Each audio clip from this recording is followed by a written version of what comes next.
Hello and good morning everybody to the FTZ Grounds in Katunayake for the match number 54 of the IMC Over-50s World Cup 2025. It is 11th position selecting match between Canada Over-50s taking on UAE Over-50s as well. So we are all set to start the match, but before we need to see what happened in the toss, so let's come back after the result of toss.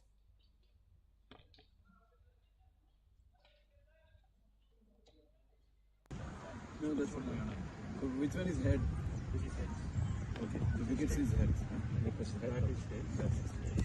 So he is going to flip it. You are. Okay. Whenever you are ready, we can take it. Yep. Go on. Right? Wickets. Stains.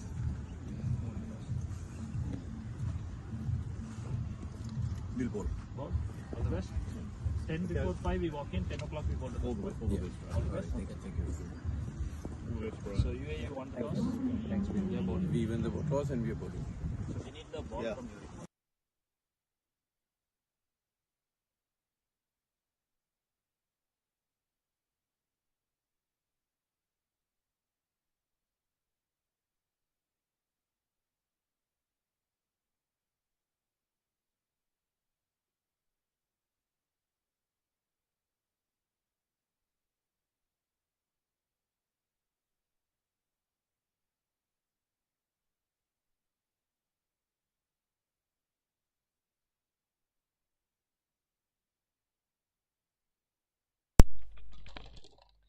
Well, that's the news in the centre as well. The UAE captain side Rafaullah has won the toss and he was decided to bowl first as well. Looking very good pitch for the bowlers as well. A little bit of a grass out there, but it's however a really hot day here in Katunayake as well. So now we all set to start the match. Will we come back after a short break with the game as well?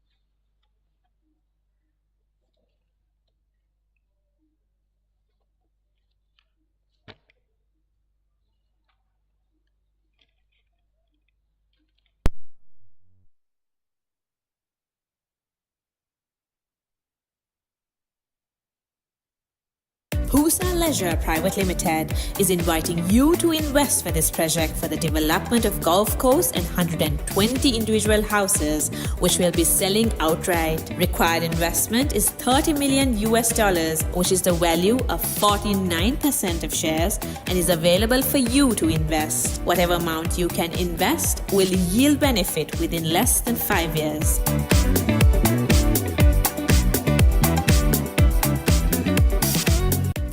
Leisure Private Limited is inviting you to invest for this project for the development of golf course and 120 individual houses, which will be selling outright. Required investment is $30 million, which is the value of 49% of shares and is available for you to invest. Whatever amount you can invest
Sri Lanka A-team matches.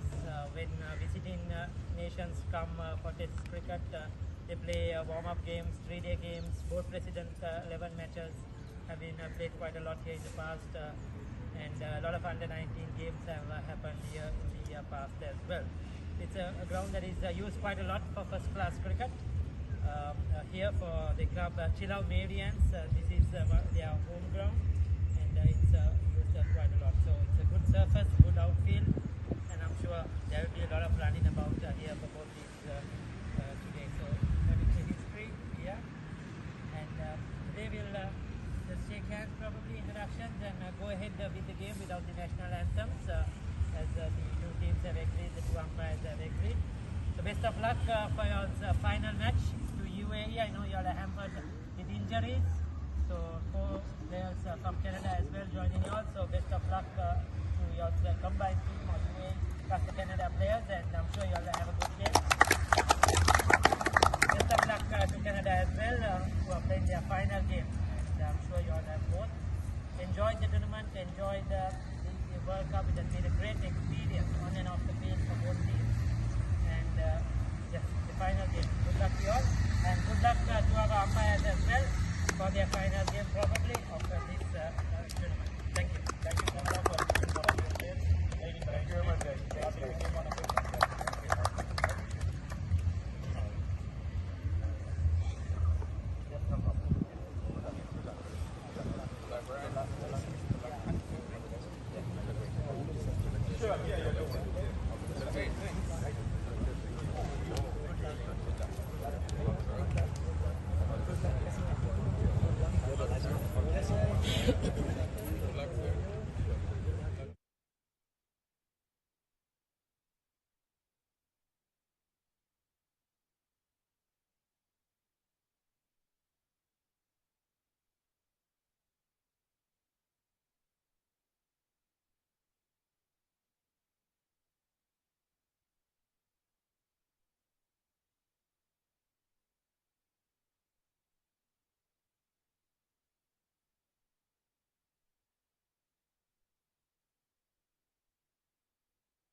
So the two umpires, the Peter William and Sarana Kumar, one Canadian has made their way in the center as well. So now we all set to start this game 54 between Canada Over-50s and UAE Over-50s here at Katunayake FTZ Grounds as well. But while ago, the UAE captain side Rafiullah won the toss and he was decided to ball first, looking to get a couple of wickets in the first few overs and looking to break the Canada batters as well. That should be their plan. This is a game for select the 11th place. The Canada Over-50s is finished the tournament with one victory of 6 matches. They lost 5 matches as well.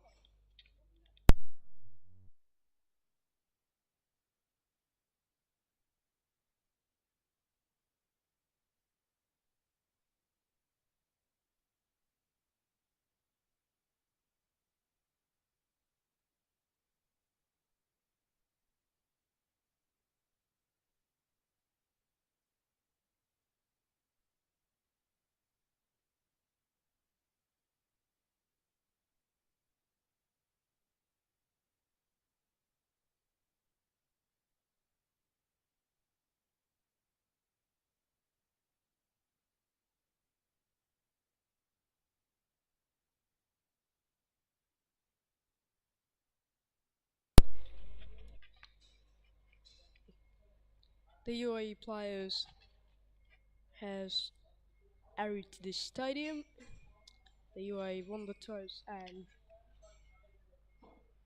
decide to bowl first as well. Today we had a few more matches around the Colombo. The India and Wales match already has been started at Wicket Grounds in Colombo. It's a played final between India and Wales. Australia playing against the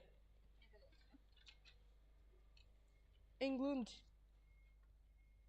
playing at NCC Grounds in Colombo as well, and South Africa is battling for the 9th position up against the West Indies Over-50s at BRC Grounds, and US are playing against New Zealand for 7th position, and Namibia playing with Zimbabwe at National Services Cricket Grounds in Rapalana. Canada playing against the UAE here on FTZ Grounds in Katunayake, and tomorrow we had the final between Pakistan Over-50s and Sri Lanka Over-50s at Papare International Stadium in Colombo as well. That should be a very crucial match in tomorrow between those two sides. Sri Lanka is a very strong side. They finished the league round matches at number 2 of the points table, only lost it to England, but in the semi-final Sri Lanka able to beat the Australian Over-50s as well. And also talking about the Pakistan, they also finished the league round on the 2nd place of the Group B, but the performance has been absolutely good against the England Over-50s on semi-final a couple of days ago. Now it is all set to start the game between these two sides, UAE and Canada, here in FTZ Grounds, Katunayake. A very warm day out in here, just over 20-25 degrees of Celsius around this stadium as well.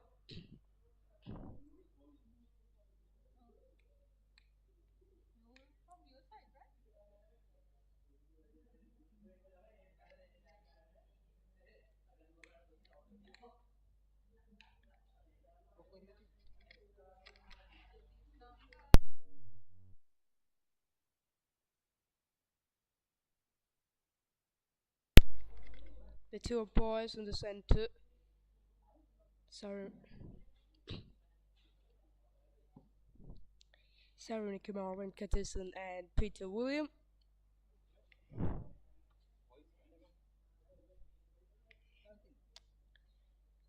There we go. There's a one slip in place as well, and third man is getting a bit wider. Actually, third man is getting almost a backward point reaching, and the front leg is playing for this right-handed batsman as well. Muraphy is both up in the 30-yard ring. Looks like a little bit medium fast bowling from the commentary box end. The two very experienced umpires out in the center. Sarman Kumar Venkatesan is umpiring from Colombo. 7 matches already has done, and Peter William is another experienced umpire. He's umpiring for the 6th match in this tournament. Sarman Kumar Venkatesan umpiring for the 7th match of this tournament. Both very experienced umpires. Now we are all set to start this match. Nur with the ball in hand. Here we go. First ball of the game, 55. There's a nice pace. A little bit of a hint of swing into the right hand. A good start there from the in point of UA. Ball a little bit back of length and gets a hint of movement into the right hand.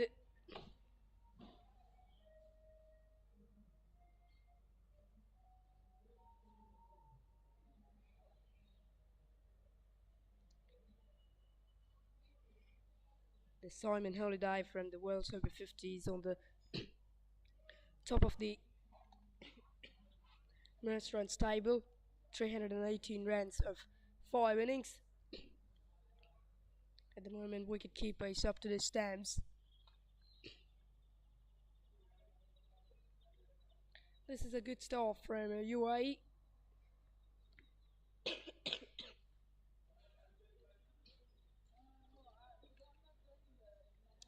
This time he goes for trying to dribbling that one through the offside as well, but it's a nice delivery there from Stiller, bowling a little bit back of a length, just trying to get a little movement, but this previous one has been bowled into the pitch as well, but this is good bowling from a UAE. This is what the captain wanted to do from his bowlers, winning the toss and asking to bat this for Canada Over-50s.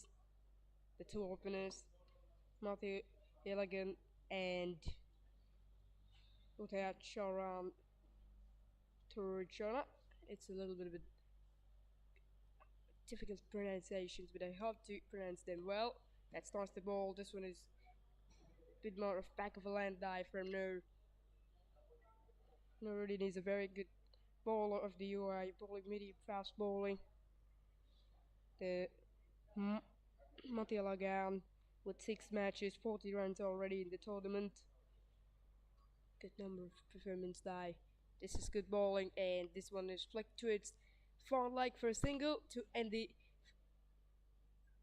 first over, isn't it? No, one more ball to go, and umpire size that's leg bye. Gonna get the first round, and now Mati again is back on strike. Now correction, first over is gone. One without loss from the Canada Over-50s.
Gets a quick single out by, and continuing from some medium fast bowling at the far end by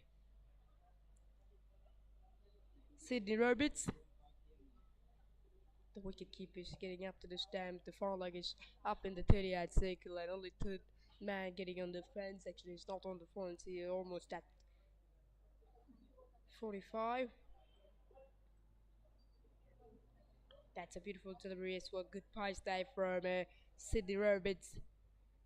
Gets stopped from the UAE. Looking to get a couple of wickets as well. The disciplined bowling is so important in this venue.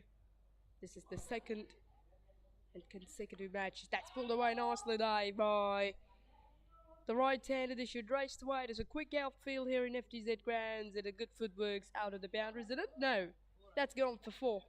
Nice short die, and it's a really poor delivery from Sydney Roberts. That time he bowled a little bit, trying to ball into the pitch, but it's gone wrong. It's a full toss, easily connected to the boundary for 4. Now umpire signals a no ball.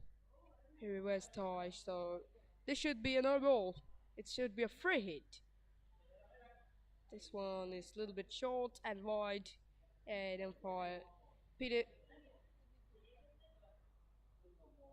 Williams signals the wide, so the free hit stay on for the right-hander. Looking to get more advantage. Goes for a big shot, but he's swinging a miss. That's nicely bowled. Looks to go straight down the ground. The boundaries inside looks very bigger here in FTZ Grounds as well, especially on the score of the wicket. You may had 72 meters out in that direction, and down the ground should be 60, 65, 70 meters out by. Really big boundaries, very big ground here in FTZ Grounds. But you had plenty of runs. That's a quick single die. Good running from the two batters. Madil Lagan is back on strike as well. He's 1 of 6. Sydney Rabbits playing the 4th match in this competition. 2 wickets for himself. Best figures is 2 for 12. Talking about the plate final between India Over-50s and Wales Over-50s playing at Mercantile Cricket Association in Colombo 7. The India won the toss and the captain Pavan Malik decided to bat first as well. As a result of that, India is 4 without loss after 3 overs. The Sohail Masood and and the Fakir Dungaria in the center. John Tuggle with 2 overs and Ali Bukhari with 2 overs for Wales Over-50s. That can be a really crucial match because the both teams looks very strong. That's talking about in the next over. But 2 overs gone, it's 9 without lost.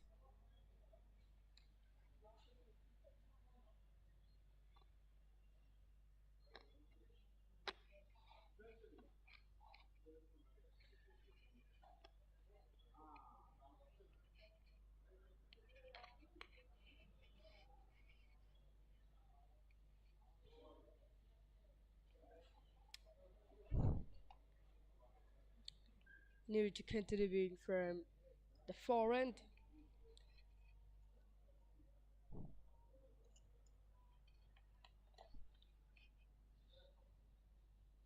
The wicketkeeper is tied on up to the stands and similar field out dive for himself. Front leg and third man on the fence. Front leg is getting a bit wider as well. If you want, you can put 3 fielders allowed the 38 circle. That's a beautiful shot, like guys, over the top of extra cover. They should race away, but it won't get to the rope. Land safely. Just a single eye. Looking for some runs by the 2 batters out of the center, but unfortunately the previous one hasn't connected well. Gets the top edge, went a bit high in the air, but just a single. This is good bowling dive from the UAE bowlers and looking to bowl a little bit back of the land and trying to get the swing up to the batters. That's a good play. That's what the UAE wanted to do as well. Goes over backward point and they should race away for the right hander. This should be his first boundary. Nicely played through the offside. An excellent connection with that time. Through the offside. Look at that one. It's too much into the pitch as well. But looks like it gets a little bit of a leading edge. But no problem. Runs are coming now for the Canada Over-50s. That's what they needed. Looking to get 70-75 runs in the first 15 overs. The first 15 overs called as a power play 1, and the second 15, that means 15 to 30th over, is named it as a power play 2, and the last 15 overs, it means 30th to 45th over, is called as the third and last power play. It was the tournament conditions.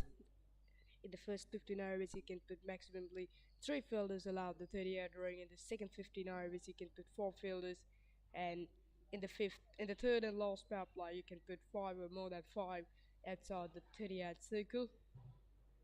This time a little bit short and wide umpire signals are wide. Talking about the Indian Over-50s and a Wales Over-50s match, the India Over-50s has played semi-final up against the New Zealand in a couple of days ago here in similar venue. Another wide from Noor, just a little bit outside the off stump as well. Talking about the India-New Zealand match here. India is batting first, got 263 for 9. Actually, that's a nice shot, isn't it? No, it's been up to the extra cover, moves backward and takes a good catch. Noor has the first wicket by. That's the first wicket by the Noor, and that's a brilliant catch as well. Looks for a big shot by the right-hander, but hasn't connected well at all. That's a really, really good catch. Well, the opening wicket has been false for Canada Over-50s. This right-hander is on his way for 5. 5 from 11. Canada is 16 for 1. This is a good start from the UAE. This is the stat that they wanted to get here.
Iqbal Mohammed comes at one down.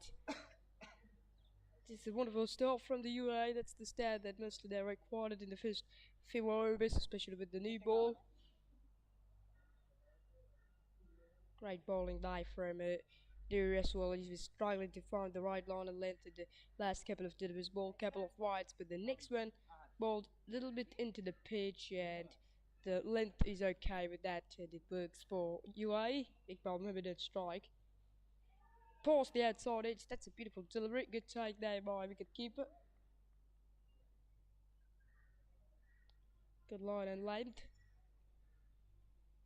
Now the UAE's main plan is looking to bowl a few more of a dot balls and try to build a pressure on the batters as well.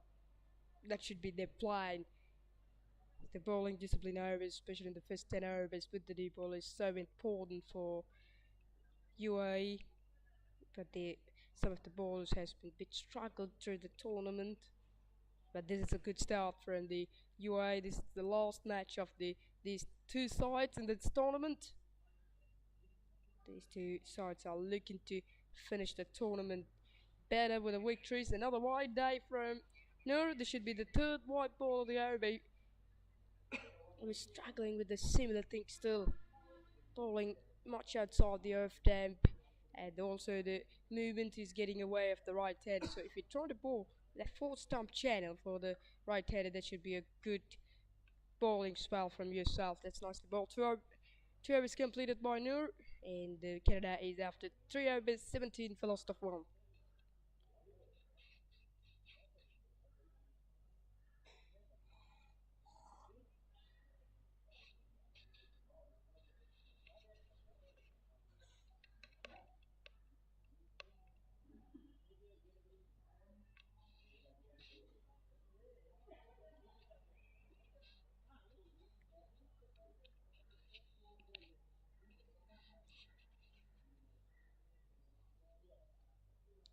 This is a very good start. 17 for 1 from Canada after 3 overs.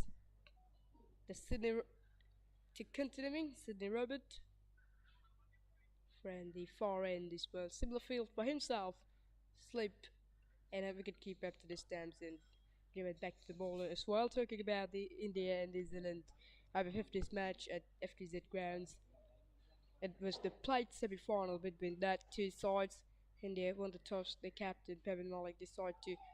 That's a beautiful ball. That's where you want to bowl with the new ball. Just kind of bowling that fourth step channel and get a movement into the right hand. And that's good bowling from Sydney Robert. Talking about that match in New Zealand. Correction, India won the toss, then the captain decided to bat first. As a result of that, India was 263 for 9 on their 45 overs. Actually, the Indian top of the order has been failed in front of the New Zealand bowlers as well. At one stage, India was 10 for 2 as well. They has lost their first couple of batters for a low score. So Masood out for 6. The most runs in the tournament for India. The Fakir Dungaria is out without scoring at the very first ball in front of his left arm spinning off Darren C's head. The Iqbal Khan is later on out for 17. But in the middle of the innings, Abhid Ganguly and Mandar Fadke played so well for India, makes a 88-run partnership for that fourth wicket. And Abhir Ganguly scored his second 50 in the tournament with allowing Mandar Fadke. Ganguly with 89 from 88, and Mandar scored 81 from a 72 from a 9 forces and 1-6 already of his inning. Great performance from themselves. That's beautifully ball from Sydney Robert. And winning examined wicketkeeper scored 34. Murugan with 10 runs as well. The best wickets from a catch. Vishal will be back. Picked up 4 wickets for 47 and 9 overs. Well, 3 wickets for Kelvin Scott, 2 for Darren Seas as well. So the target was 264 to win for New Zealand. 94 overs gone, 18 for 1 from the Canada Over-50s.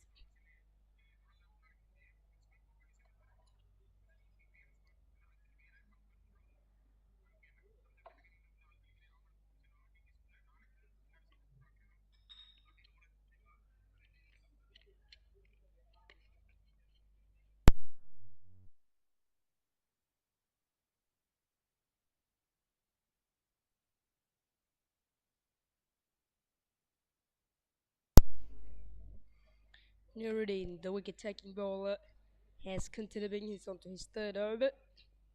1 for 8 from himself. That's driven nicely straight to its mid-off and gets a quick single out there by right-handed batsman.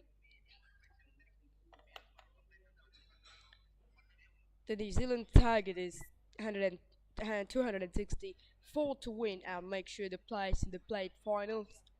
But unfortunately, the New Zealand batters hasn't got any opportunity to score runs against the Indian bowlers as well. It has always been a disciplined bowling from India. That's cut nicely.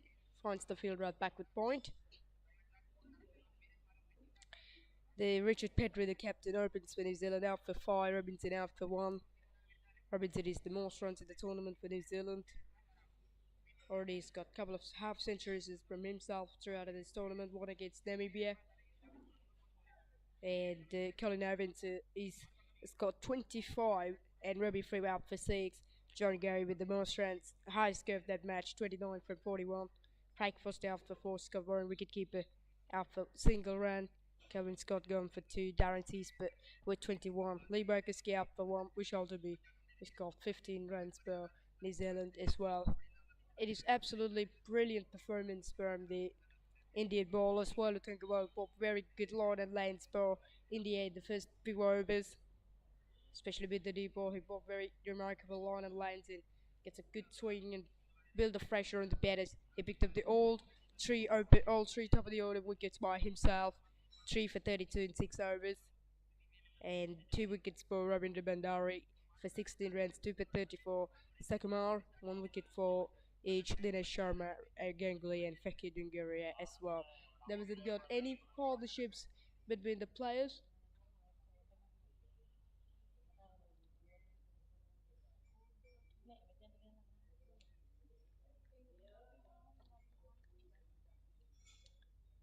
This is a good bowling day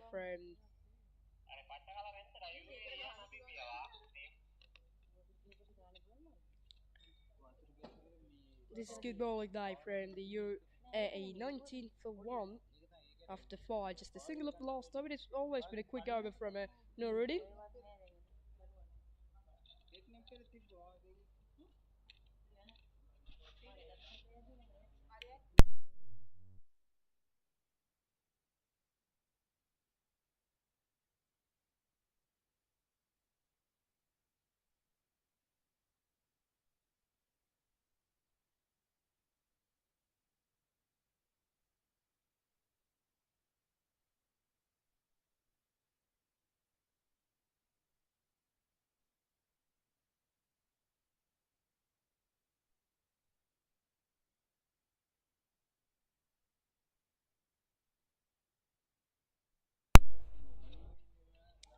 Sydney Robert with a very disciplined piece of bowling, 9 on for 9. Coming down to middle for a single day for right-handed. Iqbal Mohammed is back on strike. That's how the India has made the plays of the plate semi-finals, plate finals against the Wales Over-50s. The Wales Over-50s played the second played semi-final with the US Over-50s at BRC Ground on the similar day. That's it straight. That's a beautiful shot from Iqbal Mohamed, but well done from the midfield running down to his right. Just a single day. Good positive movement day from Iqbal Mohamed. Like each strike quite firmly and good start day from himself. Talking about the USA and Wales Over-50s played semi-final. The USA was bowled up for 189. Correction, there was 189 for 9 in 45 overs. The Faisal Lime scored 30, captured wicketkeeper Parak Anand with 63 runs as well, 24 from Paresh Deshkumar, and each other is out for low scores. The best pickers from the once again Ali Bukhari. He's bowled so good through the tournament for the Wales Over-50s. Done a great contribution, 3 for 46 and 1 wicket for Roy Edmonton, 3 for Julian Bellinger, 2 wickets back for captain Evan Rees. The target is 190 to win the played semi-final for Wales, and they had a wonderful run chase out there at BIC Grounds. The Evan Rees captain coming in opening scored 68, and his other opening batsman Simon Holiday with a century for Wales Over-50s had a wonderful opening run for the ship. They won that match by 10 wickets, and that's how they're up to the played semi-final. That two teams should play the played final today. 22 for 1 after 6 overs by Canada Over-50s.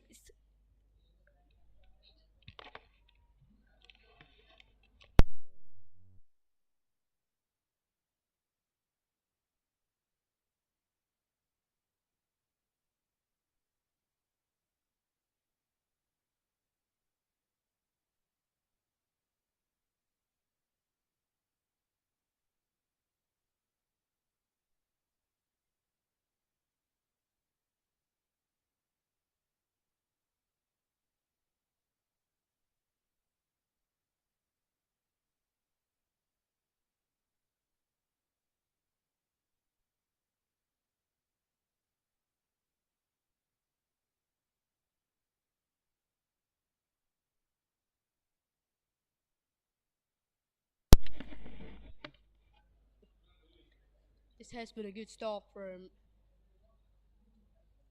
UAE Over-50s. He's bowled his 4th over in a row, and maybe a little inside edge day. Looks to get through the offside, but good ball day from Nuruddin. Just a little bit fuller, a little bit straighter.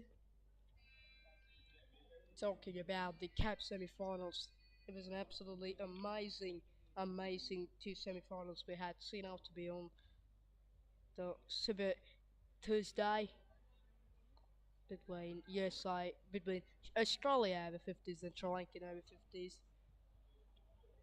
It was an absolutely wonderful match. The match was played at Mercantile Cricket Association in Colombo 7. The Sri Lanka is batting first. He scored 298 as well. Actually, the Australia captain Tony Clark on the test, and he was invited to bat first for Sri Lanka, but brilliant night from Sri Lanka at the Mercantile Cricket Association. Scored 298 for bowled out. It was a great performance day from that players.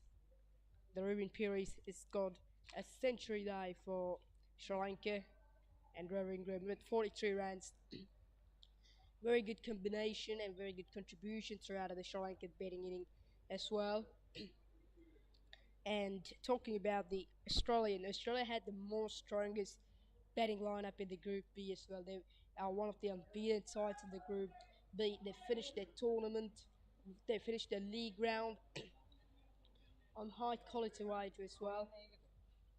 And however, the Australians has been beaten for Sri Lankan bowlers. Sri Lanka going with a very strong bowling unit today because they knew how about the Australians. They were so good with the batting. Stu Mayers scored a century, he was out for 9. Ashley Hardy with 37. Andrew Kratzman scored the highest score for Australia with 48. Andrew Sharp scored 17. The captain Tony Clark out for 4. and Anthony Barron's out for 10 unfortunately. Simon Weddington and Grant also out for lunch. Husa Leisure Private Limited is inviting you to invest for this project for the development of golf course and 120 individual houses, which will be selling outright. Required investment is $30 million US, which is the value of 49% of shares, and is available for you to invest. Whatever amount you can invest will yield benefit within less than 5 years.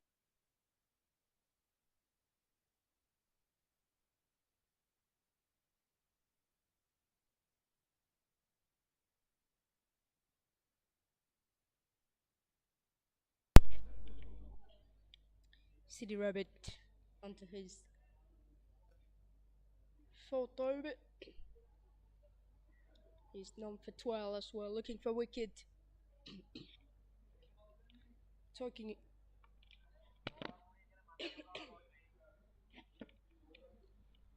That's nice to play through the carriage dive from the right hand, and he finds the gap for 4. That should be his second bound. It's a beautiful strike.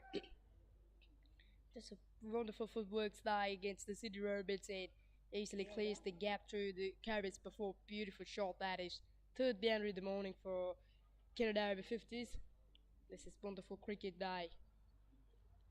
Just a small gap there is between cover and extra cover. It just looks like a 10-15 of a yards gap between that two players, but he finds it very easily for 4. This is good batting day from right-hander. 15 from 20 now. The partnership looks good.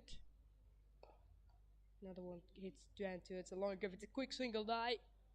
It's not a good throw actually from the fielder at mid-off. Talking about the Australian Over-50s, they had a wonderful tournament in the league ground as well.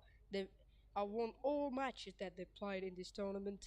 They played 6 matches, matches up against the India. First match against India at Papare Oval, they won by 3 wickets. The second one, this one is going through wicket keeper. This should rise to wide. It's a quick outfield here, and this should be a 5 wide. It is. Peter Williams signals the 5 wide, and the Canada has a runs. This is all important runs for the Canada as well. For the first time, the City Robot has missed on his line as well. He bowled very good line and lanes per the UAE, but this time it's gone wrong, and as a result of that, the Canada has got 5 wides for it. And also the wicket keeper up this time, so he hasn't got any opportunity to move to left and stop it. Very unfortunately. Talking about the Australia, they played their second match against Pakistan at FTZ Grounds. They had a victory of 8 wickets. The next one against South Africa won by 4 wickets. Against Wales, they won by 3 wickets. Against the Canada, they won by 7 wickets. And against West Indies at Longfield Ground, they won by 50 runs. That was their last league ground match. They moved to the semi-finals at a very high confidence and high momentumly. But unfortunately, there hasn't got any opportunity to score runs or bowl well for against the Sri Lankans on the semi-final at Mercantile Association, Cricket Association. It was an absolutely remarkable bowling performance indeed by the Sri Lankan bowlers as well. Simon Janta is a good batsman. He's a opening batsman of the Sri Lankan. Hasn't got much runs. Got only 23 runs coming at opening, but he performed well with the bowling tonight in the semi-final against Australia. Picked up 4 wickets.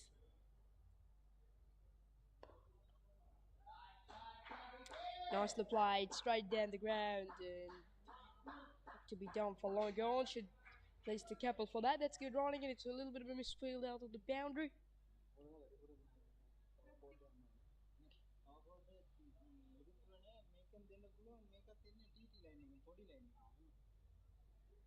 And talking about Pakistan Over-50s, there has a wonderful league round as well. Talking about that next over, it's 8 overs gone, 36 for 1 from Canada.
Limited, Sri Lanka's premier destination for cricket enthusiasts and sports tourism. So, Four-Star Leisure Private Limited is actually the only leisure company in Sri Lanka with its own cricket ground. We're here.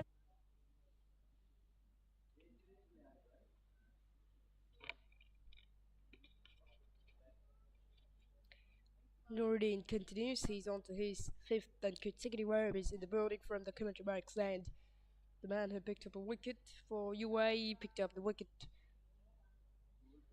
off that right hand early on his second over. 1 for 10, looking to get more wickets. Slip and fly wicket-keeper style on up to the stands, and the shot squalling on the fence. No, he's up to the 38 circle at the moment. No one allowed the 38 circle, all up in 38. Very interesting fielding setup, mate. It was a very open field on the boundaries for the Canada players as well. They should look into go for some aerial shots and looking to find the boundaries as well. But I think it's a good plan they from UAE bowlers. They're also bowling very tight line and length, so but if you want, you had plenty of opportunities to score. And so if you want to go for a big shot, hit, where open the field for that. That's nicely flicked away. Just a single dive for right-hander. Talking about the Pakistan Over-50s, they are the second on the Group B. They lost it only for Australia, and they won their all matches each other, and they won against the Wales. Unfortunately, Australia against the Australia, they was lost it by 8 wickets at FTZ Grounds. It was a remarkable match for the Australians. Stu Mayers has got a century for Australians, and Pakistan had a tremendous victory. That's a beautiful shot by no one at middle, and the batsman Iqbal Mohammed has points that gap quite comfortably for 4. That's his first boundary. That's a top shot as well. Great sound out of the bat, and timing is all looks very good. Beautiful shot that is before. Wonderful shot there. High quality cricket there from Mohammed Iqbal.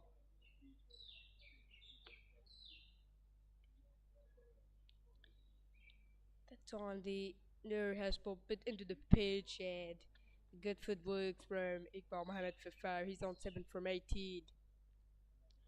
That's a nice shot. That will bring some momentum, good confidence for himself. The next one has got a little bit of extra bounce, a little bit back of a length. That's good bowling there from Nur. That's what certainly you wanted to do at this stage.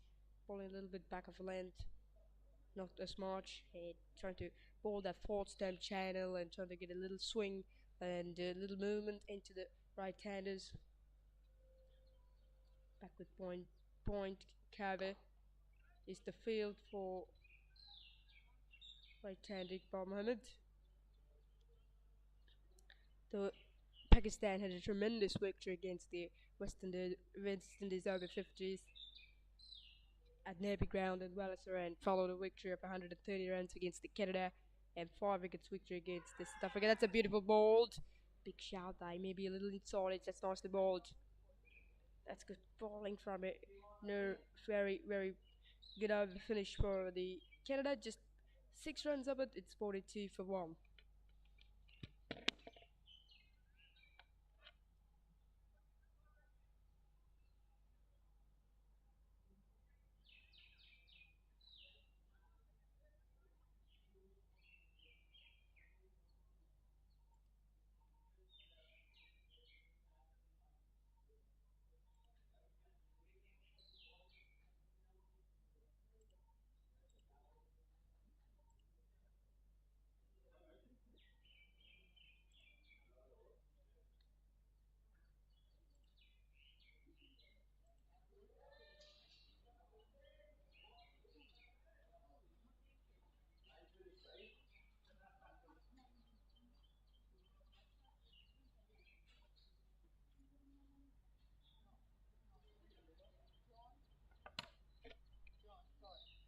Looks like a change of bowling from the far end, and there's some medium fast bowling as well. John Flory comes into the attack. The City Rabbit already has bowled 4 overs from that end. Here's some medium fast bowling.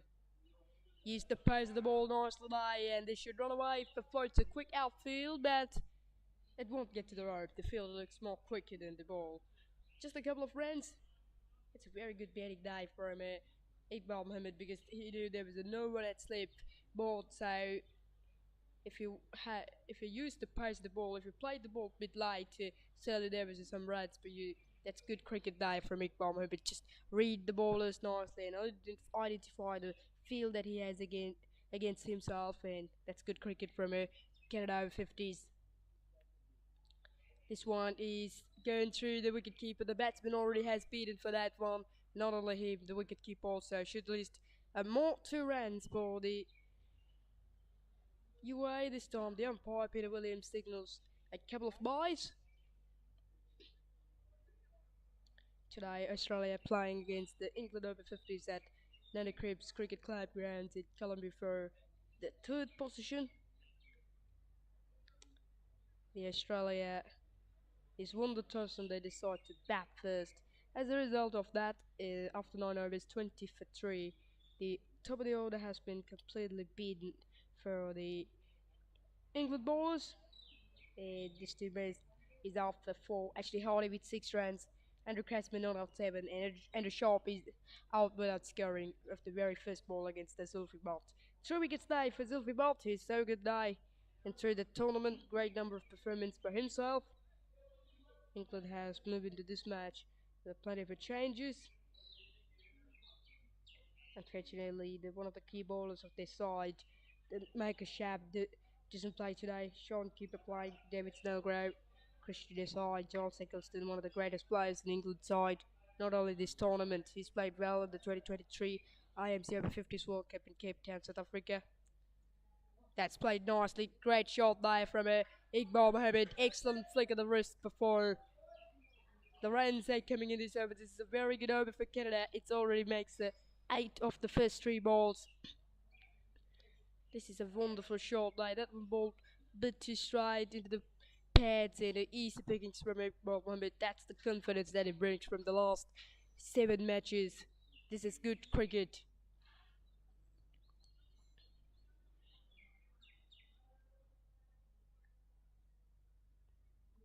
This is a game for the 11th place, and already Canada has picked up a stunning victory against the UAE Over-50s at National Services Cricket Grounds in Milan 2 days ago. It was a wonderful performance from the Canada Over-50s as well. After 45 overs, they scored 331 runs. That was the 2nd highest score in the tournament. England has already scored 414 against Namibia. So here we were talking about the Canada batting side for that match against Namibia. This right hand, Uday Alachuran scored 58 from 55, and Arif Talati with 95, the 51 runs from the Ahmed as well. It was the top scores. Let's talking about that game in the next over. 50 comes up from the Canada after 10.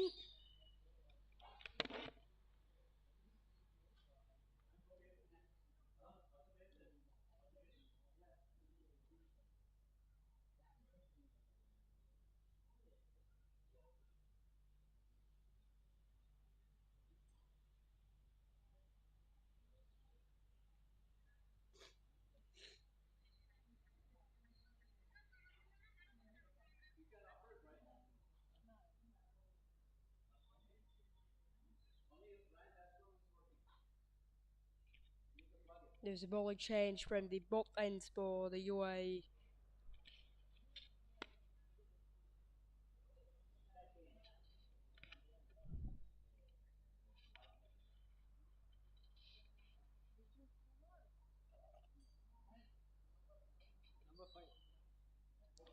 Bittinar into the attack from the Community Breaks end.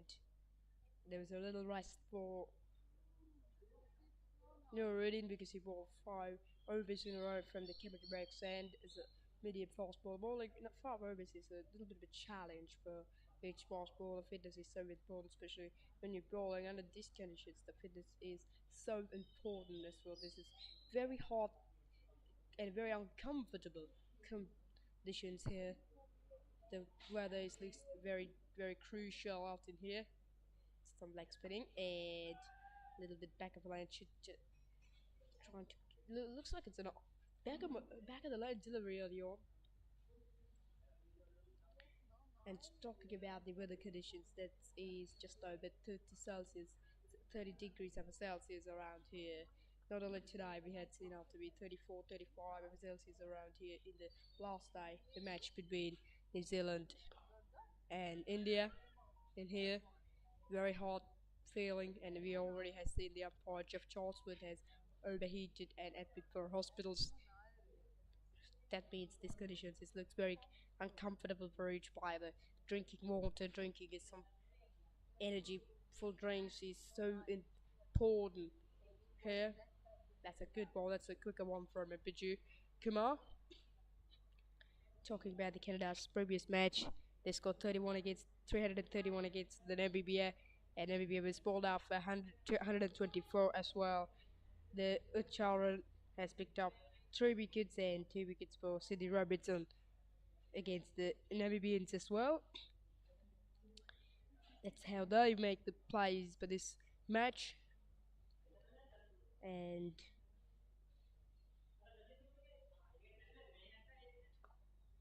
that's the ball. That one is a little bit short.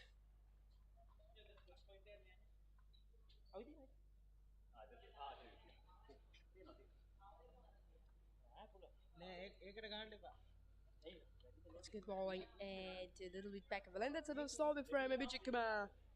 52 for 1 off 11 overs. That's going well from Canada. It's a good partnership.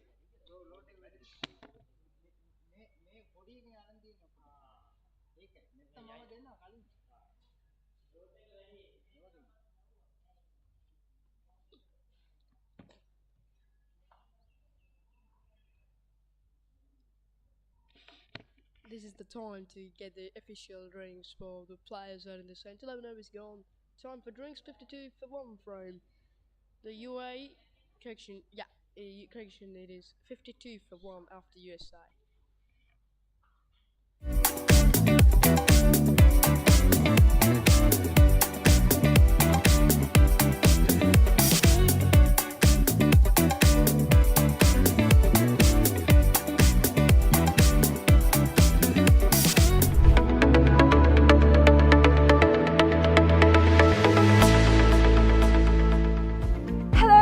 Welcome to Pusa Leisure Private Limited, Sri Lanka's premier destination for cricket enthusiasts and sports tourism.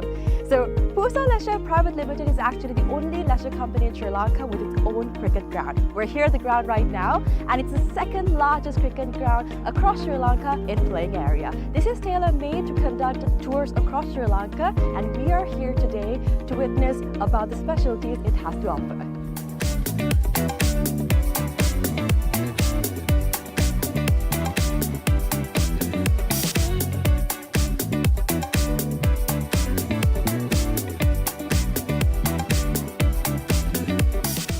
It's only natural for you to ask, what's so special about this ground? Well, let me list out a few reasons as to why it's special to cricket, right?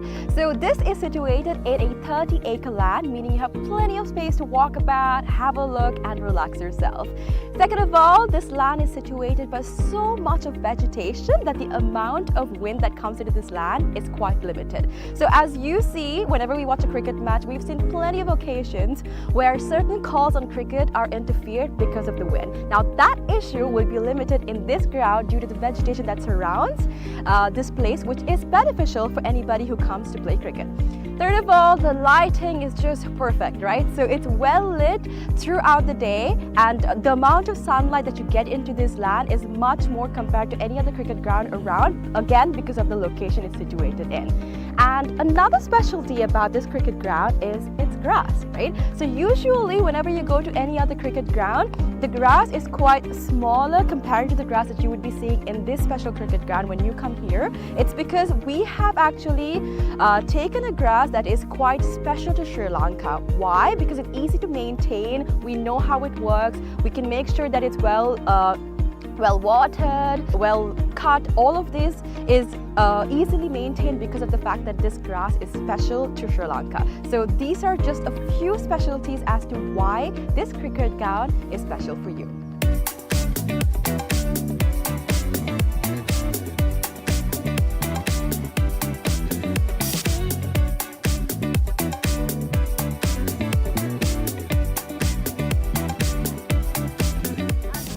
Alright, so let's talk about the pitch a little, right? So I'm here right now, and from the pitch to the ground, we have about 80 meters of a radius, right? And something special about the pitch is that it's elevated, meaning that anybody from anywhere on the ground can see the pitch properly because of its elevation. So even if you stay in that corner of the ground, the pitch very clearly because of the elevation that it has.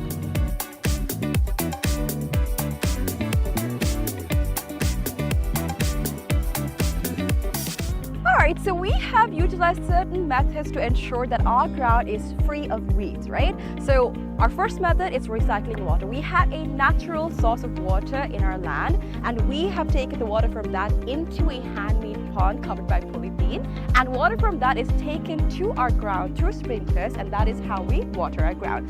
And that water is later on. Cricket's break is over. Canada 52 for 1 after 11. This is good batting from the Canada Over-50s.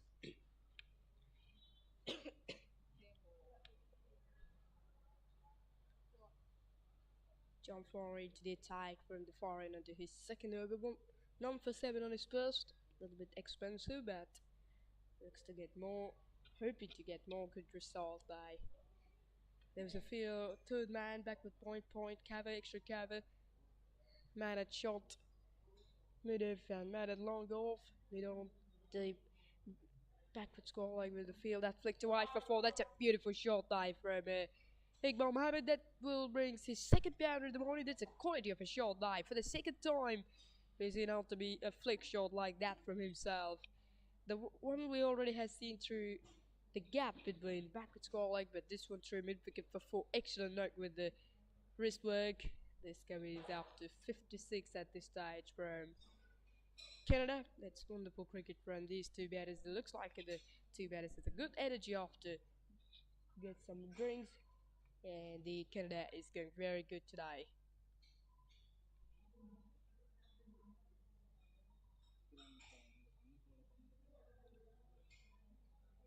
UAE played their last match against South Africa at Papare Dominant Cricket Grounds in Harana. The UAE Breaks got 154 and South Africa chased at 155 run target comfortably inside 25 overs.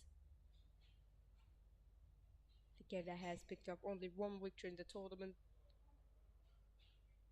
That's what was against the Namibia. Correction, that's what against the West Indies. They won by 3 wickets, and later on they had a victory against the Namibia on the previous match on 20th of the February against Namibia. It was a tremendous victory indeed for Canada. UAE has got only 1. That's the ball, a little bit back of a lane, a little bit of a hint of movement. It's a very light decision die from Peter William. Finally, he was decided to signal the wide. The UAE had a victory up against the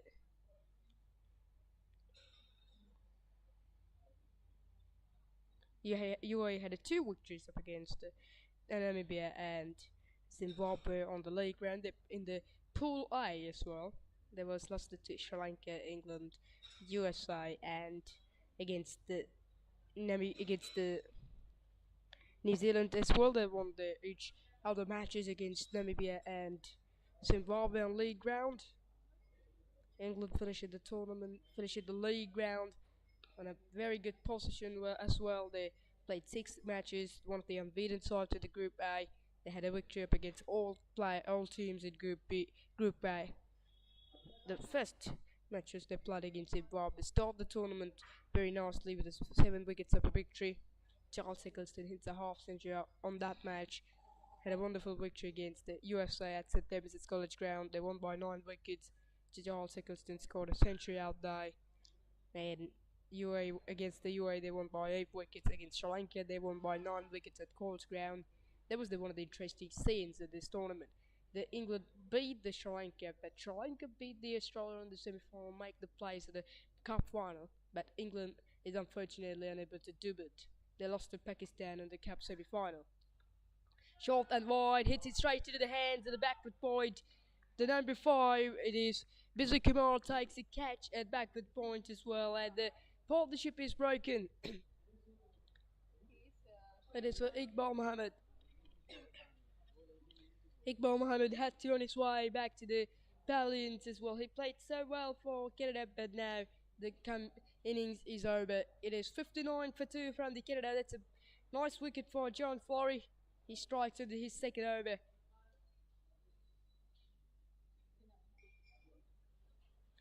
This is a very good bowling there from John Flory. He's a little bit struggling in the first over, but he's able to pick up a wicket in this next over as well. It was a good partnership between these two. It's a partnership of 43 runs, but it comes to an end.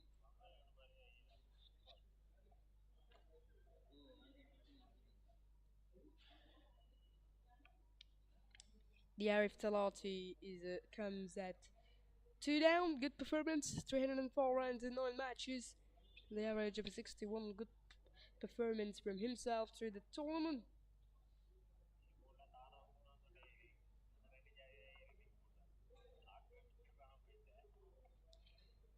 Arif Talati is the highest scorer in the most runs in the tournament for Canada Over-50s.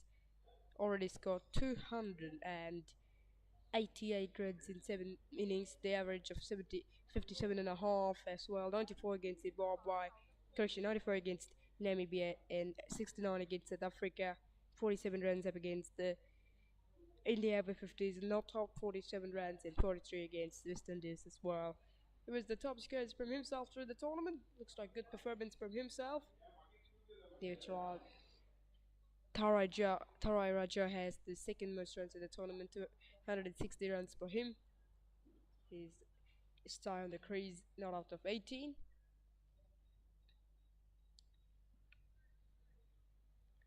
Biju Kumar continues just the 1 run of his first over. Let's have a little look about the game, the played final between India and Wales Over-50s. Match was playing at Mercantile Cricket Association. India is batting for 70 without lost after 13.5 overs. That's going very good way for India. Fakir Dungaria coming at 28, 33 not out, and Sal Masood is 38 from 48 not out as well. The Wales that still hasn't got any wickets so far.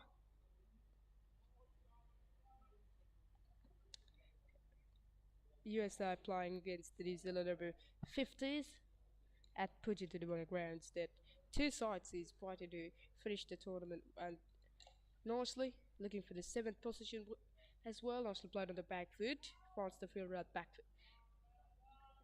backward point as well. USA batting for 69 without lost after 12. Fazal Alam with 37, Owen Perez with 24 for USA. Still, the New Zealand hasn't got any wickets so far, and Namibia playing against Zimbabwe at Nationalised Service Grounds in Rotmalana. Namibia is 44 for 1.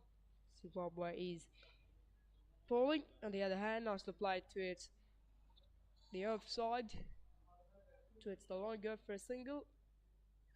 Couple of deliveries to go from this over. South Africa playing against Windies at BRC Grounds. South Africa is 61 for 2 in batting first, and finally we have the Australia and England match. The Australia is getting a bit more of a trouble. The Sylvie Bob, the man who's done the damage for Australia, picked up 4 wickets in 6 overs, but very good line and lane, especially with the new ball. He bowled pretty good way for England. He's a left-arm orthodox bowler, but bowled superbly. And Australia 24 for 4 after 12.5 overs. That has lost Andrew Kratzman, Stu Mays, Ashley Hardy, and Andrew Sharp for low scores as well, just below double figures. That one has been kept low and beats the field through the offside. They should race the way for 4. That's a good shot day. That's a really good shot, but wonderful fielding on the deep Just a couple of runs, I think. 62 for 2 from the Canada.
It's a nice bowling day from John Flory has his second wicket, and this right-hander looks good, but now he had to on his way back to the dugout for 18.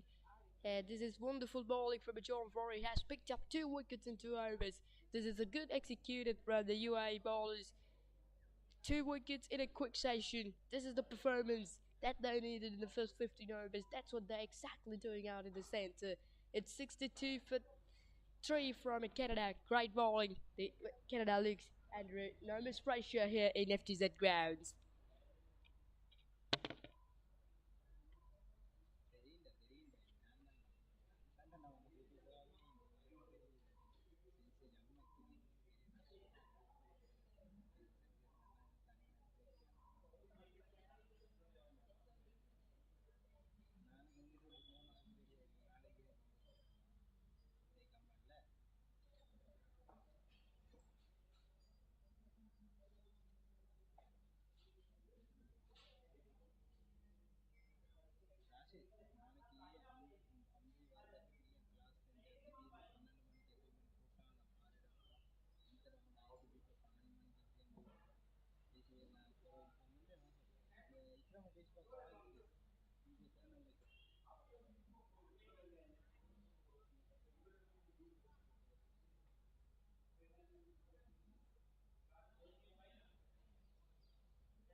That should be another one. It is back-to-back wickets for the John Flory. He's on a hat trick. This is good bowling as well. And once again, the Peter William is up goes the finger, and he recognizes this the 4 wicket to be falls for the Canada. This guy is comes and goes. This is good bowling from a John Flory, bowling very crucial line and length, and the Canada falls by 4 wicket. They are under enormous pressure out in here in FTZ Grounds. This is the wonderful performance. This is what they mostly required at this stage, and that's what they're exactly doing. Good bowling day. This man is on his way without scoring in the very first ball. This is wonderful start from the UAE in the first 15 overs. The after because that the man is on his way without scoring. This is absolutely good bowling as well from a John Flory. This one is more a little bit of into the pitch, and there was a very sharp swing into the back into the right hand as well. He was completely beaten for that. This is wonderful bowling by Canada is 62 for 4. John Flory is on a hat trick, looking to get the first hat trick in the tournament. There was 9 hat tricks throughout this competition still so far. Can John Flory picked up the first ever hat trick in the IMC Over-50s World Cup? The UAE looks very interested at the moment.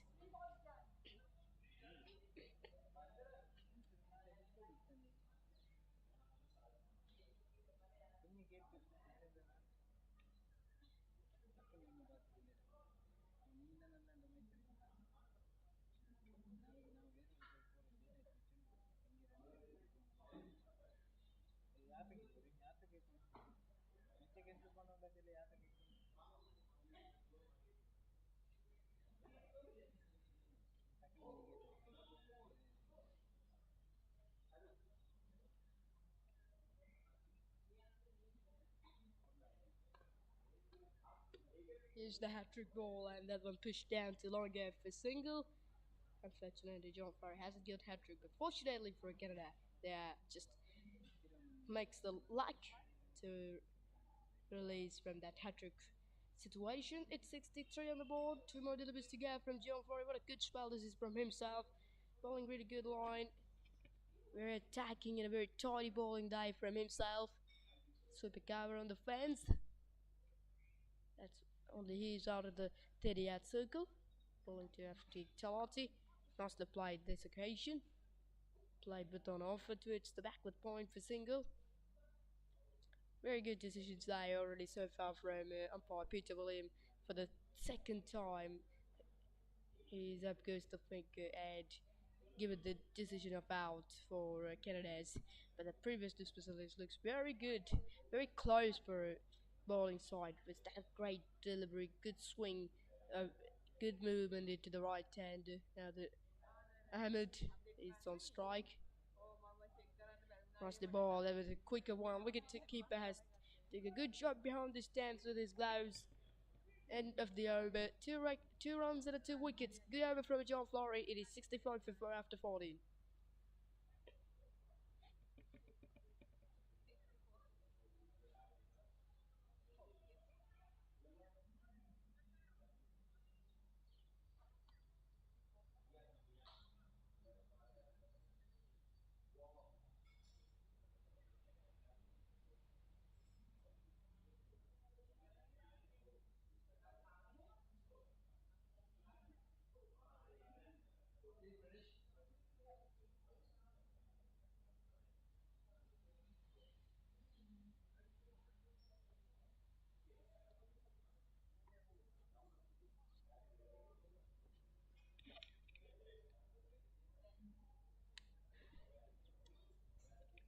Really hot and really uncomfortable conditions around here.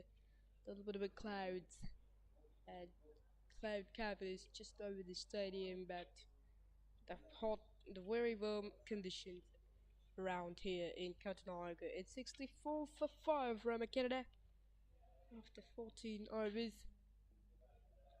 1 more delivery to go to finish the first power play. Beautifully bowled. Some light more spinning dive from Vijay Kumar for his third and consecutive overs from the commentary box, and looking to get his 6th wickets in the tournament. Only played 7 matches, has picked up 4 wickets. Good bowling run up, good bowling rhythm dive for Vijay Kumar. Some right arm spinning from himself. This is good bowling. This is what they need to do at this stage. UAE bowling good tidy line and lanes. The bowling plenty of 12 balls. The building the pressure on the batters. That should be their plan. Once they played, Dusty bowled, but no run there. This is good knock. Talking about the Pakistan Over-50s, they are the champions of the 2018 IMC Over-50s World Cup, and here for the second time they make the plays in the cup final against Sri Lanka. That can be a really crucial match tomorrow. The game will be playing at Papare. The Sri Lanka is looking to win the tournament because Sri Lanka is the home side. There's a good publicity around in Sri Lanka about this tournament, especially there's a lot of Sri Lankans supporting for Sri Lankan Over-50s side, and also very strong side Sri Lanka has it. Indicate is there on the team selector in Sri Lanka national cricket team board, and the Upal Chandra, the Premier national team player, also playing Shed Fernandez, some of the great names is of the Sri Lankans Over-50s side for this tournament. 65 for 415 overs gone. The first power play is down for Canada. Now you're on the second power play, so you can put four fielders allowed the 38th circle at this stage.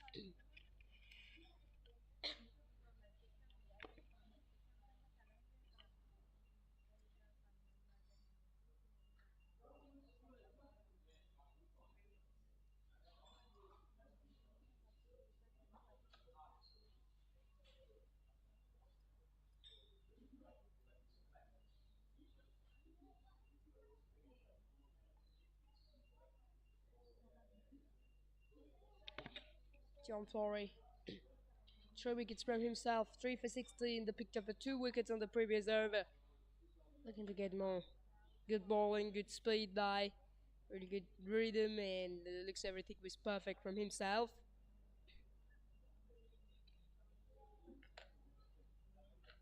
It's a very good classical ball, very good bowling rhythm out there for himself. Into these days, the Champions Trophy also playing into Pakistan and Dubai. The couple of matches has been finished in the tournament. Unfortunately, Sri Lanka and West Indies does not play the Champions Trophy for this year. On yesterday, we have finished out the game between South Africa and Afghanistan. South Africa batting for score 315 for 6. Afghanistan is bowled out for 208, and South Africa won by 7 runs as well. That was the result of game 3, and today we had a game between England and Australia on group stage. Tomorrow we had one of the interesting games between Pakistan and India. And game 2 was played between Bangladesh and India. India won by 6 wickets. And the first one is played between New Zealand and the home side Pakistan. The New Zealand's got 320. Will Yang scored the century with a long Tom Latham for New Zealand. Pakistan was bowled out for 260. New Zealand won by 60 runs. That was the New Zealand Champions Trophy, and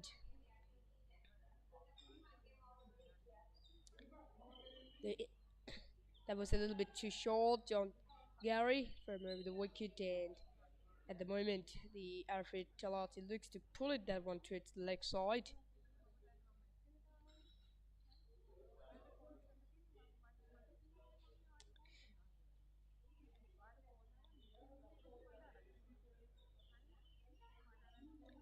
Last ball coming of the over, just the 2 runs. Really good disciplined piece of bowling die. That's the ball. End of the over, it's the end of the 16th. 67 for 4 from the Canada Over-50s.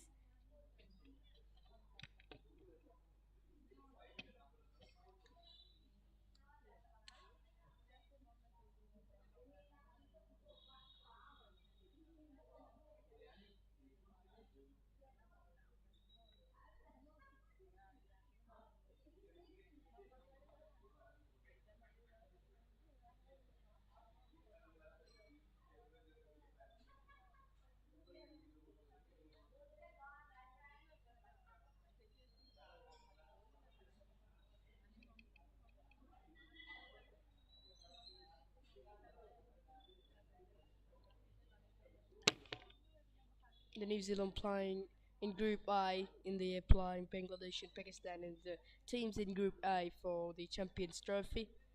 South Africa, Afghanistan, Australia and England on the Group B of this Champions Trophy. New Zealand on top of the Group I with a victory, and India in the second. South Africa has getting on the first of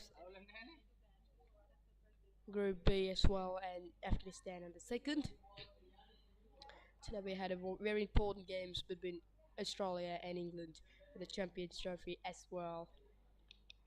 Back to the IMC International Masters Cricket World Cup 2025. Stood by Sri Lanka. That one is too short. Played on the back foot and missed that fielding at 30-yard run and played on the back foot for single.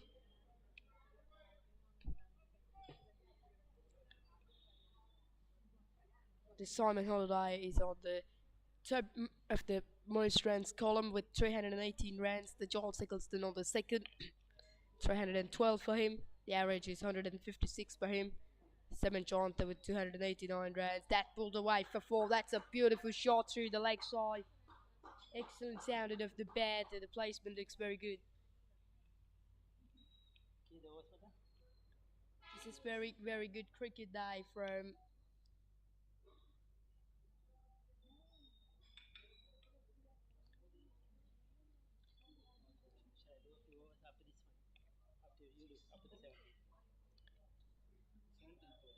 This is very good cricket day from the Canada as well. Played that pull stroke nicely. The placement looks very good. There was a fielder on the leg side boundary, but no problem for Talati. That is the confidence that he brings. That's a very good strike through. He played through the backward square of the wicket for 4. Brings up his first boundary of the game. He's on 9 from a 14, going really well.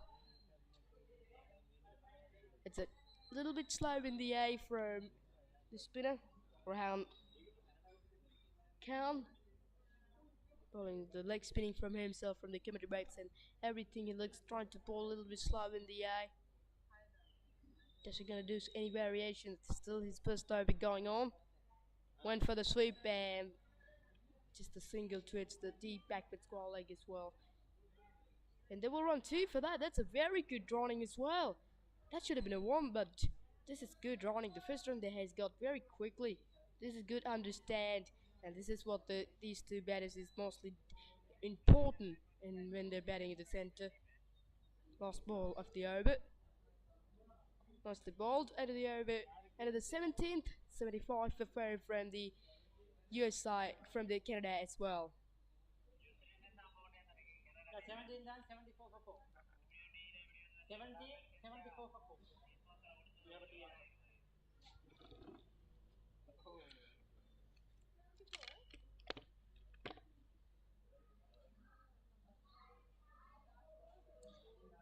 So 17 overs are done. It's a 74 for 4.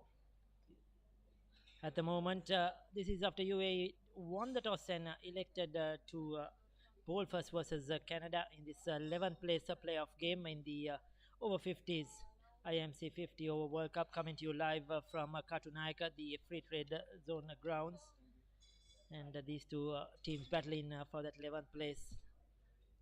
As we have had right throughout these 3 weeks, 6 games happening around the country. We have some top teams battling it out. New Zealand playing USA down at Posa. We have Wales taking India at BRC. We have Australia versus England game happening at the NCC. Zimbabwe taking on Namibia down at Ratmalana. So many games happening today, and tomorrow is the grand final when Sri Lanka, the host, take on Pakistan. That will be at Sri Lanka's first test venue, the Pisara, the Oval in Colombo.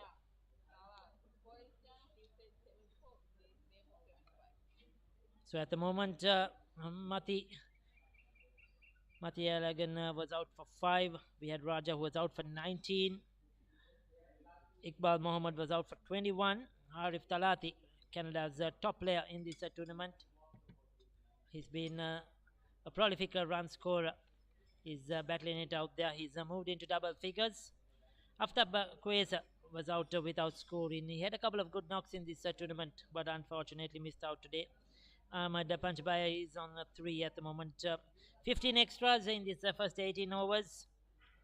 Nuruddin 1 for 16, 3 for 18 to John Flory. He's bowled well. Sydney Roberts just 4 overs for 25. Biju Kumar 3 overs for 5, and Rehan Khan has bowled 1 over for 7. So Canada will be looking to set up a good total in this game. It's not going to be easy. The wicket playing a bit slow on the lower side, and Canada will be looking to get to 200 runs plus in this game. Some of the other players holding back. Still to see skipper Brian Rajadure bat as well. So working the singles is a big opportunity for these two players to get runs behind their name. Talati to continue his good form and Ahmed Panchabaya to get a good knock in as well. He's been another consistent player for Canada. 18 done, 76 for 4.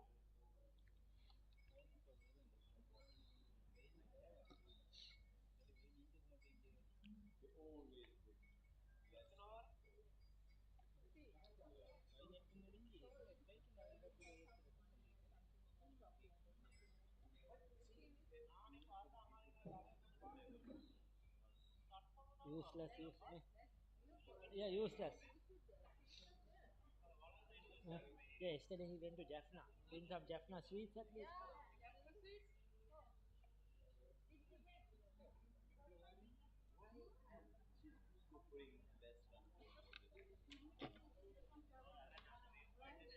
Yeah, you didn't bribe enough. So 19th over about to be bowled.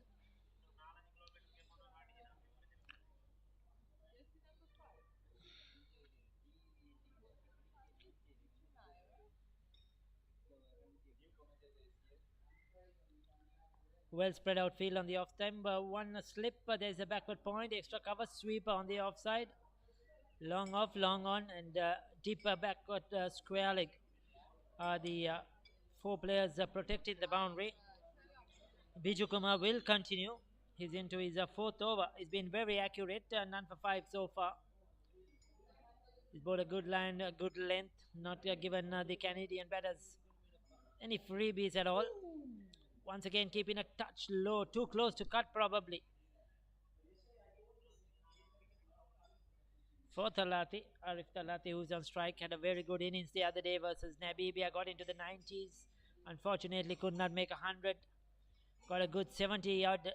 Ah, is that an opportunity? We'll take a look at that. I think it was an opportunity that should have been taken.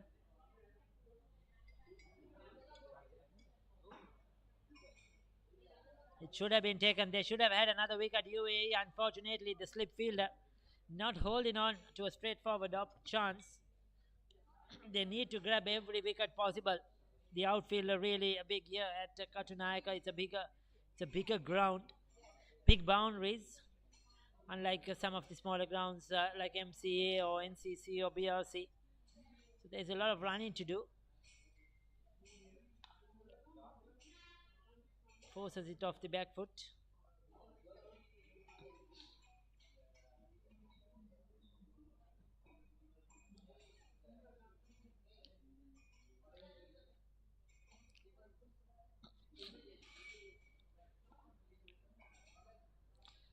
It's a good opportunity for Hamad Panchabaya to get a good knock in. 19 overs done, 78 for 4.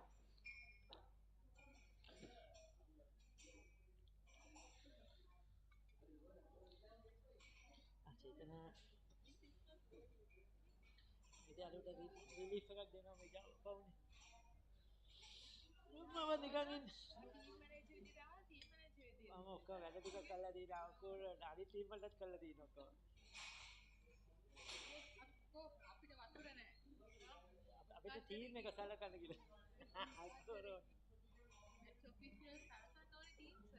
ඒක අපි ඒක ඔය ඉතින් දැක්කා නේද?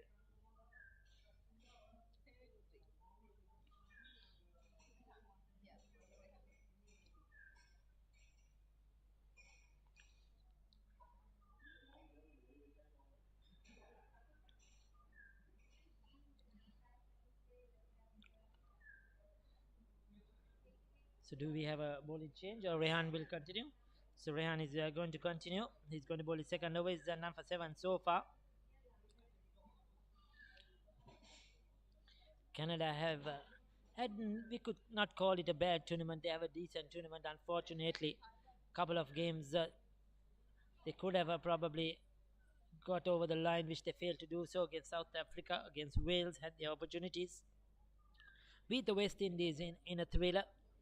Beat Namibia the other day, and now taking on the UAE for this 11th place playoff. On the other hand, UAE too, just a couple of wins. They beat Zimbabwe in the group stages, beat Namibia as well. Lost to South Africa in a playoff game 2 days back down at Pusa.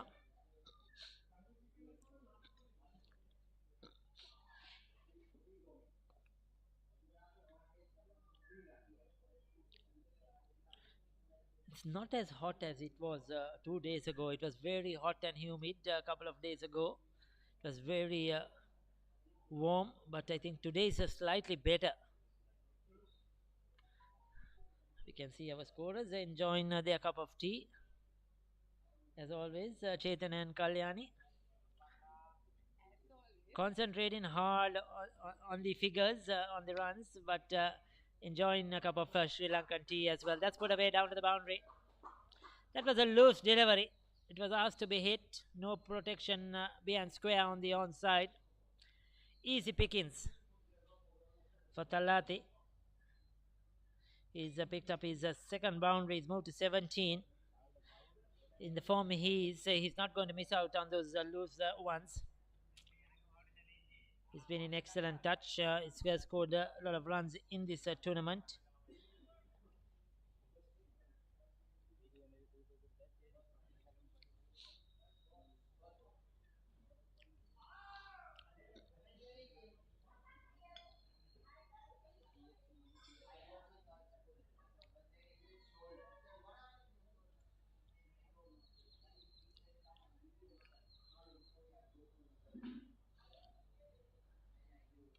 A back cut straight to the fielder though, and right through him. Not good. They conceded another couple of runs. UAE side looking rather tired into the 8th game of this tournament. 85 done, 85 for 4 after 20 overs.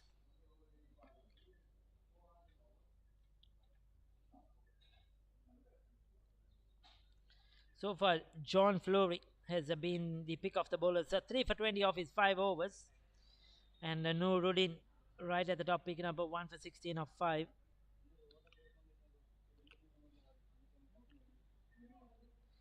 Our two umpires for today: Sarvana Kumar Venkatesan from USA, who's umpiring his game, and Peter William. Peter has done an excellent job right throughout this tournament. Both umpires, in fact, have been brilliant.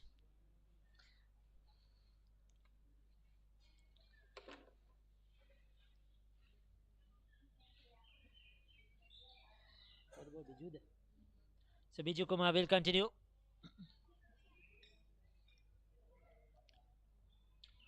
You could see the 2 or 3 fielders on the boundary line are up about 15 to 20 meters up from the boundary line, especially the long on. And he has to be careful that he doesn't let anything go over his head. Deep mid wicket is right on the boundary, protecting that area. Lots of open space towards the square leg. Nobody in the circle or in the outer circle. But Biju has stuck to that off stump line. He's not giving the batters any freebies on the leg side. He's been very consistent with his line and length.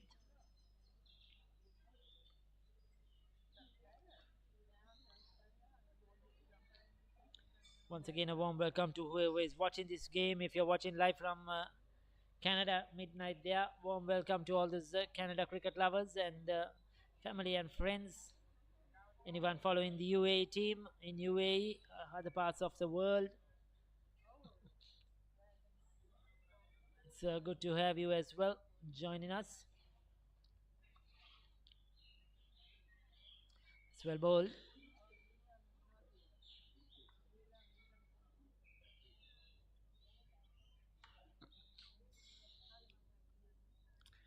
The IMC Over-50s World Cup has been a very good one.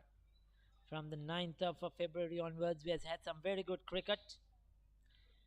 And I would tell you that the feedback has been tremendous from the teams as we come to an end of another over.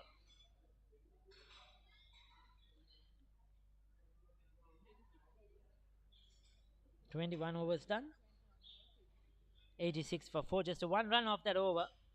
So that was a very good one from Biju Kumar. Like I mentioned, the feedback has been excellent. The teams have enjoyed the venues in particular. The grounds have been really good. We have produced quality wickets, quality grounds, and of course the facilities that I would say most, if not all, has been really good. excellent venue down at Mount Lavinia, and the teams have loved playing there. They had excellent facilities down at Ratmalana the other day as well, which is hosting a game today too.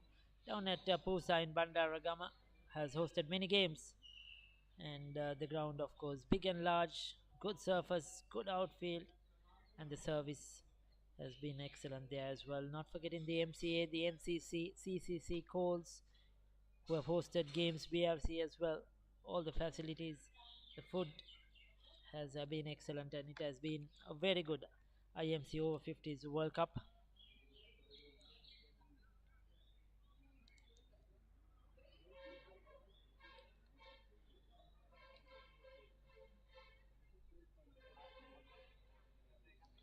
Update to Navy Center.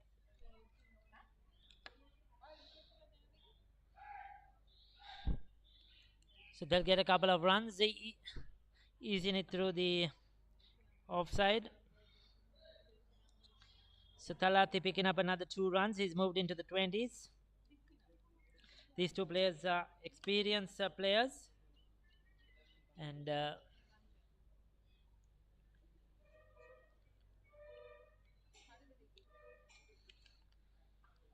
they played a lot of cricket in their time, a lot of cricket in Canada as well. That's a juicy delivery. That's put away easily. You cannot bowl there. It's Ahmad Panchabaya, in fact, who is on strike. And he's picked up another boundary. It takes him into double figures. He's the first 4 for today. So 92 for 4.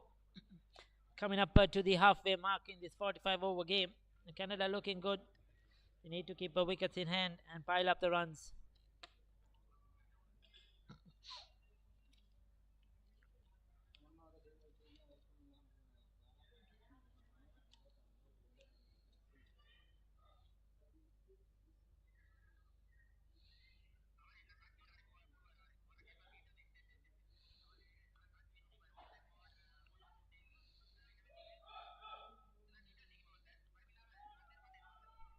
Hits it through the offside. Another 2 runs. A slight misfield once again.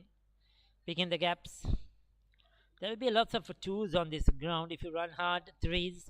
But at this age, at over 50s, I don't think they're going to take any 3s. So it will be most of the time 2s. But lesser boundaries because of the big outfield. Unlike if you play at MCA or BRC, Bloomfield, you get shorter boundaries. But here it's a lot of running. Takes a lot of energy. Your fitness levels have to be really good.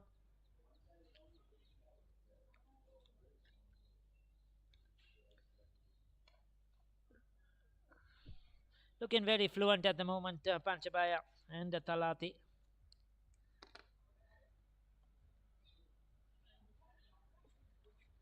"33-run partnership of just 50 deliveries.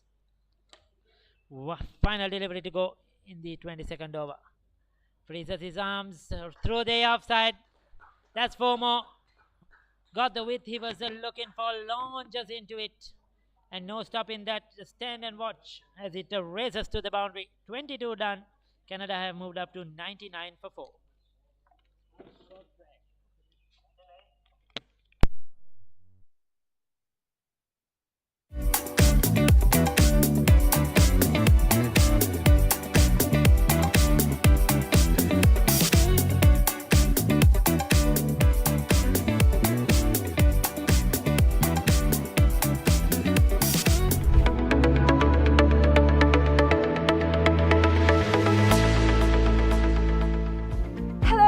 Welcome to Pusa Leisure Private Limited, Sri Lanka's premier destination for cricket enthusiasts and sports tourism.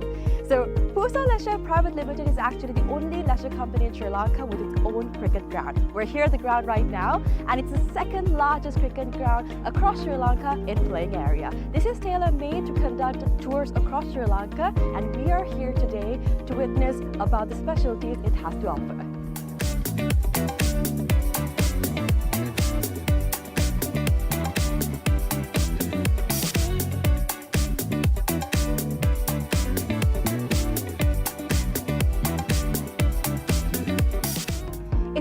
natural for you to ask, what's so special about this ground? Well, let me list out a few reasons as to why it's special to cricket, right?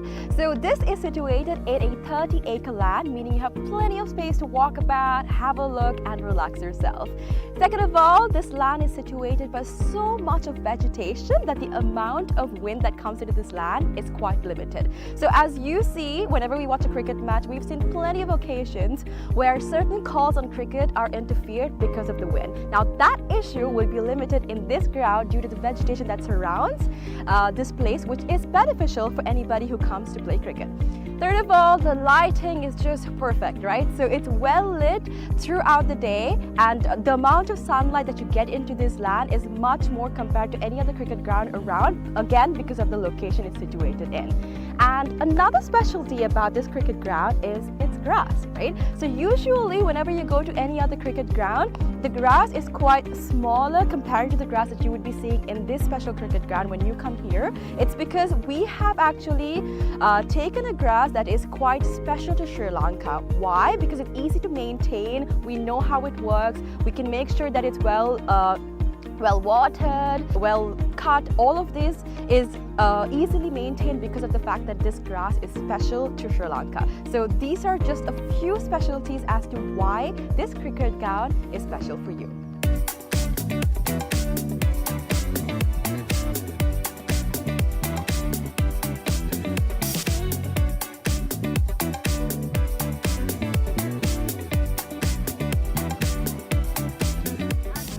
Alright, so let's talk about the pitch a little, right? So I'm here right now, and from the pitch to the ground we have about 80 meters of a radius, right?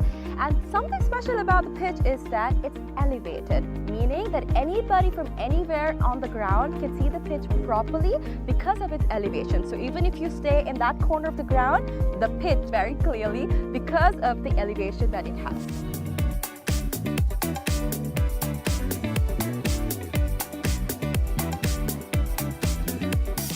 Alright, so we have utilized certain methods to ensure that our ground is free of weeds, right? So our first method is recycling water. We have a natural source of water in our land, and we have taken the water from that into a handmade pond covered by polythene, and water from that is taken to our ground through sprinklers, and that is how we water our ground.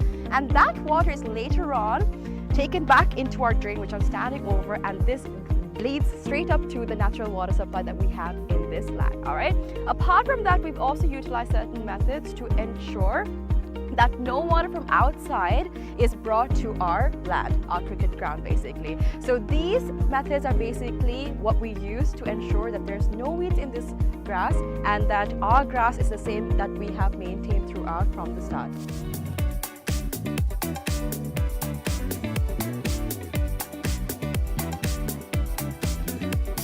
Alrighty, so another special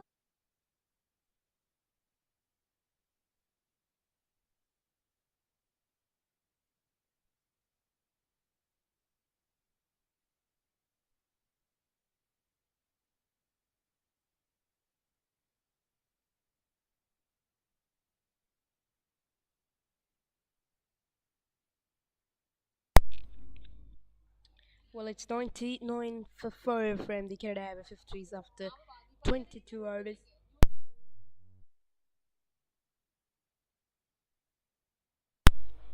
Nicely driven straight into the hands of Cabo. This is going so well for Canada Over-50s. At one stage they were 66 before, but this too brings some good partnership for this fifth wicket. Getting the side into a good position as well. Driven towards the extra cover for single, and that single brings Canada into a 100-run mark, 100 for 4.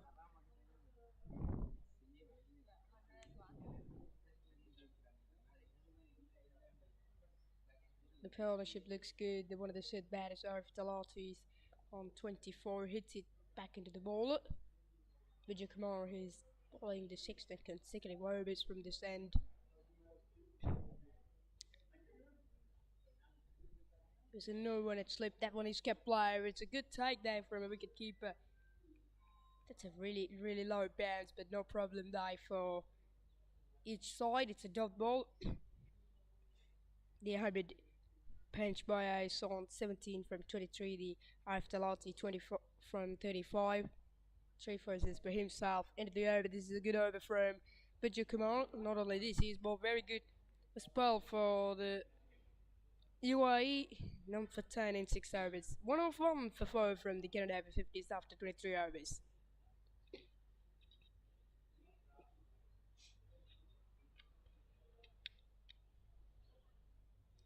Today we had a few more matches. Australia and England playing for the 3rd position at Dundee Crips Cricket Club in Colombo. The Australia was 64 for 6 under enormous trouble in front of the England bowlers as well. The everything doing by one left-hand orthodox bowler, that is Sylvie Bat, who's been absolutely a remarkable knock through that bowling spell. 4 for 9 in 6 overs. What a performance from him. He led the England's bowling attack for today. Damian Leake is 11 from 12. Glenn Giddings is 1 of 9, not out of the centre. Jason Wicket ball his first over today. And India and Wales are playing a plate final today at Mercantile Cricket Association. Well, India is 115 for 2 after 24 overs. The Sohail Masood on 63 and Fakir Dungari unfortunately bowled in front of Roy Emmett for 28. Morgan is out for 9. Iqbal Khan is 11 off 10. 20 is not out. And South Africa playing against the Windies at FTZ Grounds for the 9th place, and South Africa is 135 for 5, 35 for 3. And USA playing against New Zealand at FTZ Grounds. USA betting first, 102 for 105 for 2 after 22 overs. Since you were thinking from, it's got 5, and the Navid Perez is out for 37. Fazal Lime out for 37. That was the top scores of the USA and New Zealand match, and Namibia is playing against Zimbabwe at Nationalised Services Grounds in Radmalana. That one is kept low and played nicely on the back foot. Short pitch delivery from him. Spin it, and Rehan Khan has missed his length, and easy picking slide by the right-hander. That'll be another boundary for this right-hander. His looks good today. This is a good shot. Nicely set on the back foot. He knew exactly where was the fielders are played for himself. Only scoring on the fence. Mid-wicket is up, so he goes over mid-wicket for 5. There was still a similar field for this man. If Talati is on 28 from 39, this time gets through the offside. It's a misfield. Just a single day. Namibia is playing against Zimbabwe at Nationalised Services Grounds in Radmalana. Namibia is 73 for 4 after 24 overs. That was the news out in day. Tomorrow we had a very important match between Pakistan and Sri Lanka. It's the biggest final of the IMC Over-50s World Cup.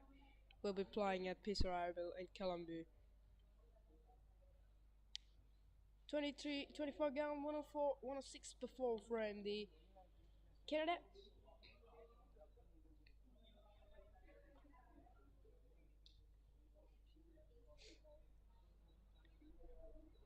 Simon Holiday is the most runs at the tournament for Wales Over-50s. John Singleton the most runs at the tournament for England. Simon Jonathan from Sri Lanka in the most runs. And Arif Talati from Canada. Jason Arts from Zimbabwe. Fakir Dungaria from India. And Sin Ranjit from a UAE. He's got 248 in 7 matches. That is the top scores in the tournament. Ali Bukhari is still on top of the tables with the bowling column. Picked up 20 wickets in 7 matches. What a performance from himself. 3 wickets against the USA match, 3 wickets against the West Indies, 2 wickets against Australia, 3 against South Africa, 2 more wickets against India, 4 wickets against the Canada, 3 for against Pakistan. That best wickets was 4 for 14 up against Canada Over-50s on his very second match as well. And William Smith with 16 wickets. He's from South African Over-50s. Rehan Rauf with 14 wickets from Pakistan Over-50s. 12 wickets from Purji to the water. Only 9 batters able to score centuries in the tournament. Someone Jonathan from Sri Lanka scored a century, and Stu Mayers from Australia scored a century. Jason Arts, Anthony Sahadia from West Indies scored a century. Charles Eccleston hits a century. Ruben Perez from Sri Lanka scored a century. Rory Ingram from Sri Lanka scored a century. These are some of the players that scored centuries at the tournament. This is the 54th match at the International Masters Cricket World Cup 2025. We already have seen out to be 76 half centuries at the tournament, 24 times over 100 run partnerships, and 81 times over 50 run partnerships as well. This is a very good tournament for each side. The UAE, United Arab Emirates, are looked to finish the tour and finish the tournament with a victory. Not only them, Canada also looking to do the same thing out here. Last ball from Bijay Kumar. This looks a very good over, just a one, and this single brings them into 108. 108 for 4 after 27 overs as well.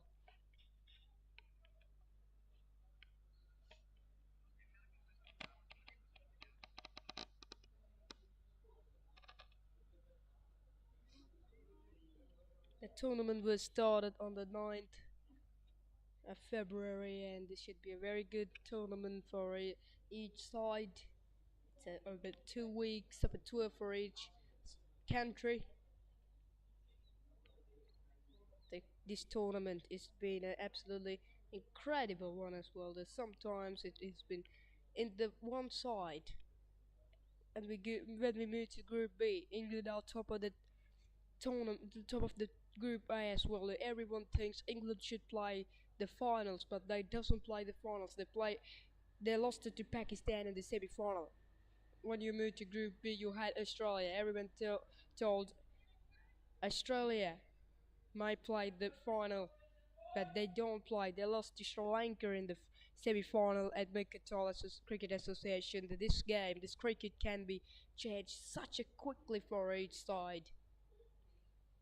We cannot recognize who are the teams that playing the final match. It can be changed very quickly. Talking about Pakistan-India match a couple of days ago. If India has won that match, they should play the semi-final up against the England Over-50s in the previous Thursday as well. But unfortunately, they was lost that match by 1 run.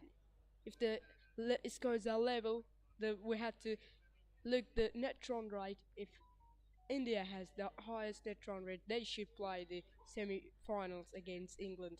This game is possibly happening for it. That's cut nicely. That's hits it in just a score of the wicket for a single by Arif Talati. 108 for 4 after 25.3 overs. This is a good cricket day from Arif Talati, and this right-hander Ahmed. This is good batting as well. On the back foot, plays it nicely. Get the first run hard. Call for 2, but they should settle for 1. And if another good over, this is good for UAE. Just the 3 runs up at 110 for 4 after 26 overs.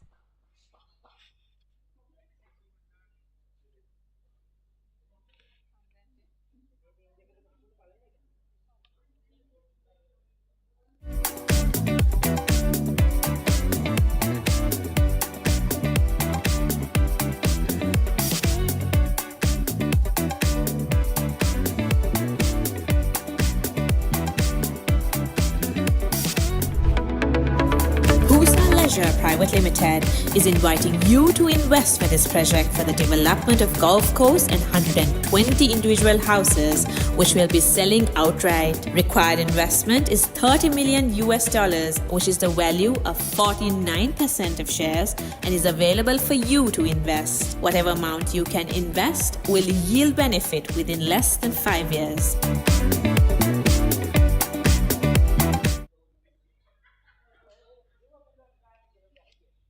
Bijay Kumar is onto his 8th and consecutive overs.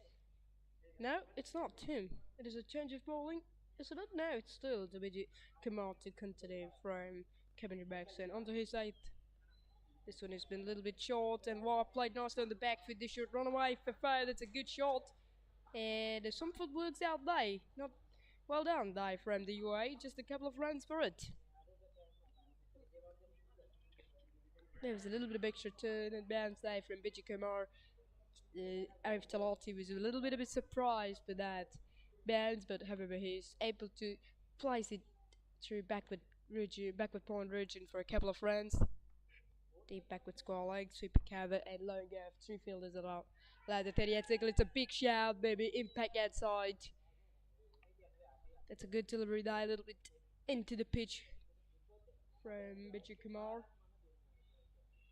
This is very important bowling spell from Bijay Kumar, bowling such a great line and length. Very good control and a good disciplined piece of bowling from himself.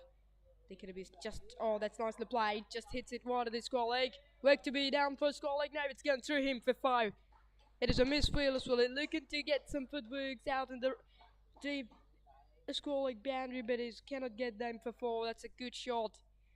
Have a look at that one. That's a little bit short. Really nicely played on the back foot bar of Talati. The good placement, but that should have been stopped. That should have been a 1 or 2 maximally, but they got 4 for that as well. Runs are coming in this very hot afternoon here in Katunayake. 2 more deliveries to go. He's bowled well today for Bijay Kumar, but the previous delivery has been a bit short and easily placed it for 4. That's nicely bowled. Quicker one by Bijay Kumar.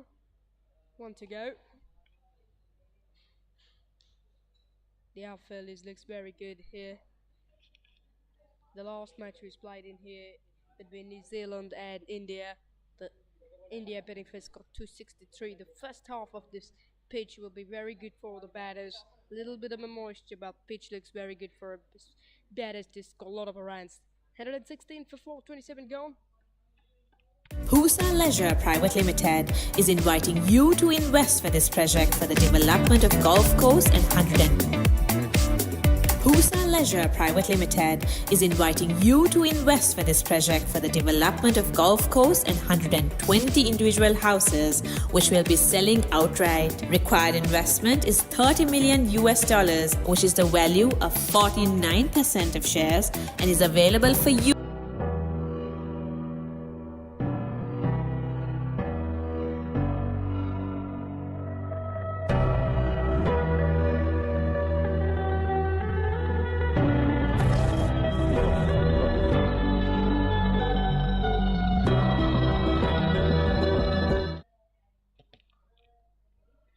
Played on the back foot and a little bit of a misfield die. Just a single. It's a bit hard to die from a right-handed avid bet. There was a little bit of a misfield die from the backward point fielder Bijay Kumar at backward point region.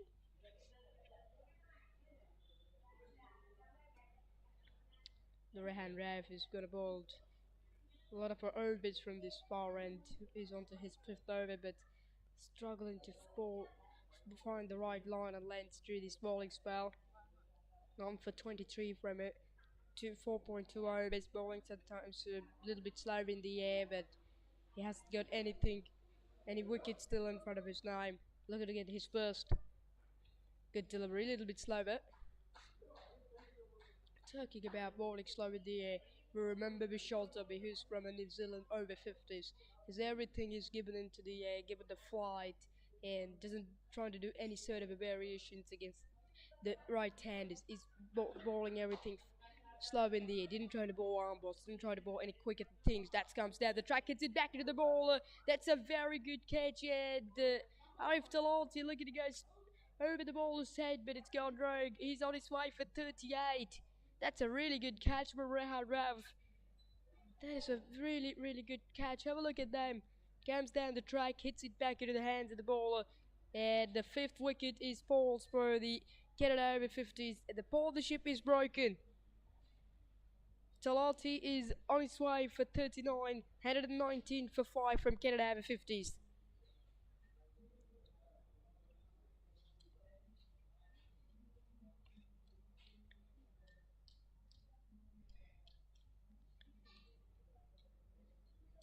If finally Rehan Rauf able to get the wicket for himself. Look at that. Bowling a bit slow in the air. It's a full toss. Look at it go straight. But unfortunately gets to bottom of the bat. That's a very good catch from Rehan Rauf. However, the Talati hit it very hard for that one, but no problem. He's up for 38 from 53. The partnership is broken. It's a good partnership between that two players. About 57-run partnership between that two has been broken. New batsman Dion comes at 5 down.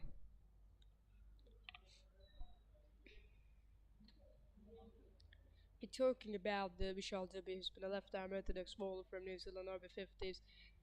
I saw it in the match between New Zealand and Namibia match at Navy Ground in Wellsborough.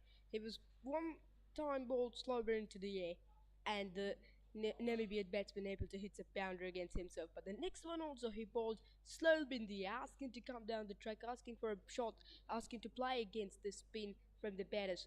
But the next delivery he was out. That is the trick that he's using. He's never gonna do any variations, bowling similar line and length with similar kind of deliveries from Vishal Dubey. That is the most important. He has a lot of confidence about himself. If you haven't got any confidence to do that, you will certainly never do that. Well, that certainly you're not using that option. But Vishal Dubey has that confidence. That's why he is going to bowl everything slow in the air. He's one of the successful bowlers in the tournament for the New Zealand Black Caps as well, bowling everything very tidy line and length. And he's the highest wicket taker for New Zealand over-50s in this tournament. Picked up 12 wickets in 6 bowling innings. Nicely bowled. End of the over, Dion is survived with an odd ball, 119 for 5 after 28 overs. Talking about Vishal Dubey, picked up 4 wickets against the India in the last match. He already has picked up 3 wickets on the 45th over against Indians. 1 against the Sri Lanka, 1 against England, couple of wickets against the Namibia, Zimbabwe and UAE match. Today New Zealand are playing with USA for the 9th place match. Correction, 7th place match. USA are on top after 25.5 overs, 127 for 3. Sanjay Weersing on 14 from 20. Sajid Fernando is on 12 of 8 as well.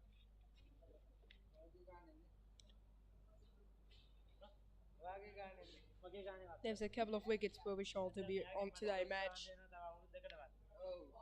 That's catches it away nicely towards the... Oh, that is a miswheel. That's one gone for 4. This is a poor cricket from the UAE. That should have been stubbed out on the long run boundary, out of the super covered boundary. Hits it straight into the hands, but look at that, what happened out there. Oh, this is very poor cricket. That one has gone through his legs before. But no problem, Canada will be certainly happy about that. This is all important runs at this occasion.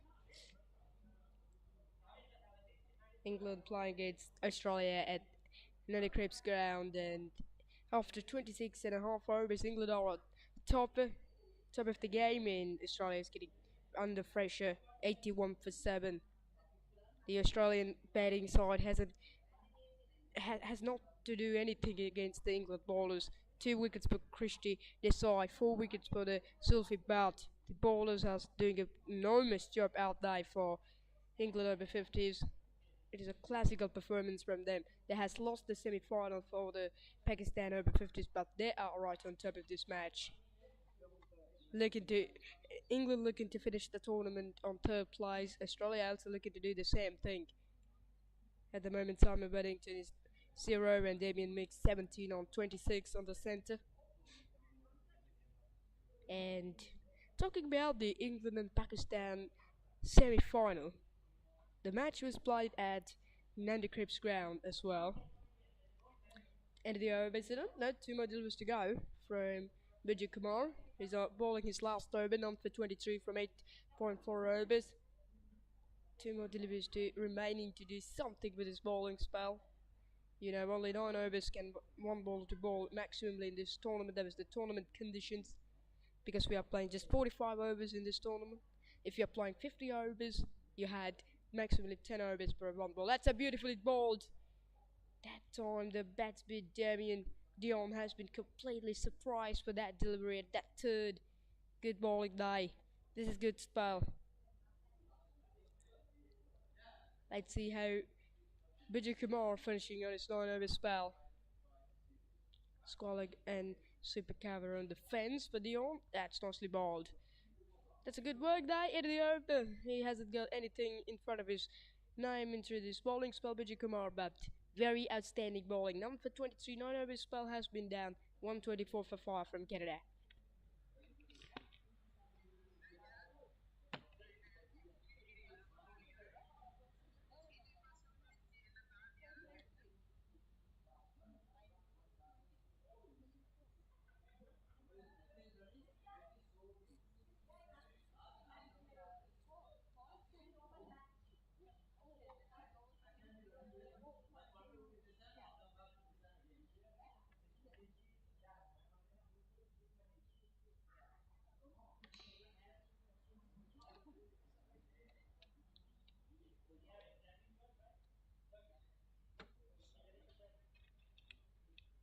Rehan Ralph is continuing from the far end.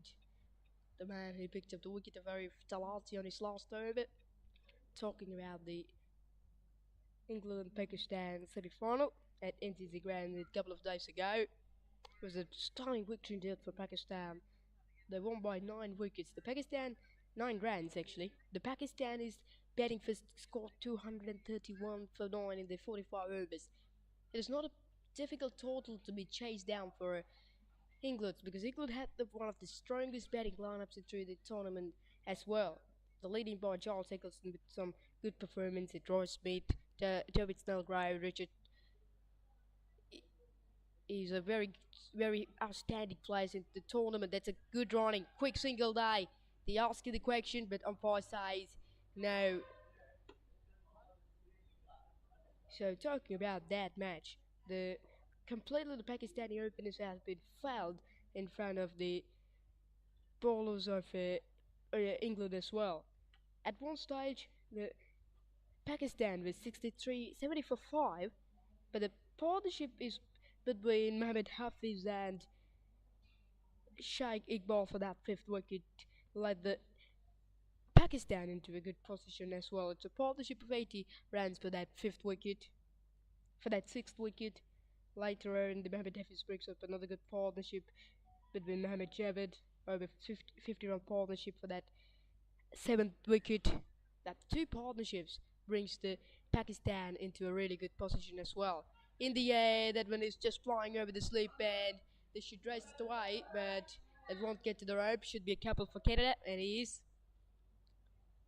just getting over the slip board on that occasion. Makes the luck for the right-handed batsman Dion.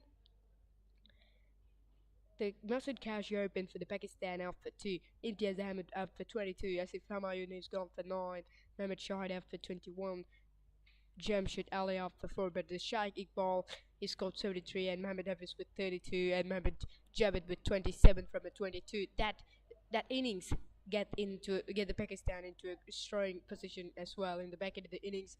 And 127 for 5 from Canada, 30 overs gone. The second power play has been over.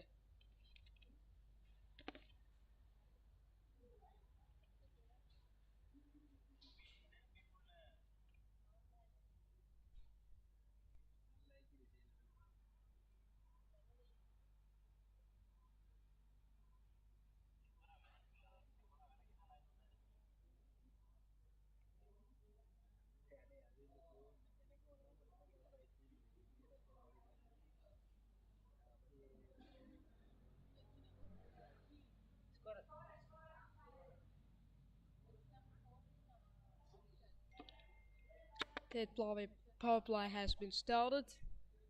127 for 5 from Canada after 30 overs. Third and last power play started. Now you can put more than 5 allowed the 30 out. The UAE has started to bring Score again longer on the fence on the leg side boundary and Super Cavi getting in front of Score on the wicket and longer at 45. Goes through the offside. Work to be done for sweeper K, but this should race away. Should gonna race away.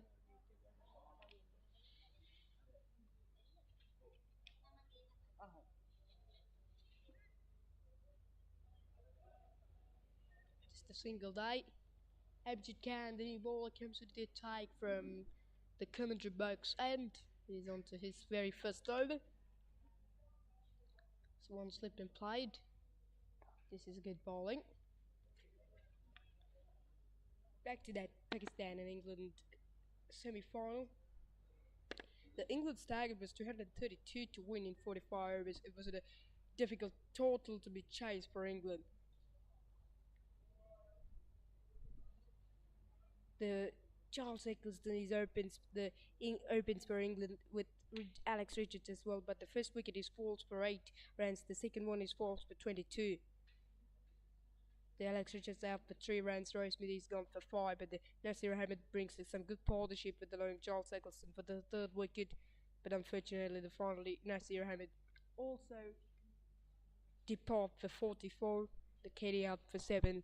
John Waldman out for 8. David Snellgrove, the captain, trying to bring his team back into the game, but he's also unfortunately out for 31. Charlie Knightley is gone for 40. Nick Philby out for 14 as well. At one stage, the England is 120 for 5, but suddenly the lower the batters is out for a low score as well. That's a nicely played. That should go for 4. No, it won't get to the rope. Just a couple of runs. The fielder has a good chase down there towards the far leg boundary. Pass signal to boy. Should be a couple of boys for that. At one stage, England has lost 2 wickets in a quick situation as well. The Nick Phillippe out for 215 followed the wicket of Zulfi Belt for 215 in similar over as well.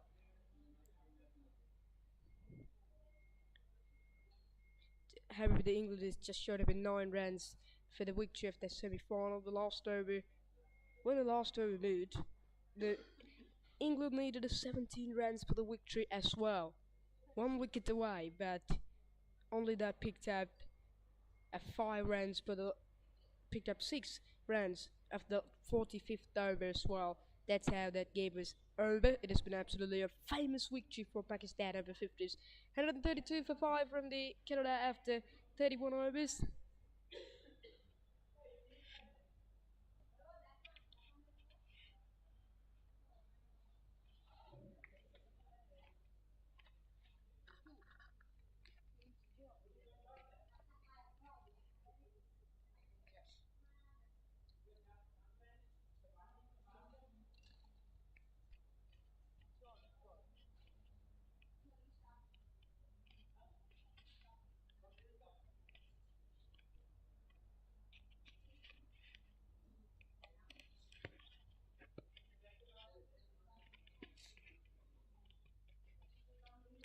John Flory back into the attack from the far end. He's onto his second spell.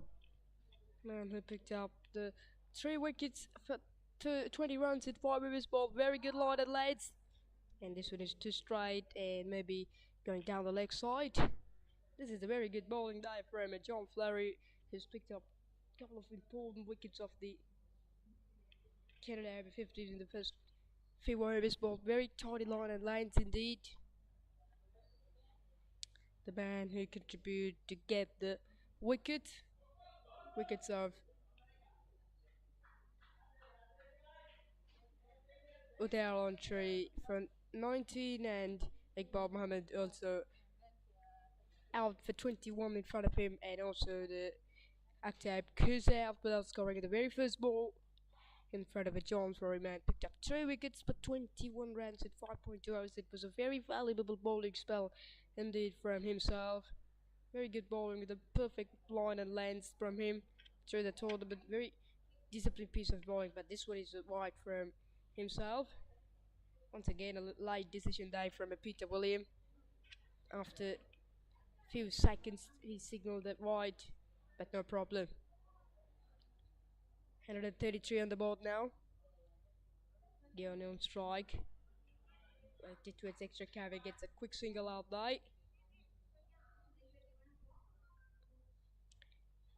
At one stage, the Canada has lost 2 wickets for 62 runs as well, but the partnership of that 5th wicket is so good between Arif Salati and this right-hander Ahmed Panchber. Yeah, it's a partnership of over 60 runs. That's not supplied straight down the ground to its long on. We'll get a single day. There's a fielder on the long off, sweeping cover, backwards Scarlett on the fence as well. Next stick became Kinsley, the wicket keeper, Sahid Hunt, Road, Jude, Brand, Roger Duran. That's gone past. That's good, the outside edge, and this should race the way. And it's a wonderful Tuesday from the Canada Over-50s. This is very, very good cricket from the right hand, just using the pace of the ball by Ahmed, and easy picking stay. But that was not a bad delivery actually from a John Flory. Just ball that fourth stump channel, but unfortunately there was a no slip. Now third man pulls back into the boundary, but there was no any slip still to be applied for this right hander.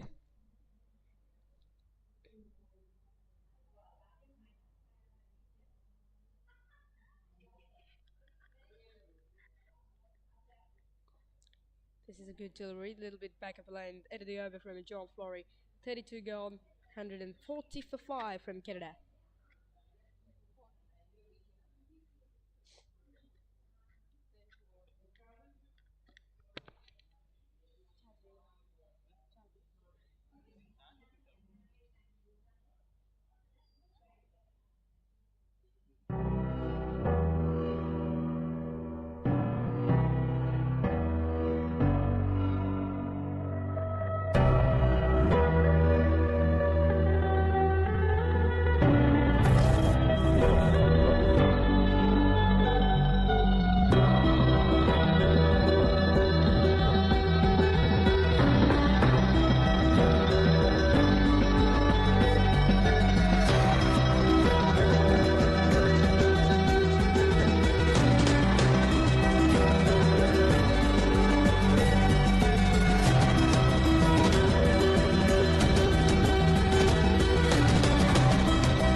This should be a very hard day for the very tough day for the players of each side, playing under very hard for the conditions here in Katunayake.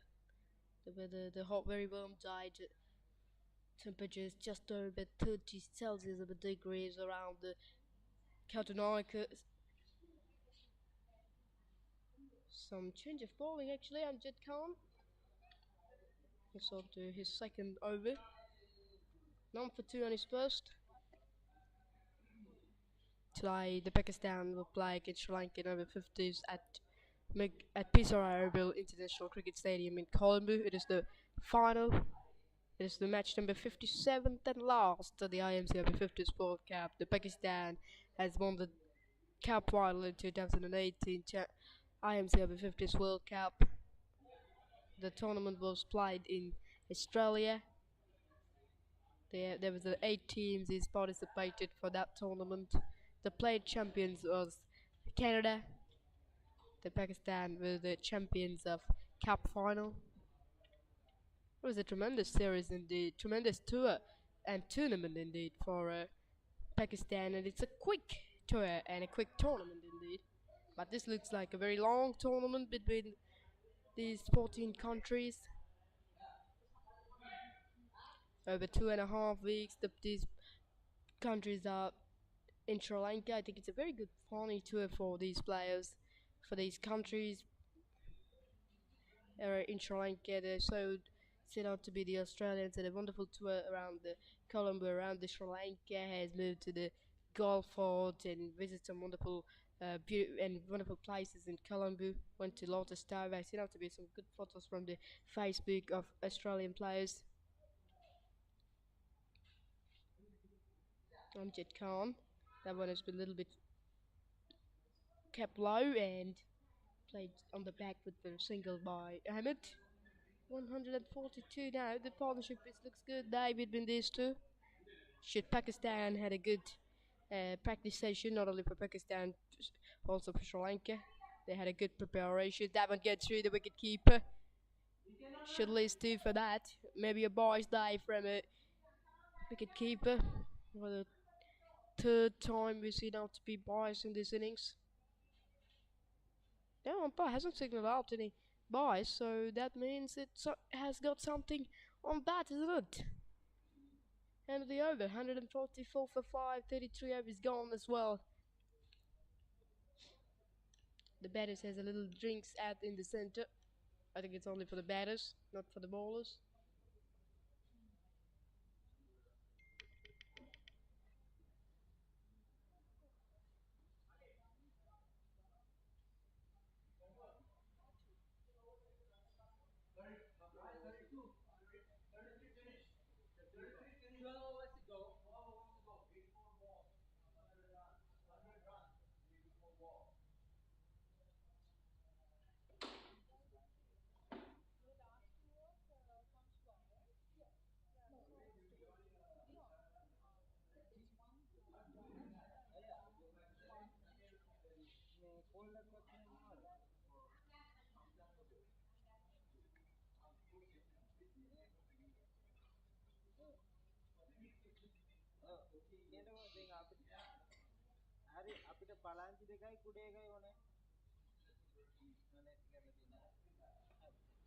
And the two teams has the drinks out of the center. 33 overs gone, so this is the third and last drinks break for players.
Welcome to Pusa Leisure Private Limited, Sri Lanka's premier destination for cricket enthusiasts and sports tourism.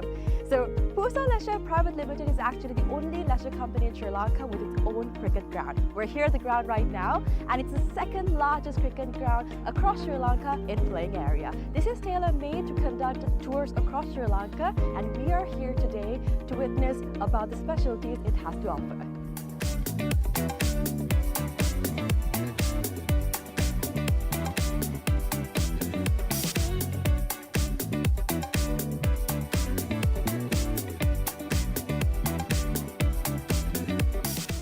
It's only natural for you to ask, what's so special about this ground? Well, let me list out a few reasons as to why it's special to cricket, right?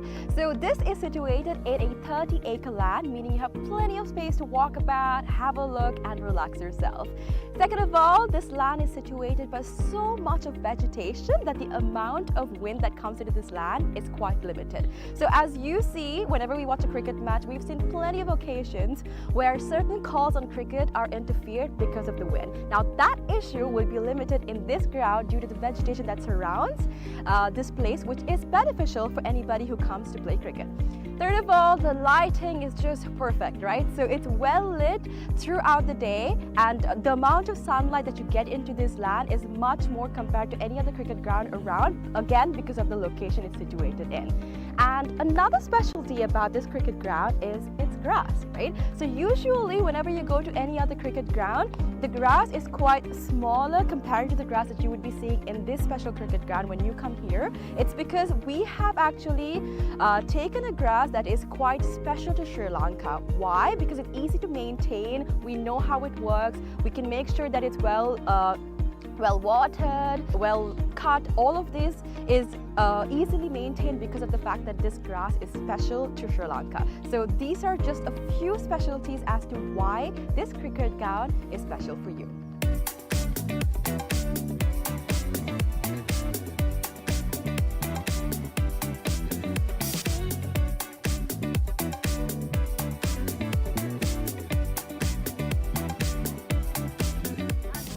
Alright, so let's talk about the pitch a little, right? So I'm here right now, and from the pitch to the ground, we have about 80 meters of a radius, right?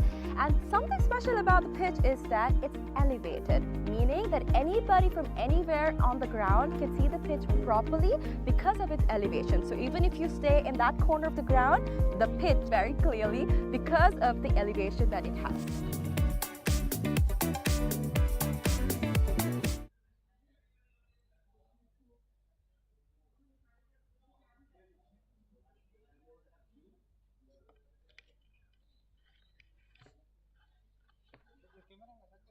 We are back to this 54th game of the IMC Over-50s World Cup. Ninth position selected match between Canada Over-50s and UAE Over-50s playing at FTZ Grounds in Katunayake. John Flory comes into the attack. This time it's a short bowling run-up. Looks like a spinning die. Goes down the ground. Work to be done for long on. No, it's gone past the long on fielder for frozen it. No, that's good fielding once again on the longer boundary. The fielders on the boundaries looks very good. Today for UAE has seen out to be the 3-4 times of good stops and good efforts like this. John Flory bowls the first 6 overs to medium fast bowling, but at the moment he decided to bowl some right hand move spinning by himself. So it is a little bit quicker and goes through the offside. Just a single day, calls for 2, but no, they will run to that. That's good running, isn't it? No, it's out. It's a very, very unusual running day. Don't have to deport. There was a big message. The big call comes from the 70 staff of the dugouts called, and they called for run 2. Actually, the 2 batters is not set for this 2. They was looking to get the only 1 run, but there was a big message capture of the dugout of the Canada Over-50s. There was called for run 2, but however they tried to run 2, but that's a good quick work there from a wicket keeper. And the 6th wicket falls for the Canada Over-50s, headed at 48 for 6. The deal is on this way, I think. It will be very disappointing.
Well, there was another wicket falling for the Canada Over-50s. This guy, the cab set goes, Jude.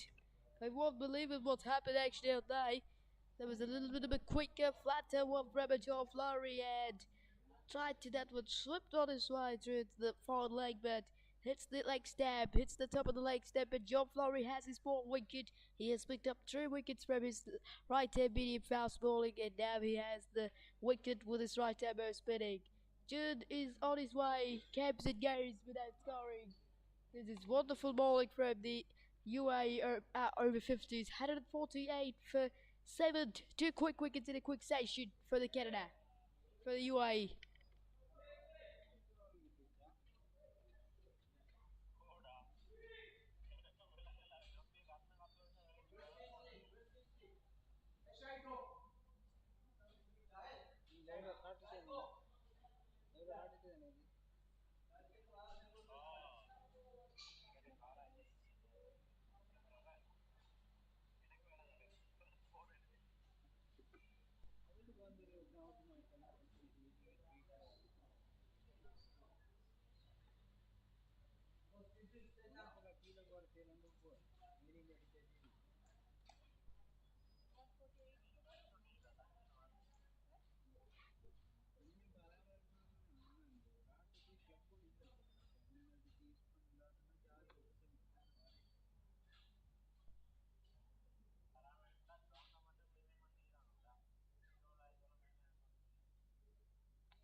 UAE are on a hat trick.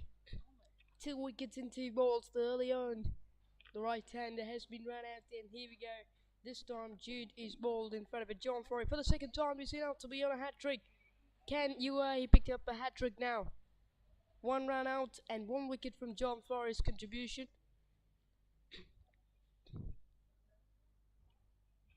Sahid on strike, the left-hander. No one at slip ball. John Flurry. Ball a bit slow in the air. Driven down to long off for a single. Hasn't got the hat-trick, but brilliant knock from the UAE bowlers today.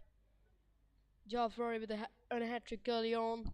With some medium fast bowling. Now he's bowling the right-hand spinning and picked up a wicket. This is very classical bowling from the UAE as well. This is a good executed in the back end of the innings as well. Sahid hands rod. And Dion half on strike and worked away towards the leg side. Call for 2. They should run 2. This is a good running, and even it's a good throw from the square leg boundary as well. It's a very slow throw. That 2 runs brings Canada into a 150 run mark. 151 for 7 last ball to go from the 34th over. This is absolutely good bowling from John Flurry. Picked up 4 wickets for 34 from 6.5 overs and driven to its lone go. Single day for him. 151, 52 for 7. 34 overs gone.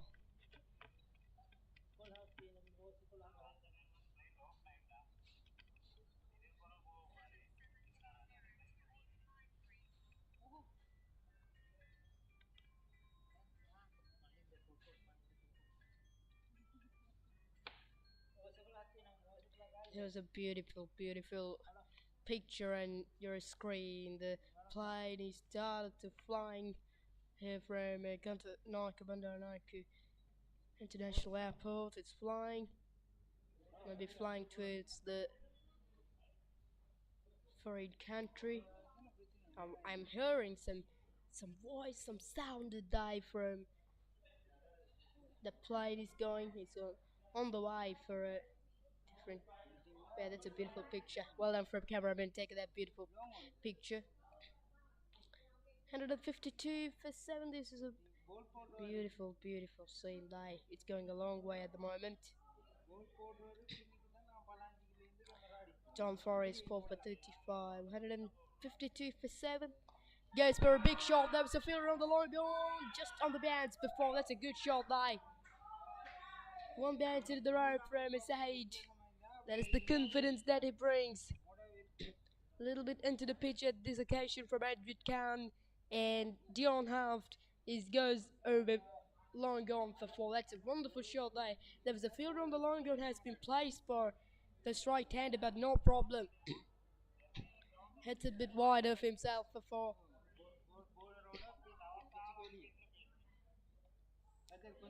And 56 now, the Canada looking to score runs. After this over, there has remained more than exactly 10 overs. They should try to make a 70, 75 for the next 10 overs. If they're gonna make a 80 for the next 10 overs, certainly they're on top. Now Squalek puts it back into 30-yard circle. No, back into the deep Squalek boundary, deep mid wicket. Long gone is getting a bit straighter. Deep mid wicket. No one at Katunayake region, and the long gone has plays very straight and over at super currently 4 fielders on the boundary, 3 on the leg side and 1 on the off side.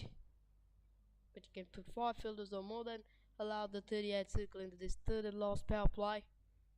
It was the tournament conditions as well. Amjad Khan continuing. That's a quicker one. The John Haft is just beaten for that delivery. Let's have a little look back in about Shoreline, back India and Wales Over-50s match. It is a played final between these two sides playing at Mercantile Cricket Association in Colombo 7. India after 35 overs in right on top, 193 for 3. They are Ganguly with 40. Iqbal Khan is not out, 36 as well. And back to Shoreline, back to Australia and England's match.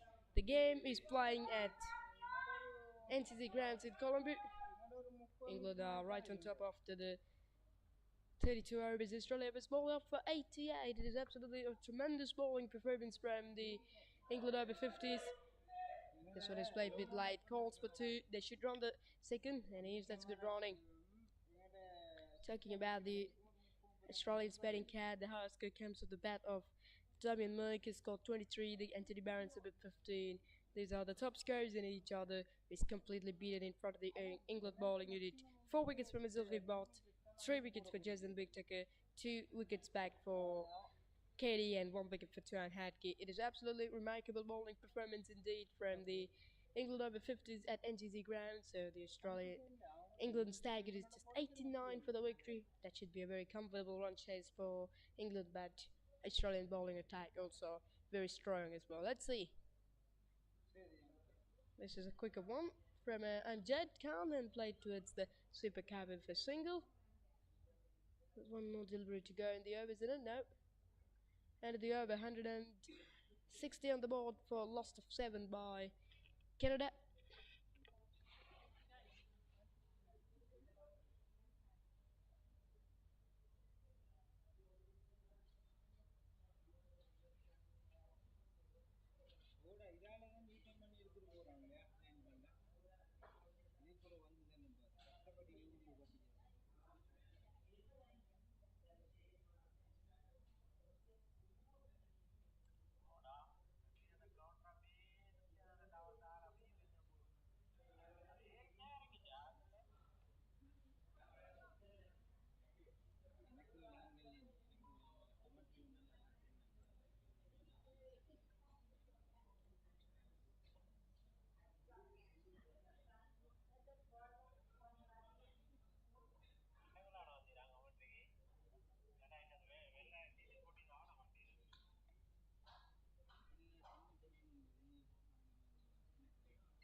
John Frey, so that no, Rehan Khan comes into the attack.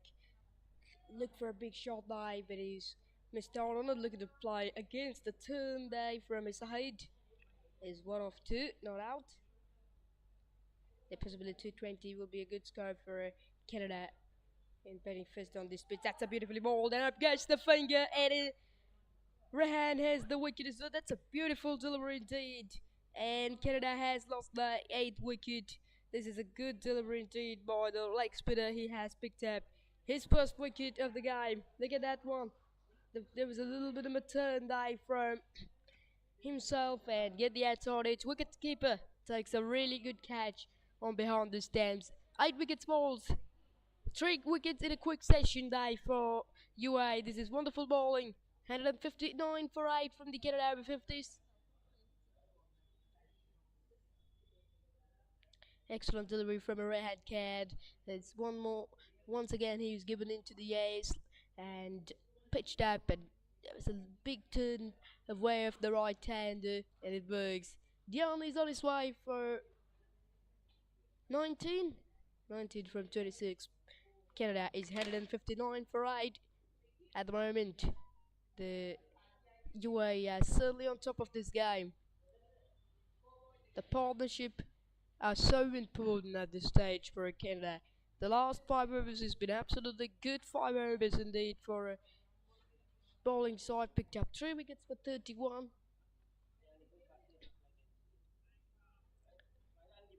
New batsman Kingsley comes into the crease at 8 down. These two batters now looking to bring some partnership for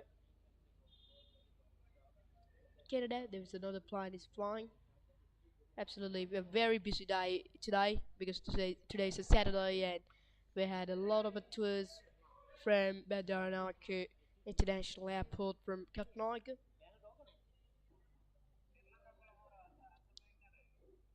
This is a good bowling there from Rahad Khan. He's onto his second spell ball, very tidy line and lands.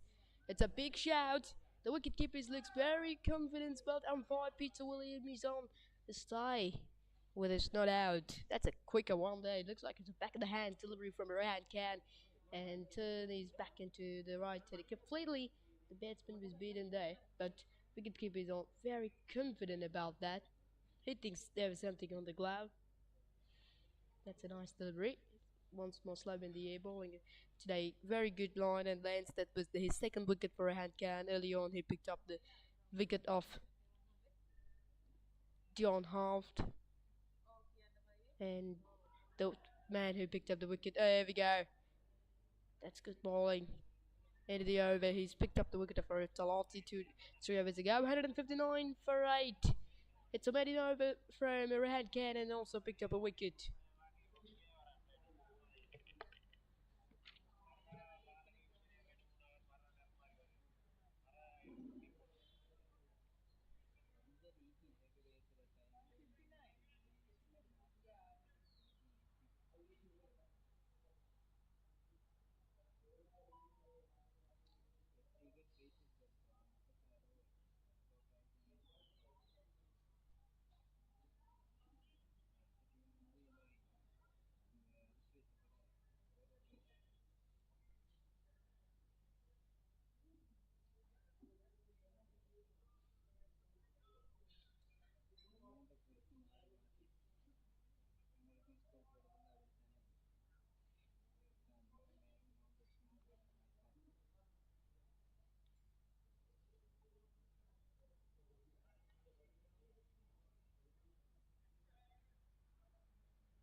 Amjad Khan bowling his fourth and consecutive overs day from the Canada end.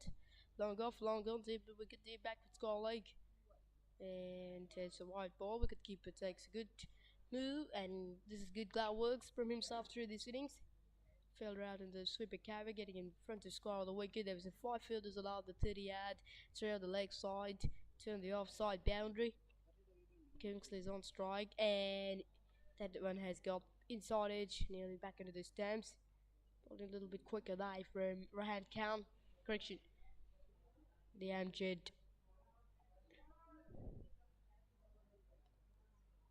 Khan bowling his fourth over, looking for take some wickets. 2 more wickets away, only for remaining for Canada to do something. Moved to South Africa and West Indies match. It was a 9th position selecting match between those two sides. South Africa, after 41.4 overs, is 217 for 8. Some good performance there from Russell Crookes, 27 from 20 not out, and 49 from Ian Smith, the highest wicket taker at the tournament for South Africa, picked up 16 wickets, and Dave Barker has got 52. These are the top scores from them, and Vijay Sonari back with the wickets for the West Indies, 3 for 39, wonderful spell from himself, 2 wickets for Rajendra, 2 wickets for Sudesh Dhanram as well. Nicely played down to straight back into the bowler's hand.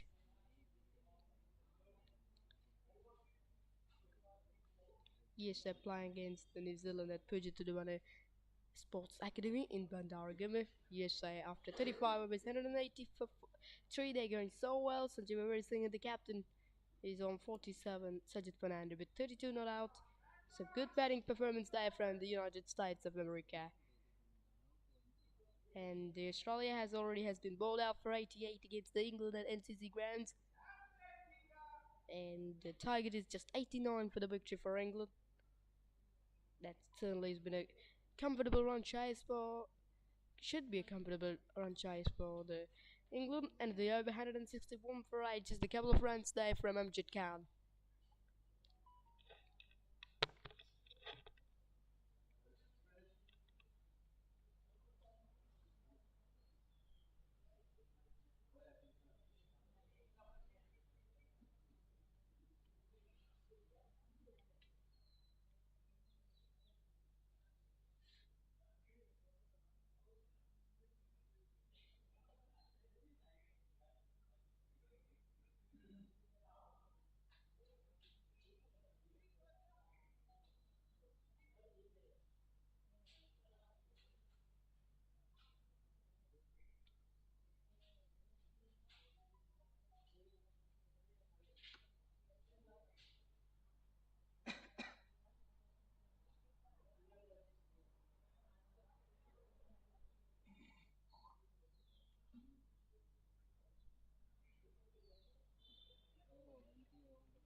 And Khan is continuing. It's a very busy match. Bowling his 8th over, 2 for 27, looking to get more wickets.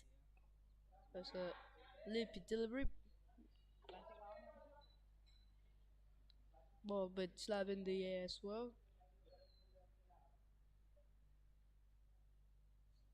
So it's another flighting delivery and hits it back into the bowler's hand.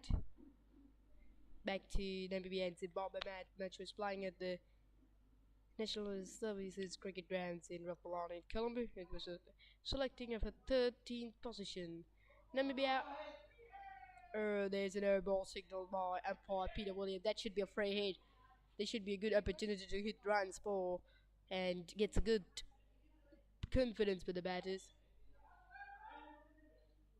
Here's the free hit, and he looks for a big shot. He swings it, but he missed on it. It's an arm ball from Rehan Khan. Good option die, because always the batters are looking for a big shot. Then when you ball the arm ball, he will be beaten to that speed. It's another quicker one, and gets it better ball on that occasion by Sahid. Gets a single. 140 for 7 from Namibia after 38.1 overs. Playing against Zimbabwe. Back to the points table of Group A. When the league round is finishing, England are in top. They played 6 matches, has 6 victories. They're up to the semi-finals with carrying 12 points and a good momentum against Pakistan, but unfortunately they was lost it to the semi-finals. Sri Lanka played 6 matches, has 5 victories, only lost it to England in couple of days ago at NCC Grounds, and they won each other matches, and they was played the semi-final against Australia, has made a good performance out there. 163 for 8 from Canada after 36 overs. Who Husa Leisure Private Limited is inviting you to invest for this project for the development of golf course and 120 individual houses, which will be selling outright. Required investment is 30 million US dollars, which is the value of 49% of shares, and is available for you to invest. Whatever amount you can invest will yield benefit within less than 5 years.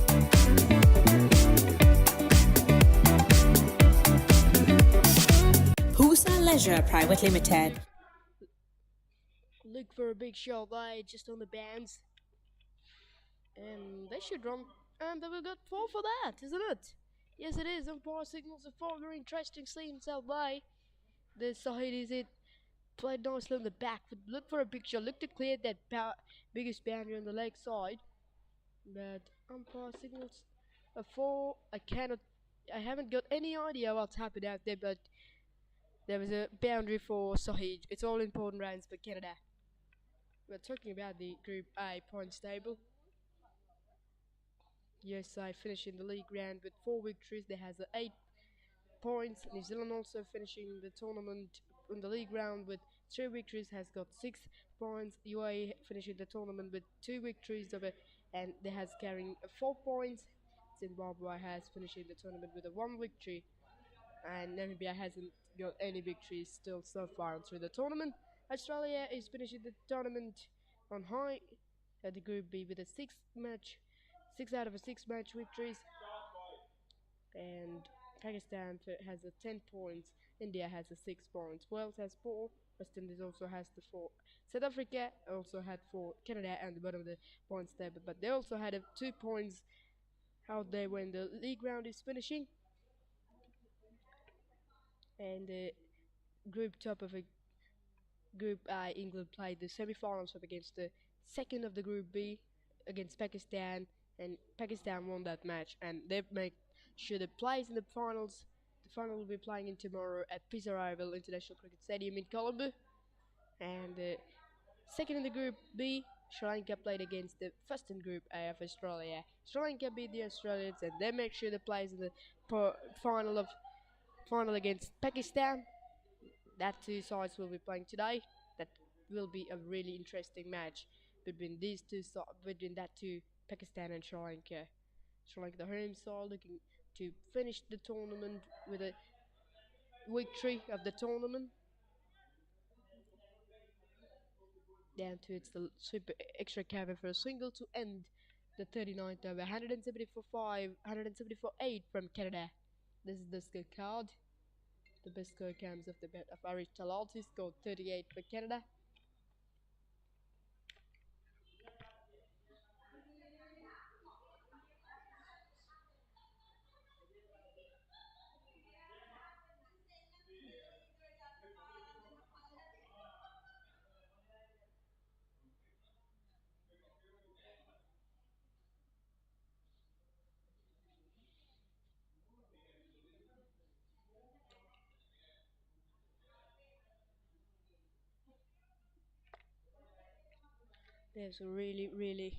There is a really hot day here in Katunayake. The temperature is just over 34 degrees of Celsius around the stadium. 174 6 more overs to go for Canada, 2 wickets away for themselves. Sidney Roberts comes back into the attack from the far end onto his second spell. Ball very decent line and length, hasn't got any wickets still so far, but ball very good tidy line and length. Now he's bowling to the left-hander, man who picked up a couple of wickets in the previous match. And talking about the England and Namibia match, it was an absolutely high-scoring game between that 2 sides. And England able to find the highest score in the tournament. They scored 414 runs against Namibia, so it was an unbelievable performance from England Over-50s out there. They has picked up a stunning victory against the Namibia as well. It was a league round match. It was the last match of the England playing in league round. They won by 328 runs against the Namibia. The game was played at Mercantile Cricket Association in Colombo. England batting first, scored 414 and lost of 7 wickets as well. And talking about this cricket, the John Wildman opens for England, scored 62, retired, hurt, and Charlie Knightley out for 53. He's in, not out actually, he was a retired. Richard Tubman, captain, scored 20. Alex Richards scored 56 and he also retired. Caddy with 60. Martin Gidley is scored 52 and retired. These are the top scores there, and England played that match with a plenty of changes. They hasn't played one of the strongest batting side there in that match. Nazir Ahmed doesn't play, especially the John Eggleston, the highest scorer in the tournament, doesn't play for England. David Snellgrove didn't play that match for England, but that players also make some great performance out there. Namibia Rollers hasn't got any idea what to do against these batters. And Namibia was rolled up for 86. England taker. That's hit nicely, and the bounce before it. Yes, it is. That's a good shot by. It's a very good cheers from the Canada spectators. They will be happy, certainly happy about that strike, and that is what the fans of Canada is looking to get at this stage. Hitting runs. Bowling in the net there, as it has been a bit of a challenge for Sydney Robert because the batters are always looking to hit runs. At that occasion, Sydney Robert bowled a little bit into the pitch and it's gone drawing, flicked away nicely in wide of the backward score like boundary for 4. Another one bowled into the pitch and this one is gone through the wicket keeper. This should be a 5 wides, and it is. It is a quick outfield here in FTZ Grounds in Katunayake. Umpire signals of 5 wides, and this is all important runs here for Canada Over-50s. The Sydney Robert is a little bit under pressure at the moment. He was struggling to find the right line and length, and still he's trying to bowl into the pads, but this one is too straight and too fuller, and wicketkeeper up to distance, so he hasn't got any opportunity to stop them. He has a good movement through the innings, but this one is not. He's gone through them for 4.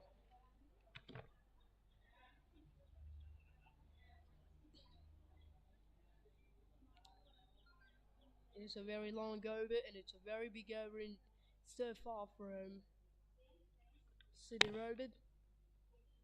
9 runs of the very first 2 delivered from this over.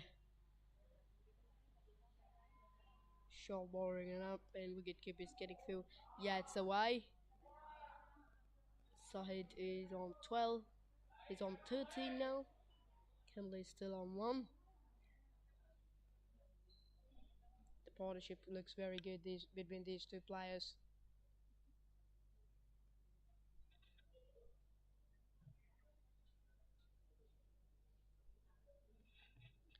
It's a very quick partnership over 22 runs between these 2. It's a good combination contribution there from Sahid. Even it's a partnership. It's a combination of a right hand and left hand.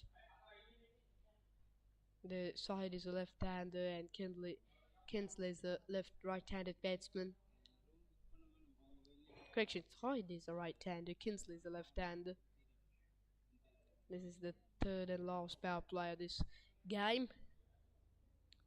After this over, Canada remains exactly more than 5 overs to bat. Chip that one down the ground for single. One more delivery to go from this over for Sydney Roberts. He's been struggling today in the second spell. Already went on a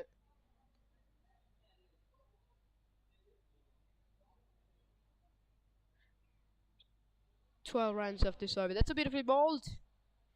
And end of the over.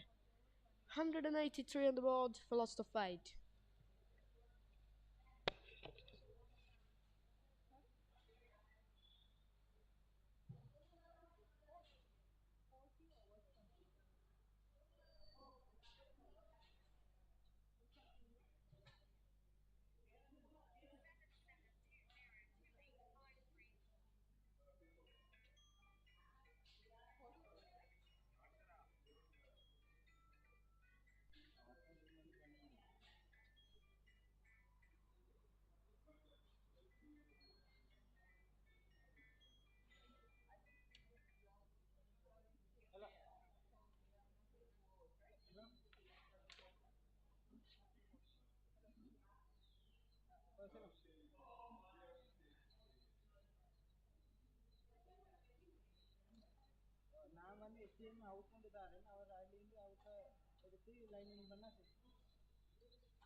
4 more overs to go for Canada, 183 for right. Amjad Khan is down for 22. Comes back into the attack and gets a quick single dive for himself. This is going so well now for Canada. This partnership between these two looks very good. It's a partnership of 22 rounds as well. Good contribution from Sahid. This left-hander is batting so well today for Canada Over-50s as well. And it's a very quick partnership of 22 runs for this 9th wicket as well. Not the easiest of partnerships because the bowlers are looking to get these couple of wickets and trying to finish these innings quickly. Beautifully bowled. Little bit quicker this occasion from Amjad Khan. 2 fielders on the logo on the offside, 3 on the leg side. This is good bowling there and nicely played towards the offside. Calls for 2, but they will settle for 1. This is good bowling. A little bit of a slower. And the next one is bowled a little bit quicker for himself. That's a good play, and I reckon they from Canada, from a UAE. They finished the league round with 2 victories. They has won against the Namibia. It was a tremendous victory indeed for themselves. Played on the back foot and gets it just over the top of backward point. Should get 2 for that. No, it's gone past the boundary for 4. That's a nice shot there from a Kingsley, isn't it? There's the fly for 4. Look at that. That should have been taken, but that one is flying just over the backward point fielder. Sydney Rabbit out in backward point. He has some effort out there, but unfortunately he missed on it.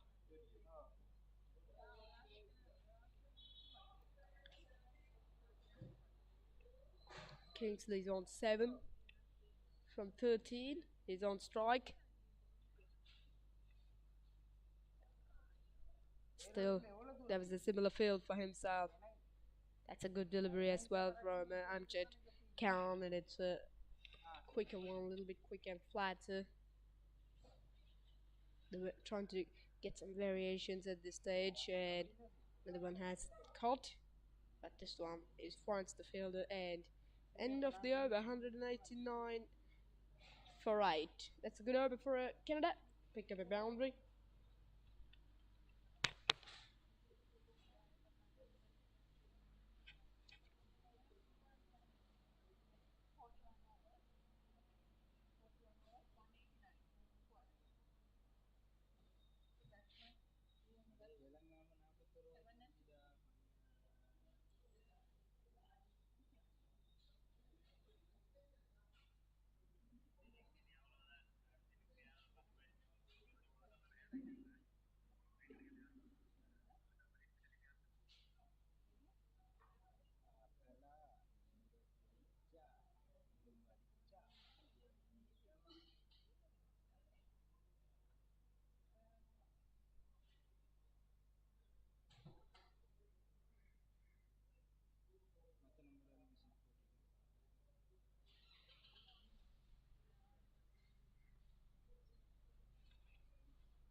Rehan Khan, it's a full toss and trying to sweep that one away, but he missed on it.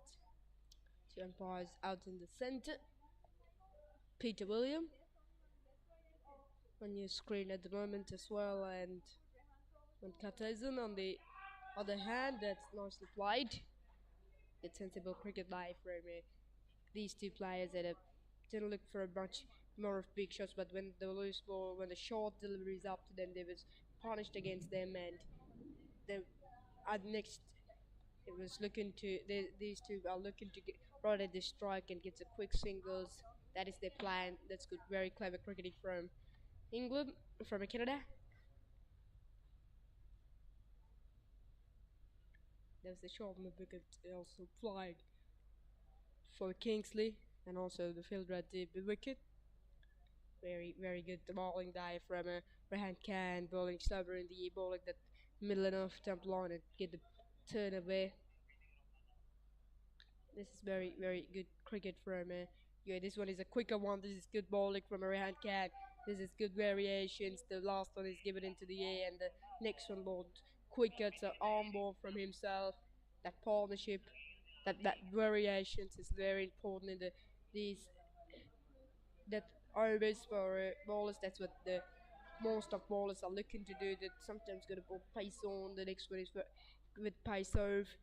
Talking about the variations, I was told during in the previous couple of matches, the Dwayne Bravo, who's a West Indian bowler, he has some great variations from himself. He's a right-hand medium fast bowler, but some in the dead overs, he's so good for West Indies bowling the leg cutters. That swept away nicely there from Sahid, and will go to the boundary for 4. That's a very good shot. That's his second boundary of the innings. That's a really loose delivery from a Rehan Khan, and given into the air, and even in the ball pitch in the outside of the leg step, and easily swept away for 4. The boundary brings Canada into 196. 196 for 8 is on 20 now. This is very clever cricket and clever strike dive from Sahid. Beautifully applied. He's exactly near where the fielders are playing. There was a sculling on the fence, but no problem. He hits it through fine leg region for 4, because no one in at fine leg at that occasion for himself. Last ball of the 42nd over, beautifully bowled. That's it, down the ground for single. 197 for 8, 42 gone, and they were on the second at the moment. It's good running. That should have been a 1, but they're on the second comfortably as well. 198 for 8.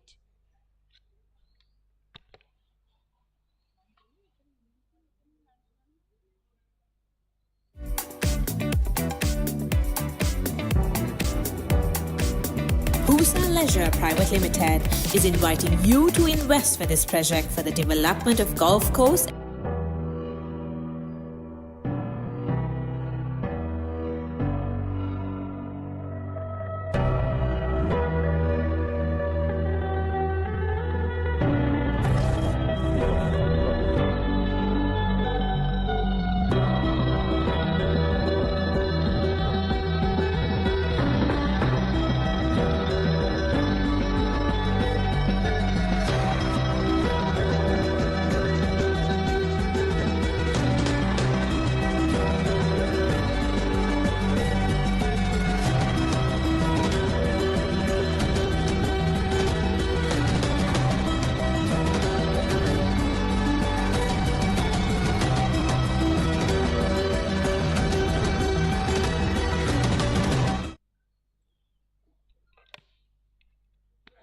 Rehan Khan has already finished on his spell.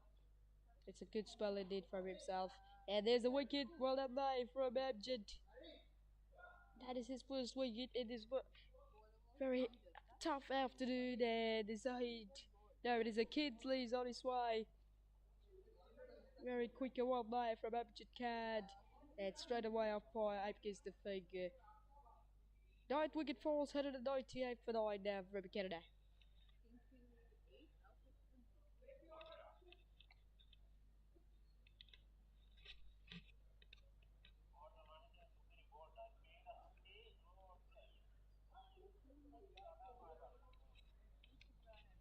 Kingsley's depart now for 8.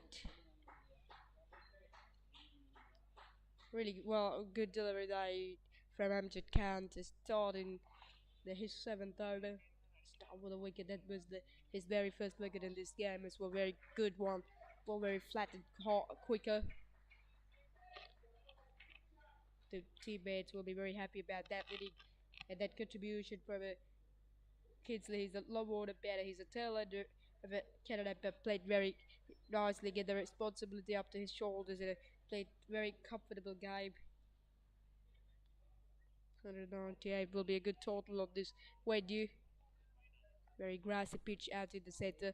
When the game started, there was a little bit of a moisture, but at the moment there wasn't no any moisture, as you can see it at your screen. A little bit of a grass in the center of the pitch. Great pitch day. Very good one for the bowlers. Very good one for the fast bowlers. That's why John Fleury bowled the first few overs, some medium fast bowling, and then back in the innings he used his right hand spinning. He's always been a very successful bowler for UAE from the right hand spinning and right hand medium fast bowling. 2 wickets as a fast bowler, 1 wicket as a spinner. Now Amjad Khan. IK continues. There was a number that he was wearing on his jersey, AK.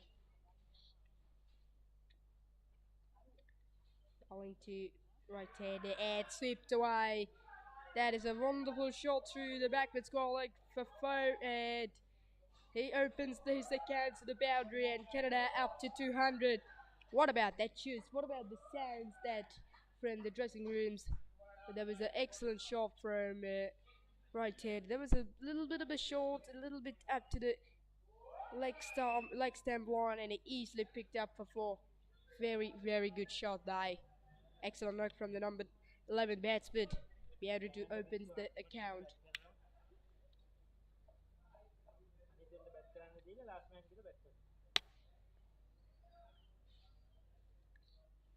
It's a nice delivery, a little bit into the pitch, and single day for him.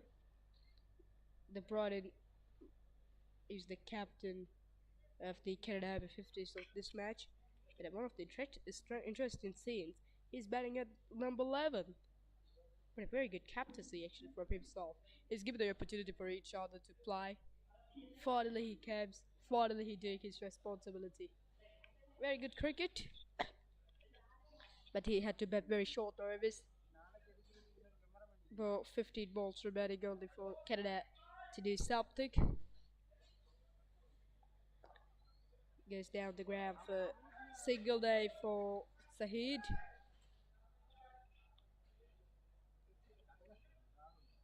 The Rehan Khan has finished on a very smart bowling spell from himself. Figures are 2 for 37 in 9 overs. It was a great bowling performance from himself. He's picked up a very important wickets of Canada Over-50s. Nicely with Twy. Calls for 2. They should run the second. No, they settle for 1. Right on these. No, Sahid is back on strike. Here's the last ball of the 44th over. 43rd over.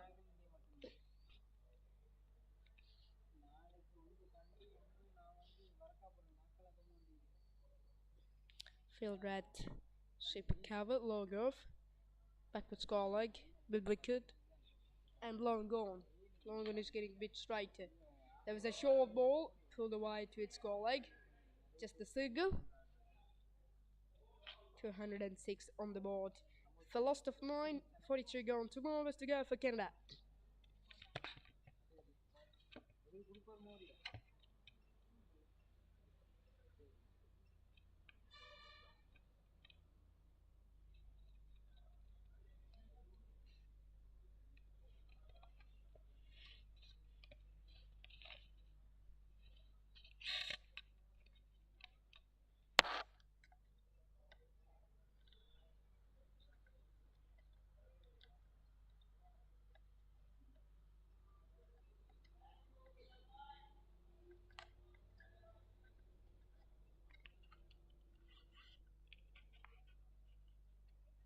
The Sydney Rabbit back into the attack.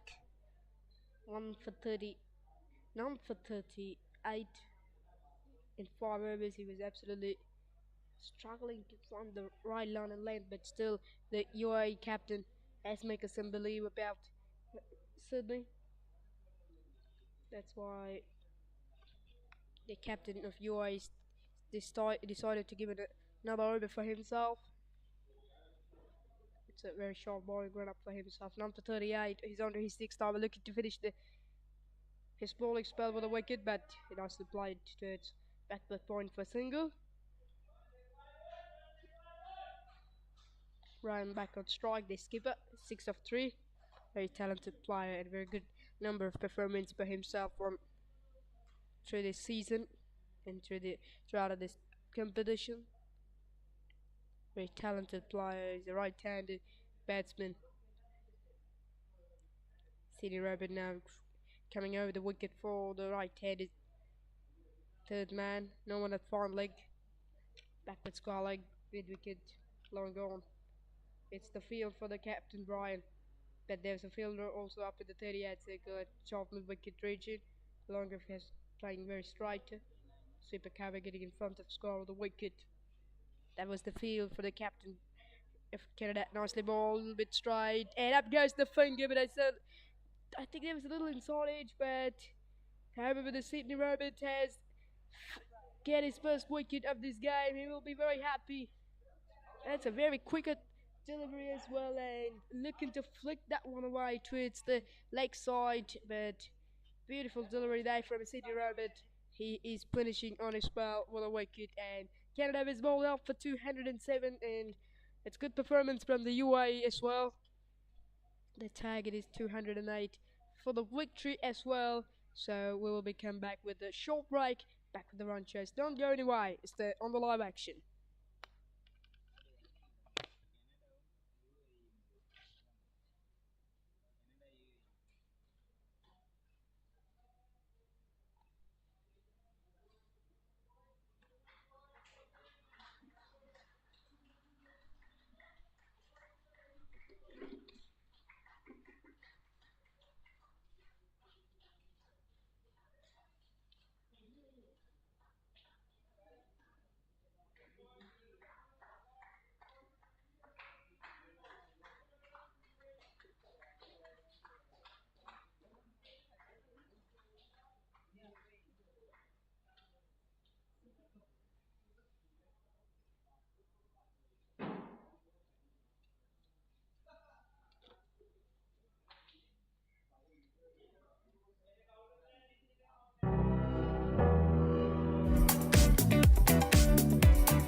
Welcome to Pusa Leisure Private Limited, Sri Lanka's premier destination for cricket enthusiasts and sports tourism.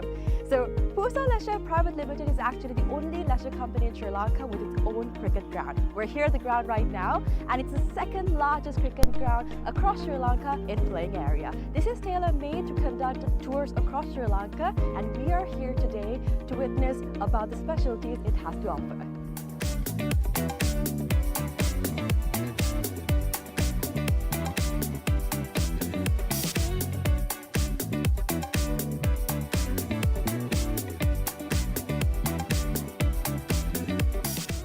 It's only natural for you to ask, what's so special about this ground? Well, let me list out a few reasons as to why it's special to cricket, right? So this is situated in a 30-acre land, meaning you have plenty of space to walk about, have a look, and relax yourself. Second of all, this land is situated by so much of vegetation that the amount of wind that comes into this land is quite limited. So as you see, whenever we watch a cricket match, we've seen plenty of occasions where certain calls on cricket are interfered because of the wind. Now that issue will be limited in this ground due to the vegetation that surrounds this place, which is beneficial for anybody who comes to play cricket.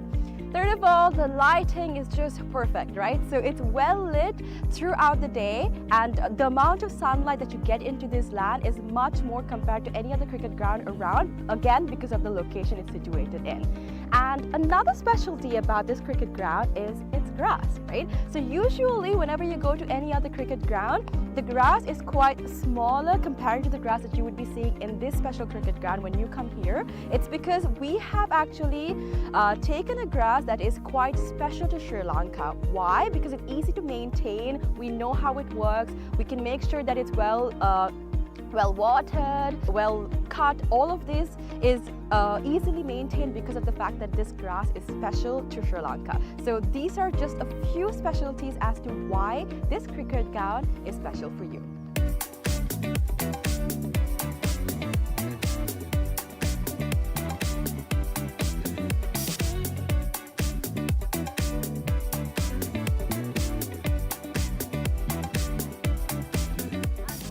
Alright, so let's talk about the pitch a little, right? So I'm here right now, and from the pitch to the ground, we have about 80 meters of a radius, right?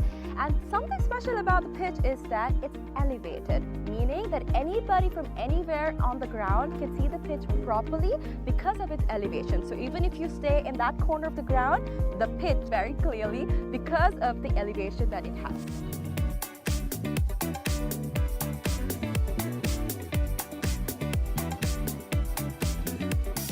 Alright, so we have utilized certain methods to ensure that our ground is free of weeds, right? So our first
welcome to Pusa Leisure Private Limited, Sri Lanka's premier destination for cricket enthusiasts and sports tourism.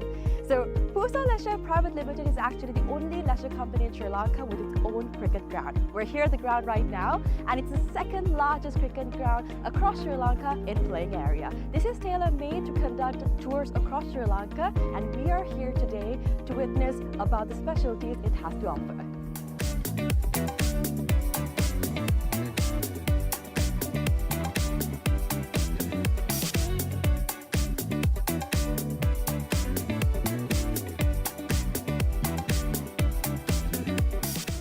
It's only natural for you to ask, what's so special about this ground? Well, let me list out a few reasons as to why it's special to cricket, right?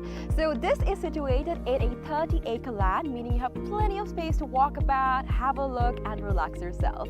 Second of all, this land is situated by so much of vegetation that the amount of wind that comes into this land is quite limited. So as you see, whenever we watch a cricket match, we've seen plenty of occasions where certain calls on cricket are interfered because of the wind. Now that issue will be limited in this ground due to the vegetation that surrounds this place, which is beneficial for anybody who comes to play cricket. Third of all, the lighting is just perfect, right? So it's well lit throughout the day, and the amount of sunlight that you get into this land is much more compared to any other cricket ground around, again because of the location it's situated in. And another specialty about this cricket ground is its grass, right? So usually whenever you go to any other cricket ground, the grass is quite smaller compared to the grass that you would be seeing in this special cricket ground when you come here. It's because we have actually taken a grass that is quite special to Sri Lanka. Why? Because it's easy to maintain, we know how it works, we can make sure that it's well watered, well cut. All of this is easily maintained because of the fact that this grass is special to Sri Lanka. So these are just a few specialties as to why this cricket ground is special for you.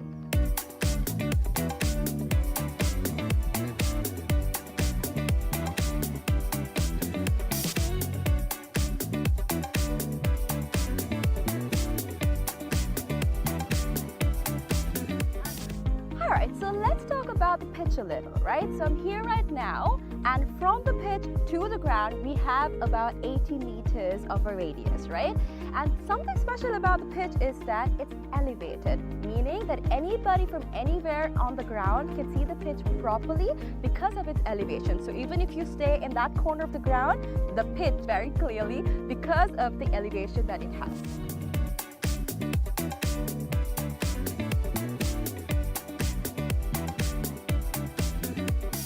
Alright, so we have utilized certain methods to ensure that our ground is free of weeds, right? So our first method is recycling water. We have a natural source of water in our land, and we have taken the water from that into a handmade pond covered by polythene, and water from that is taken to our ground through sprinklers, and that is how we water our ground. And that water is later on taken back into our drain, which I'm standing over, and this leads straight up to the natural water supply that we have in this land. All right. Apart from that, we've also utilized certain methods to ensure that no water from outside is brought to our land, our cricket ground basically. So these methods are basically what we use to ensure that there's no weeds in this grass and that our grass is the same that we have maintained throughout from the start.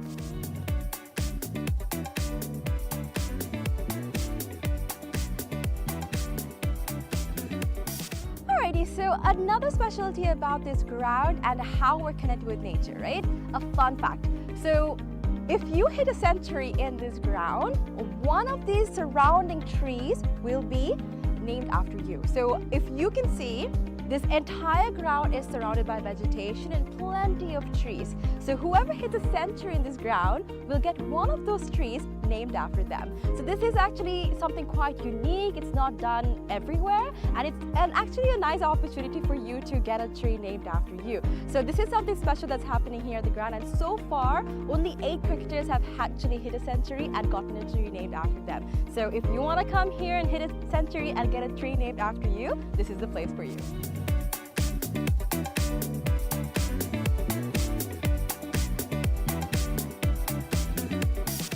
Alright, so you must be wondering what PUSA stands for. PUSA stands for Pujitha Uduvana Sports Academy. Pujitha Uduvana is actually the single owner of this cricket ground, and we actually have some exciting news. We will be providing this ground and facilities to the IMC Over-50 cricket tournament, right? So 9 of their matches will be taking place in this ground starting Feb 9th, and people from over 14 countries will be participating in this cricket tournament. So if you want to check out this ground and you would like to see a tournament, make sure you come and visit the PUSA cricket ground.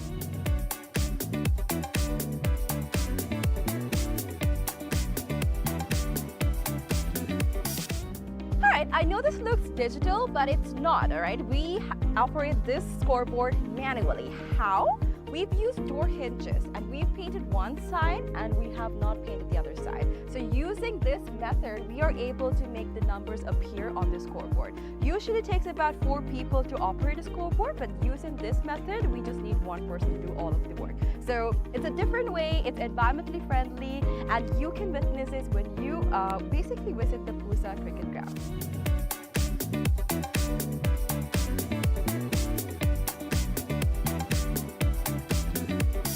Alright, so you must be wondering where the side wickets are. It's going to be built right over here. It's still under construction, but we are expecting 12 strips to be made very, very soon.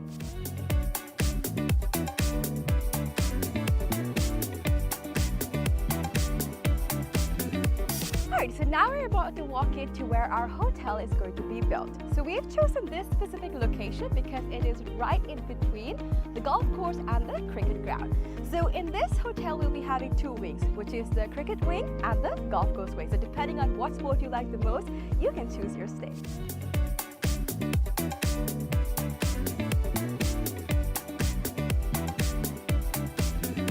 Alright, so another exciting part of our 30-acre land is this golf course. So the golf course isn't built yet, but I'm currently walking into the land that's dedicated for it.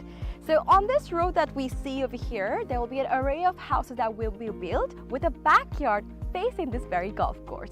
So if you're interested in becoming an owner of these properties, make sure you invest right away so that you can have a house with a backyard facing this amazing golf course. So people that actually walk on the streets will not have a clear view of the golf course, except for the owners that actually reside in these houses. It will be exclusive just to y'all, so make sure you come and invest today.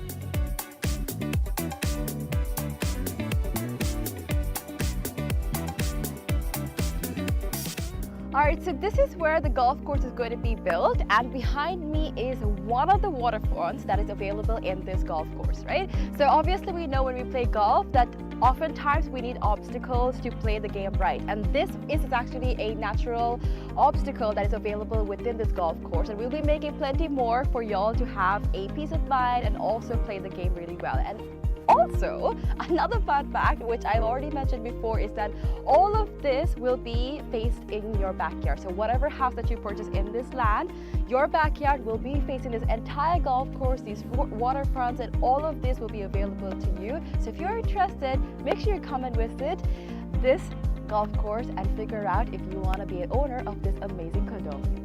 Alright, so today we've spoken about how we can leisurely spend our time at Pusa Leisure Private Limited. But now we're going to talk about some investment opportunities, right? So we have about 49% shares worth of about $30 million available for y'all to invest. So we have some individual houses going on, and from that you will be able to get the ROI in less than 5 years. So do not miss out on the opportunity for y'all to invest in some amazing properties like this.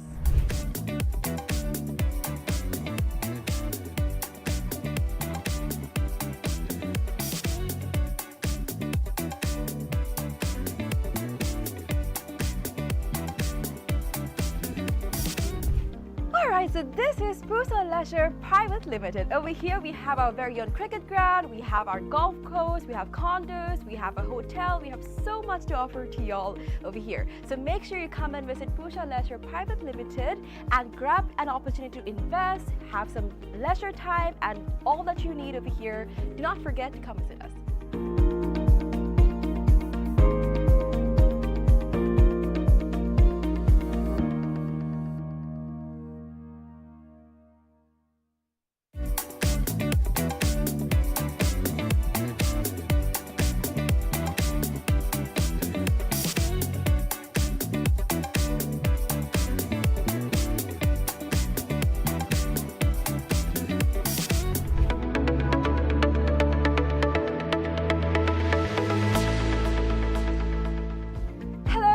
Welcome to Pusa Leisure Private Limited, Sri Lanka's premier destination for cricket enthusiasts and sports tourism. So Pusa Leisure Private Limited is actually the only leisure company in Sri Lanka with its own cricket ground. We're here at the ground right now, and it's the second largest cricket ground across Sri Lanka in playing area. This is tailor-made to conduct tours across Sri Lanka, and we are here today to witness about the specialties it has to offer.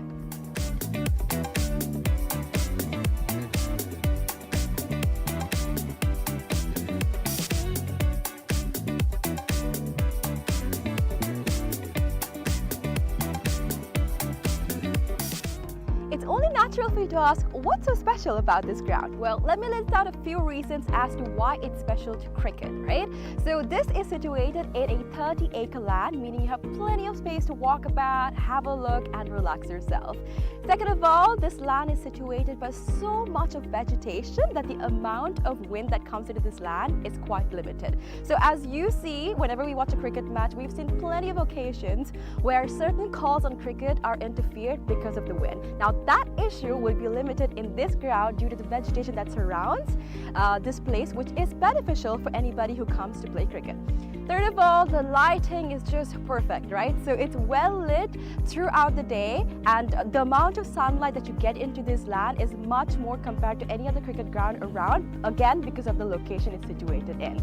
And another specialty about this cricket ground is its grass, right? So usually whenever you go to any other cricket ground, the grass is quite smaller compared to the grass that you would be seeing in this special cricket ground when you come here. It's because we have actually taken a grass that is quite special to Sri Lanka. Why? Because it's easy to maintain, we know how it works, we can make sure that it's well watered, well cut. All of this is easily maintained because of the fact that this grass is special to Sri Lanka. So these are just a few specialties as to why this cricket ground is special for you.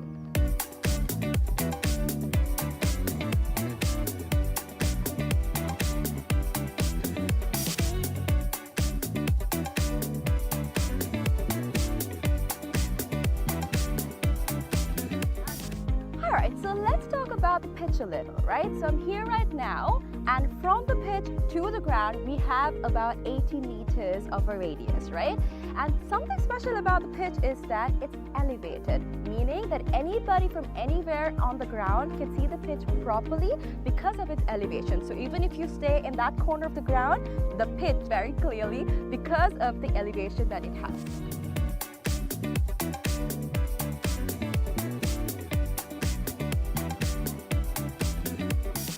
Alright, so we have utilized certain methods to ensure that our ground is free of weeds, right? So our first method is recycling water. We have a natural source of water in our land, and we have taken the water from that into a handmade pond covered by polythene, and water from that is taken to our ground through sprinklers, and that is how we water our ground. And that water is later on taken back into our drain, which I'm standing over, and this leads straight up to the natural water supply that we have in this land. All right.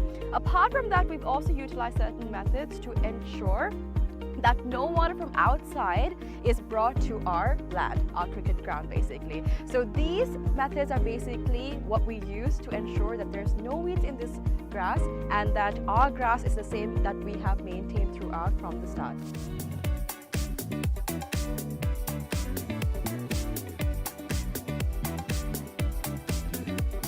Alrighty, so another specialty about this ground and how we're connected with nature, right? A fun fact. So if you hit a century in this ground, one of these surrounding trees will be named after you. So if you can see, this entire ground is surrounded by vegetation and plenty of trees. So whoever hits a century in this ground will get one of those trees named after them. So this is actually something quite unique. It's not done everywhere, and it's actually a nice opportunity for you to get a tree named after you. So this is something special that's happening here at the ground, and so far only 8 cricketers have actually hit a century and gotten a tree named after them. So if you want to come here and hit a century and get a tree named after you, this is the place for you.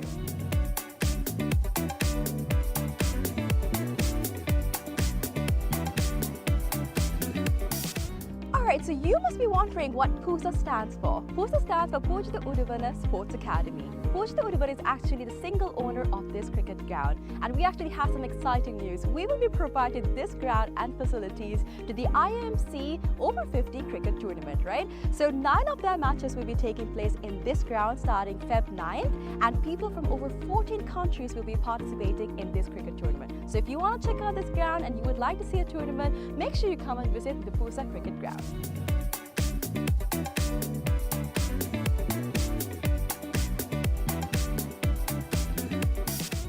Alright, I know this looks digital, but it's not, alright? We operate this scoreboard manually. How? We've used door hinges, and we've painted one side and we have not painted the other side. So using this method, we are able to make the numbers appear on the scoreboard. Usually it takes about 4 people to operate a scoreboard, but using this method, we just need 1 person to do all of the work. So it's a different way, it's environmentally friendly, and you can witness this when you basically visit the PUSA cricket ground.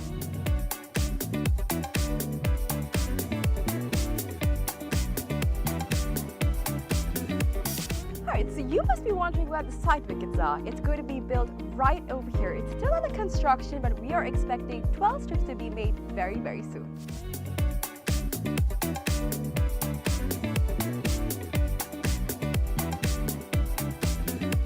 Alright, so now we're about to walk into where our hotel is going to be built. So we've chosen this specific location because it is right in between the golf course and the cricket ground. So in this hotel, we'll be having 2 wings, which is the cricket wing and the golf course wing. So depending on what sport you like the most, you can choose your stay.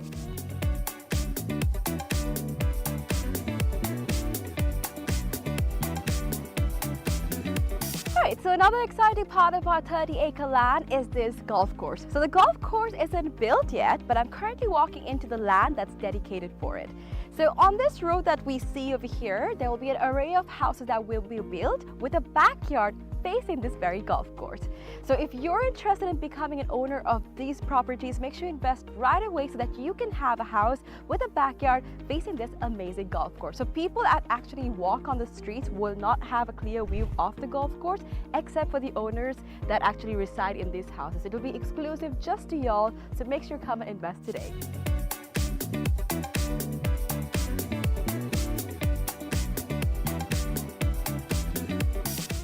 Alright, so this is where the golf course is going to be built, and behind me is one of the waterfronts that is available in this golf course, right? So obviously we know when we play golf that oftentimes we need obstacles to play the game right, and this is actually a natural obstacle that is available within this golf course, and we'll be making plenty more for y'all to have a peace of mind and also play the game really well. And also, another fun fact, which I've already mentioned before, is that all of this will be faced in your backyard. So whatever house that you purchase in this land, your backyard will be facing this entire golf course, these waterfronts, and all of this will be available to you. So if you're interested, make sure you come and visit this golf course and figure out if you want to be an owner of this amazing condo. Alright, so today we've spoken about how we can leisurely spend our time at Pusa Leisure Private Limited.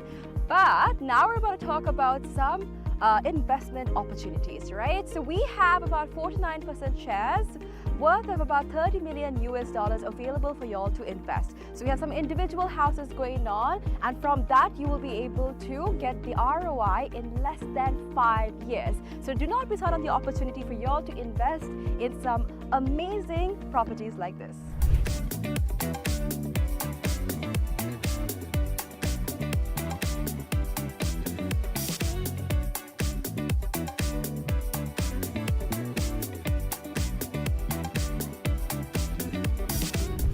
Alright, so this is Pusa Leisure Private Limited. Over here we have our very own cricket ground, we have our golf course, we have condos, we have a hotel, we have so much to offer to y'all over here. So make sure you come and visit Pusa Leisure Private Limited and grab an opportunity to invest, have some leisure time, and all that you need over here. Do not forget to come visit us.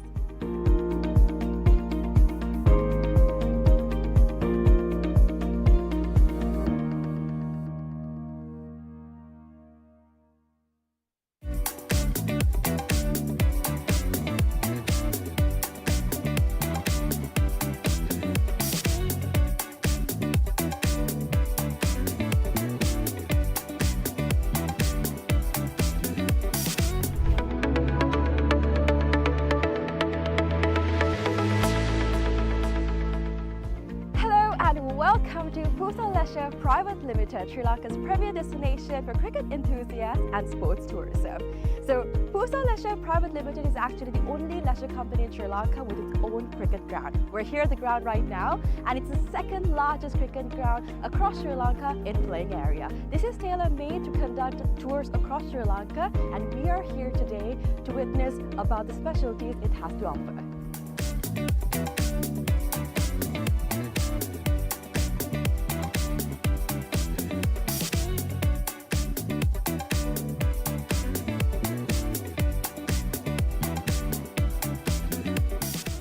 It's only natural for you to ask, what's so special about this ground? Well, let me list out a few reasons as to why it's special to cricket, right? So this is situated in a 30-acre land, meaning you have plenty of space to walk about, have a look, and relax yourself. Second of all, this land is situated by so much of vegetation that the amount of wind that comes into this land is quite limited. So as you see, whenever we watch a cricket match, we've seen plenty of occasions where certain calls on cricket are interfered because of the wind. Now that issue will be limited in this ground due to the vegetation that surrounds this place, which is beneficial for anybody who comes to play cricket. Third of all, the lighting is just perfect, right? So it's well lit throughout the day, and the amount of sunlight that you get into this land is much more compared to any other cricket ground around, again because of the location it's situated in. And another specialty about this cricket ground is its grass, right? So usually whenever you go to any other cricket ground, the grass is quite smaller compared to the grass that you would be seeing in this special cricket ground when you come here. It's because we have actually taken a grass that is quite special to Sri Lanka. Why? Because it's easy to maintain, we know how it works, we can make sure that it's well watered, well cut. All of this is easily maintained because of the fact that this grass is special to Sri Lanka. So these are just a few specialties as to why this cricket ground is special for you.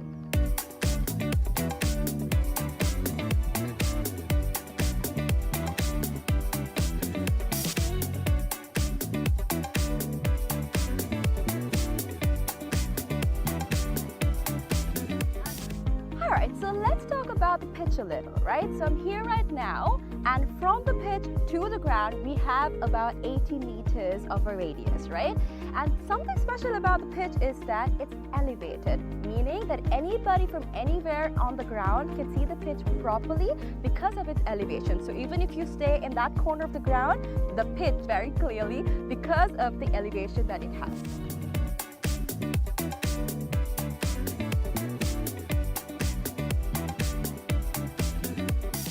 Alright, so we have utilized certain methods to ensure that our ground is free of weeds, right?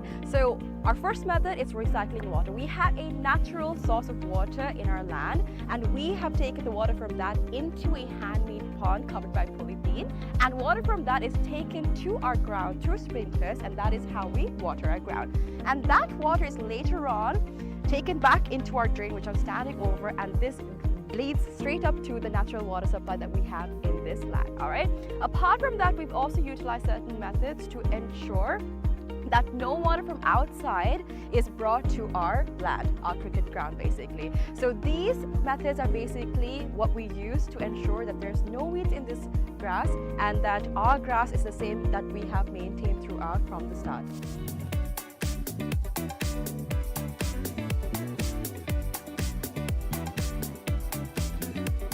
Alrighty, so another specialty about this ground and how we're connected with nature, right? A fun fact.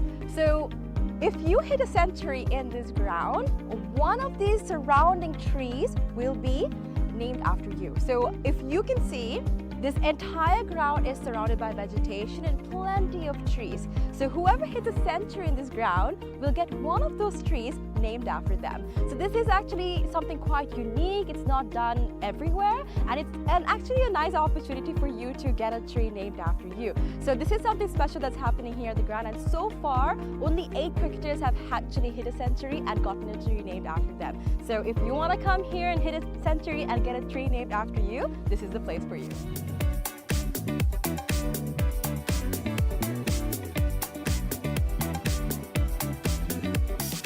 Alright, so you must be wondering what PUSA stands for. PUSA stands for Pujita Udavana Sports Academy. Pujita Udavana is actually the single owner of this cricket ground, and we actually have some exciting news. We will be providing this ground and facilities to the IMC Over-50 cricket tournament, right? So 9 of their matches will be taking place in this ground starting Feb 9th, and people from over 14 countries will be participating in this cricket tournament. So if you want to check out this ground and you would like to see a tournament, make sure you come and visit the PUSA cricket ground.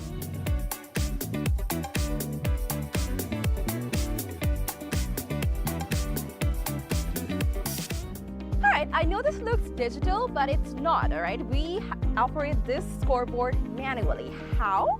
We've used door hinges and we've painted one side and we have not painted the other side. So using this method, we are able to make the numbers appear on the scoreboard. Usually it takes about 4 people to operate a scoreboard, but using this method, we just need 1 person to do all of the work. So it's a different way, it's environmentally friendly, and you can witness this when you basically visit the PUSA cricket ground.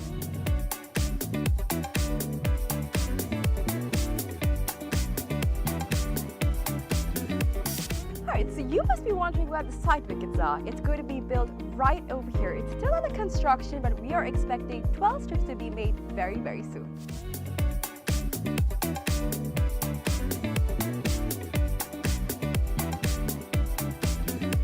Alright, so now we're about to walk into where our hotel is going to be built. So we've chosen this specific location because it is right in between the golf course and the cricket ground. So in this hotel, we'll be having 2 wings, which is the cricket wing and the golf course wing. So depending on what sport you like the most, you can choose your stay.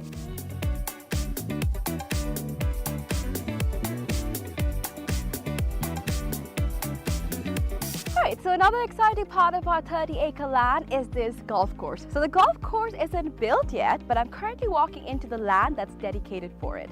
So on this road that we see over here, there will be an array of houses that will be built with a backyard facing this very golf course. So if you're interested in becoming an owner of these properties, make sure you invest right away so that you can have a house with a backyard facing this amazing golf course. So people that actually walk on the streets will not have a clear view of the golf course, except for the owners that actually reside in these houses. It will be exclusive just to y'all, so make sure you come and invest today.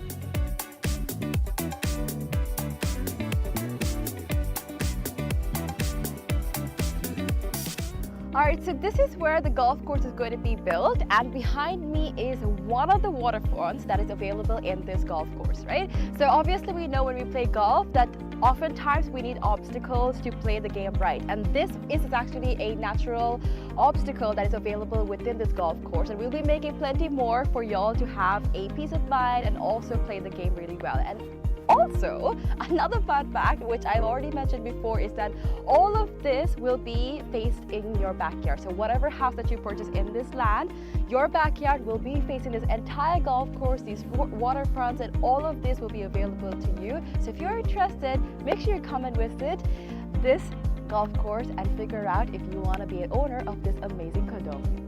Alright, so today we've spoken about how we can leisurely spend our time at Pusa Leisure Private Limited. But now we're about to talk about some investment opportunities, right? So we have about 49% shares worth of about 30 million US dollars available for y'all to invest. So we have some individual houses going on, and from that you will be able to get the ROI in less than 5 years. So do not miss out on the opportunity for y'all to invest in some amazing properties like this.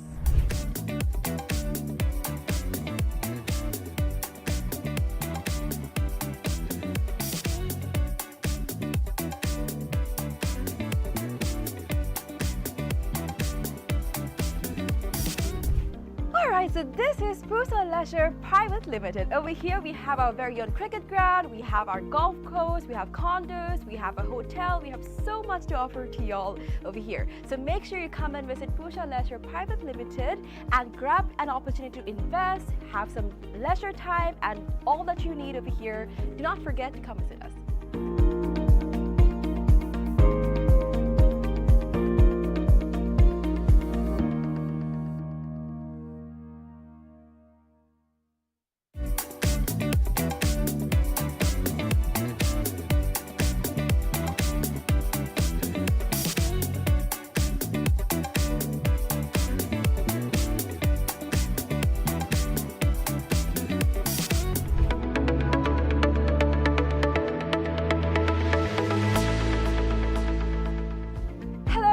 Welcome to Pusa Leisure Private Limited, Sri Lanka's premier destination for cricket enthusiasts and sports tourism.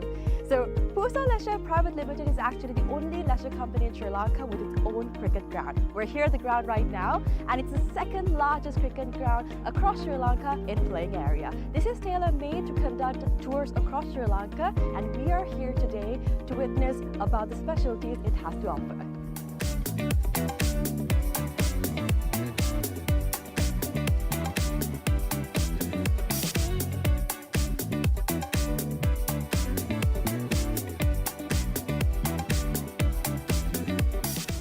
It's only natural for you to ask, what's so special about this ground? Well, let me list out a few reasons as to why it's special to cricket, right? So this is situated in a 30-acre land, meaning you have plenty of space to walk about, have a look, and relax yourself. Second of all, this land is situated by so much of vegetation that the amount of wind that comes into this land is quite limited. So as you see, whenever we watch a cricket match, we've seen plenty of occasions where certain calls on cricket are interfered because of the wind. Now that issue will be limited in this ground due to the vegetation that surrounds this place, which is beneficial for anybody who comes to play cricket. Third of all, the lighting is just perfect, right? So it's well lit throughout the day, and the amount of sunlight that you get into this land is much more compared to any other cricket ground around, again because of the location it's situated in. And another specialty about this cricket ground is its grass, right? So usually whenever you go to any other cricket ground, the grass is quite smaller compared to the grass that you would be seeing in this special cricket ground when you come here. It's because we have actually taken a grass that is quite special to Sri Lanka. Why? Because it's easy to maintain, we know how it works, we can make sure that it's well watered, well cut. All of this is easily maintained because of the fact that this grass is special to Sri Lanka. So these are just a few specialties as to why this cricket ground is special for you.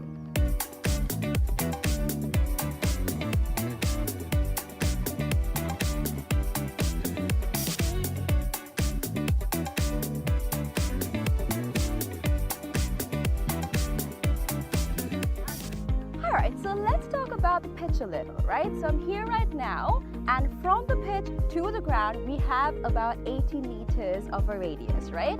And something special about the pitch is that it's elevated, meaning that anybody from anywhere on the ground can see the pitch properly because of its elevation. So even if you stay in that corner of the ground, the pitch very clearly because of the elevation that it has.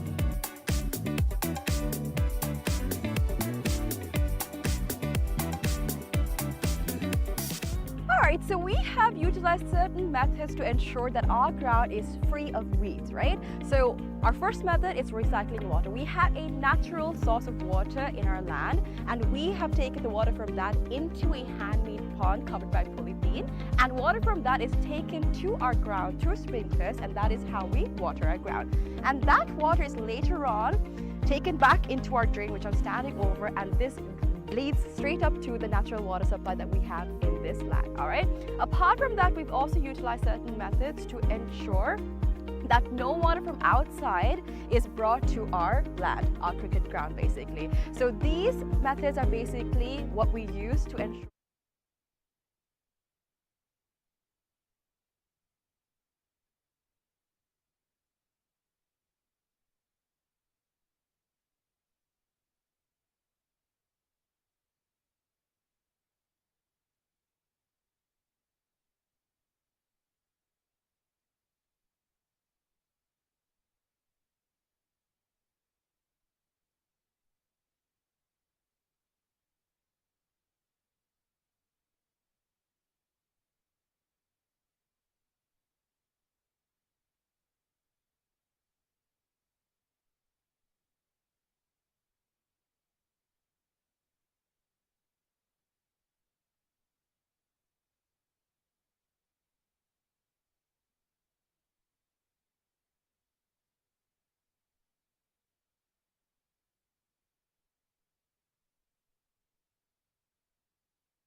Hello and good afternoon. Back here to the FTZ Grounds in Katunayake for the match 54 of the IMC Over-50s World Cup. Canada Over-50s taking on UAE Over-50s. The early on UAE captain won the toss and he was invited to bat first for the Canada Over-50s, and as a result of that, Canada Over-50s bowled out for 207 and 43.2 overs. Now you are joining back with the run chase of this wonderful game. This is a ninth position selecting match between these two sides. The two umpires out in the center on your screen, Peter William. Now it's all set to start.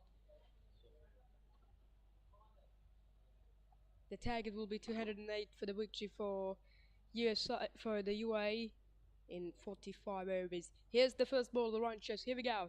Some left-hand medium fast bowling. Little bit of a back of a land this occasion from Sahid. He's a left-handed batsman, batted superbly today for Canada 50s, coming at 7 down, and it's got 22 runs by himself and not out. Amjad Khan and Said Rafiullah out in the center and driven through the carries. That's a beautiful shot from Amjad Khan. That's the first runs and the first boundary of this wonderful run chase here in Katunayake. This occasion it was a little bit into the pitch and trying to bowl that fourth stump line and try to get a swing into the right head, but too straight and too full of a four. That's a good shot from Amjad Khan. Gets a good bat swing on it. The good power on that strike from himself. The placement has been much better on that occasion.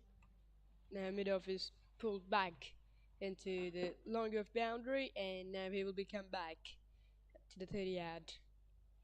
Now it's a change of angles there from Sahid coming in left arm around the wicket to the right hand, and he goes through the leg side. This is good cricket from Amjad Khan, and the back-to-back boundaries this is absolutely brilliant now from the UAE. This is a good start, really positive stat. The first ball was a dot ball, the second one hits it for 4 through the carries, and the next one is through mid-wicket for 4. Really good start by the Canada is early on struggling to find the right line, and this is a positive start from UAE, playing very confidently by Amjad Khan. Now wicket-keeper is up to the stamps. Still the Sahid is coming from a left arm round the wicket to the attack. Now mid-wicket put into the boundary and squalling up into the 30-yard circle. Extra cover is getting at 45. Ball number 5. Now Sahid must trying to bowl back of a length, and that's a good delivery there. He already has got a good speed from himself.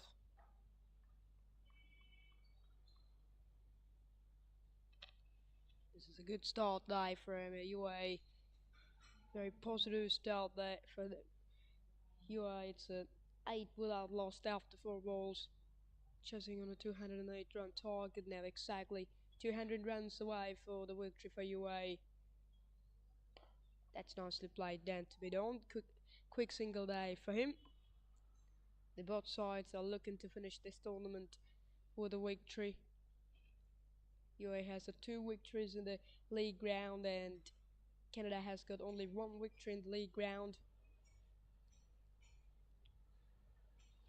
Now the side Rafiullah, the skipper on strike, is facing for his very first ball of this franchise.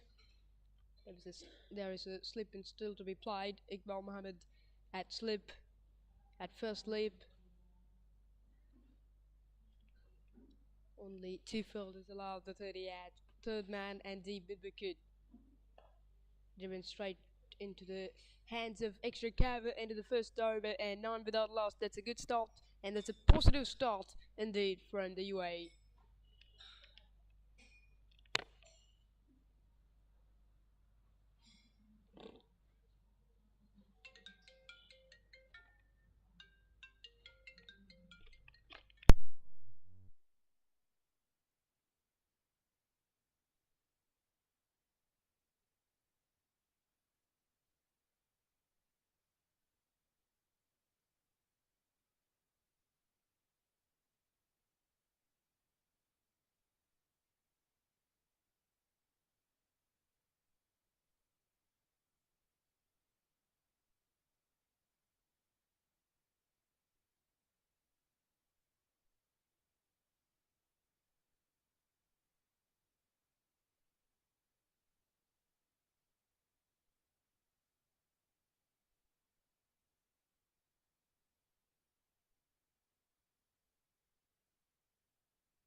UAE just in front after the first over 9 without loss, and some right-hand medium fast bowling from the committee backs, and Amjad Khan is left alone a little bit into the pitch, and that's where you want to bowl with the first new ball in the first few overs, bowling fourth time channel and trying to get a little movement, a little swing into the right-hander. Amjad Khan is a very dangerous player. He has given a little message. That's a big shout, but umpire says no. That's a really good delivery as well. Maybe it's swinging away of the right-hander. Maybe missing the leg stamp as well. Look at that. That was a beautiful delivery. So that's a two-class one. Maybe missing the leg stamp. There was a big swing into the right-hander from right-hand fast bowler. This is a wonderful start from this bowler. Very difficult pronunciations there for the name. Talking about the England and Australians over-50s match. The game was, and this one is going to its one leg for a single, maybe a leg by, and it is. The Australia over-50s taking on England over-50s at FTZ Grounds for the third position match, and Australia unfortunately bowled off for 88 after 32.1 overs, and at the run chase, England are 50 for 2 after 9 overs. They had a positive start. The Giles Eggleston with 12 and John Wallman is 20 from 22 not out as well. The captain David Snowgrove is open and he's off for 9 runs. That's a beautifully bowled and a big shout once again. This is good bowling from the Canada. Good start from this right-hand medium fast bowler. Side was a bit struggling in the previous over. Hits 9 runs against himself, but this ball is bowling very good line and length. Just giving away 1 run still. Charlie Knightley is open for England out for 1. The first 2 openers has not been performed well today for England, but the John Wallman at 1 down, 20 from 22. Giles Eggleston also going to play today. England needed more than 39 runs away for the victory to beat Australian over-50s and make sure the third position of the points tables. India playing the final against the Wales over-50s at Mercantile Grounds in Colombo. And after 50 overs, they scored 299 runs. That was the second highest score in this tournament. Sohail Masood scored 72 runs. Iqbal Khan with a half century, and Abhid Ganguly scored his second and consecutive half centuries in the tournament, and already has got 3 half centuries. 1 against New Zealand, 1 against Australia. Here's his third. And at the 2 overs, 10 without loss from the UAE. That was a good start from the both sides.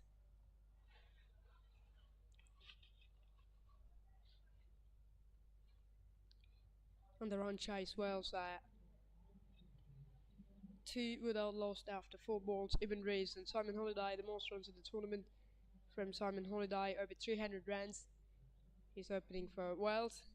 He's hit a century against the USA on the last match in the plate semi-final. South Africa playing against West Indies at BRC Grounds. South Africa's got 258 for ball out in 45 overs. West Indies are on the run chase, 36 for 2 after 4.5 overs. And USA playing against New Zealand, the 7th position match at Pusa Grounds in Harana. USA has got 254 for 9 in their 45 overs. And Namibia playing against Zimbabwe at Nationalized Service Grounds in Ratmalana.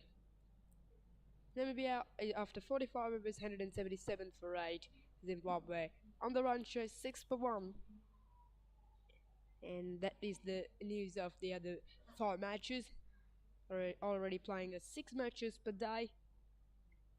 It was the rule. That's a beautifully bowled, it's a big shot, but this one is gone through the right hand. It should race away for a couple.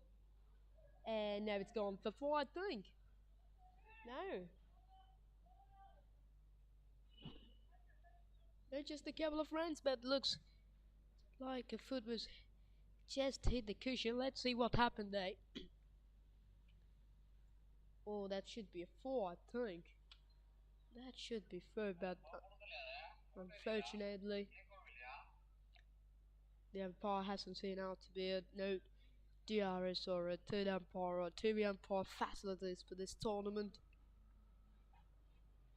Trying to play it a bit late by captain side Rafaela, but he missed on it. Longer from the fence ball. This right-hander and long on David Wicket. The Canada already has placed 3 fielders allowed the 30th circle in the first 15 overs. It was a possible one in this tournament because in the first 15 overs it means the first power play goes straight down the ground on the bands for the long on. In the first 15 overs called as a power play 1, you can put 3 fielders allowed that 38 circle. In the next 15 overs you can put 4, and in the last 15 overs you can put 5 or more than 5 outside the 38 circle. That was the tournament conditions, but we hasn't seen out to be the UAE players just put maximally 2 fielders allowed the 38 circle in the first 15 overs. That's a classical shot by Imkan, and he pierces the gap through the offside. That's a beautiful shot by. That's his second boundary, and the third again. That's his third boundary, and the third against this fast bowler. Sahid is a bit struggling here. That was a classical shot once more into the pitch. There was a fielder on the long off, but no problem. He hits it wide of the long off for 4. Wicketkeeper is up to the stumps on this occasion. This is a good start from the UAE. Very positive start here in FTZ Grounds. Another one hits it through the offside, but finds the field. End of the over. 18 without loss after 2.5 after 3 overs.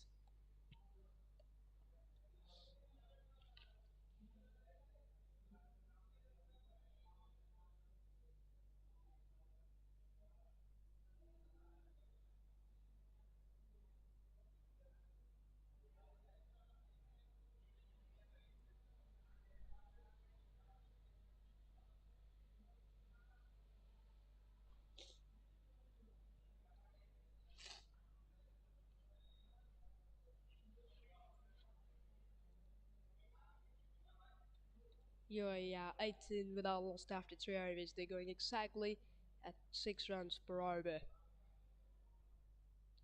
Slipping to be played, and this one got the inside edge, and they should race away for 4. And it is the runs given by the umpire. This runs are for the side Rafaela. There was a thick inside edge, and fortunately it wasn't hit back into the stumps. Runs are coming in this hot afternoon for UAE here. That was a very, very good delivery from Tarai Rajan, but unfortunately it got the inside edge and it finds the boundary for 4. Rafaela is 5 from a 7 now. UAE started to score runs very quickly today. They're looking for the boundaries. That was the 4th boundary of this innings in 4 overs. Looking to chase down this total quickly. This time on the back foot by Rafaela. Finds the fielder at cover. 22 runs on the board for UAE. This is a very positive start there. Amjad Khan is batting very beautifully today. In the other end, hits 3 boundaries against the side Hans Road, and this time he looks for a big shot and swing and a miss. That's a beautifully ball from fast ball. Looks like a little bit of a cat today. Pace off delivery from him. Looks to go straight down the ground. But there was a fielder on the long roof boundary, but no problem. He was looking to go straight and looking to find more boundaries from himself, Rafaela.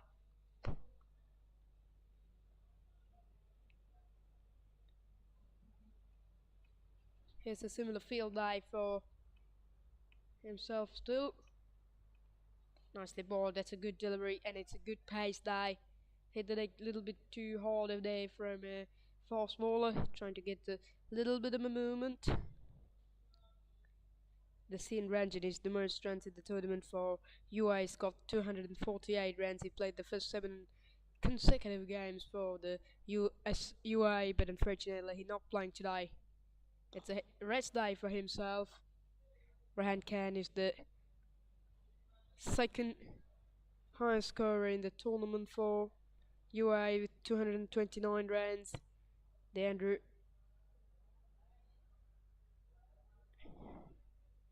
Vijay Mehra with 232 runs in 7 innings. Amjad Khan, 122 runs from his 7 innings. He's the 4th highest scorer in the tournament for UAE. Now Amjad Khan is on strike. He's batting almost outside the crease. That's a beautifully ball. Just finished to stride and into the pads from first bowler. Maybe swing that one away off the leg stump. This is a very good start.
There's a beautiful delivery there. Wicket keeper can't get it all. It's a good effort from himself.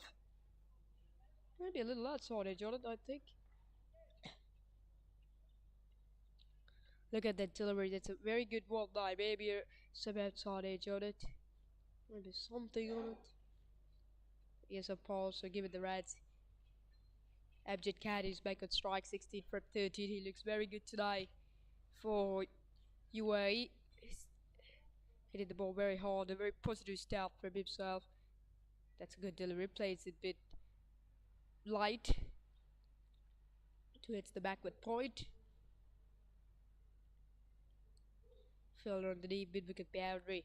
It's a good fielding setup from the Canada captain because he knew this player looks very straight through the leg side, because in the very first over he already hits a boundary of a mid-wicket. Straight after that he decided to put deep mid-wicket, stay on the fence for Abjad Khan, and this time fights the outside edge and fights the fielder. And back at third man, wicketkeeper is back up to the stabs as well.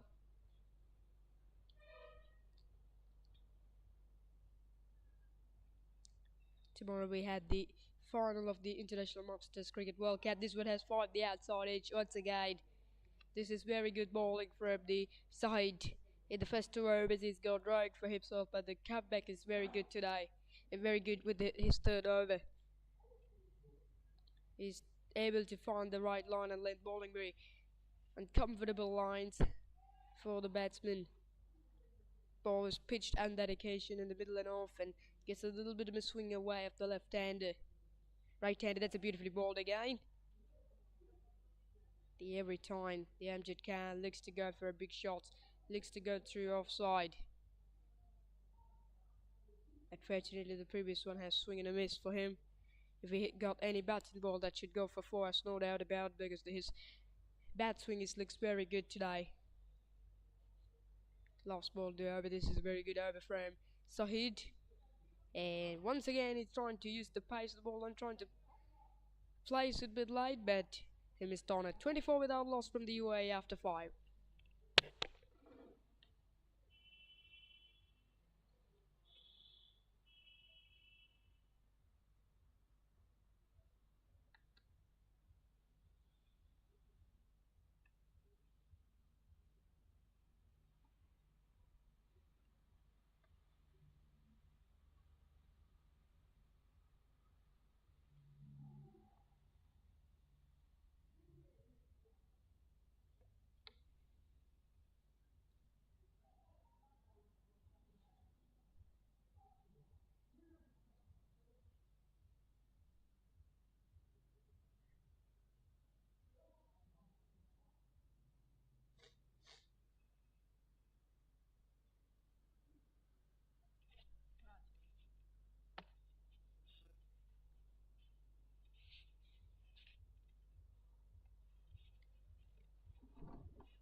Raj continues from commentary box, and he's onto his third over. He's bowled well today. 190 over, just giving away 5 runs in 2 overs. He's bowling to side Rafiullah, captain on strike. Fielder at wideish gully. No man at slip ball, third man on the 30-yard ring. This is good bowling day, a little bit shorter.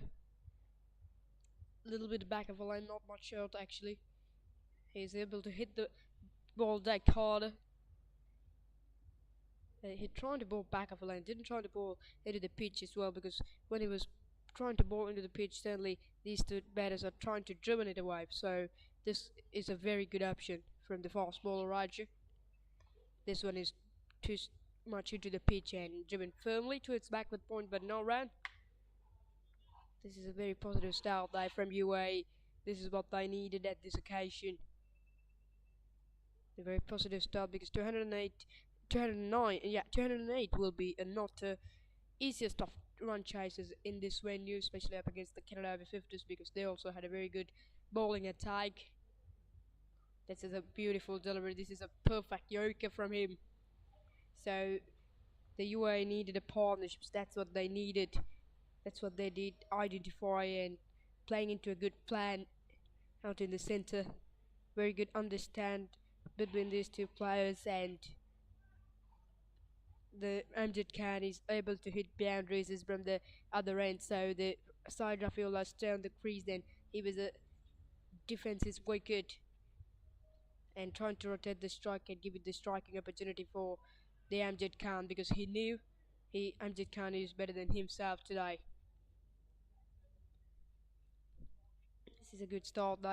If this do make a partnership for the first wicket just over 60-65, that'll be a very good start indeed from a UAE, because the next to become the Imdid Ali, Sydney Roberts. These all can bet long innings as well for UAE. Very strong batting side for the UAE for this 8th and last match of this tournament. The current run rate is just 4.5 runs per over. That is what exactly the required run rate. Just over 4.5. This is very good bowling from it. Tarai Raja, very outstanding start. He's swinging the ball nicely with the new ball and bowling very disciplined piece of overs. Down the track he comes and flick that one away to it's the deep backward squall again. Raced away for 4 another boundary for the Amjad Khan. He looks on fire here in FTZ Grounds, and a boundary to end another good over for UAE. 5 runs on it, 29 without lost after 6. That's a very good shot there at the moment. Amjad Khan comes few steps down the track and he get the ball up and using the his wrist nicely to it and worked it to its leg side for 4. That's very good cricket from him.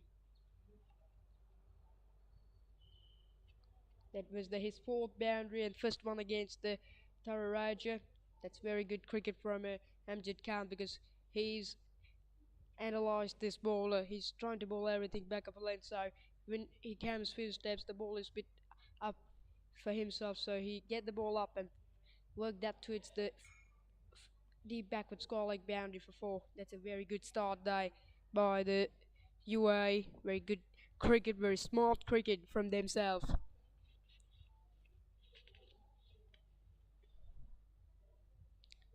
.29 without lost. So it continues and a little bit short and wide, trying to play it on the back foot by side Hafizullah, but swing and a miss.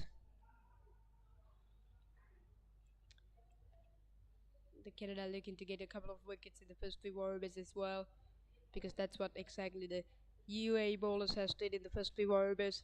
They're able to pick up 4 wickets inside the first 15 overs. At one stage, the Canada was 62 for 4. It was a very good bowling performance from the UAE bowlers, and Canada was looking to get that performance back.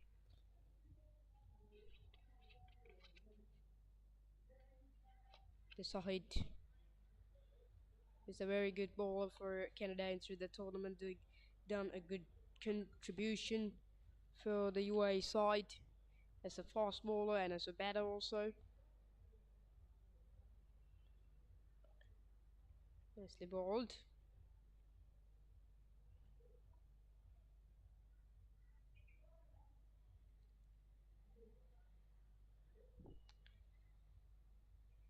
That's going away for 4. That's a nice shot there from himself. Worked towards the deep front leg boundary for 4 by the captain side Rafiullah. That's a very good cricket from himself.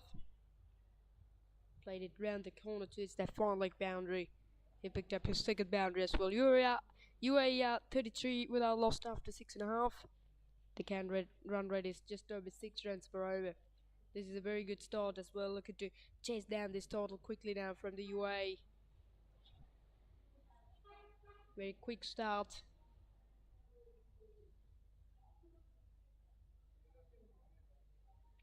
Last couple of deliveries of the over. This time he hits it back into the bowler. Really good delivery there from Sahid Hansrod. UAE 171 runs away for the 35 runs away for the victory from 230 balls. He goes towards the leg side. That's a beautiful shot there from Said Rafiullah. That's his second boundary of this over. Worked away nicely over mid-wicket. Get the ball up and place it nicely just over mid-wicket for 4. Very good start there from the UAE. This is a sensational batting from the Said Rafiullah. He's on the action now against the Canada fast bowlers. Now Sahid Hansrod should have a different plan. He's now coming from around the wicket. Change of angles, looking to get some swing into the right hander. That should be his plan now. The bowling dot balls is very important in the first 15 overs. Now the mid-wicket pulled back into the boundary and mid-off comes up. Last delivery of the over from Sahid. There should be a wide, I think. And it is a wide. That one is, well, a bit more outside the off turn. That looks like a wide yorker from himself. This is an outstanding stat. Very good contribution between these two batters with a combination. Said Rafiullah's 15 and Abjid Qadi's on 20. End of the over. It's a very good one there for UAE. Went on a 9 of it. 38 without loss. 7 overs gone.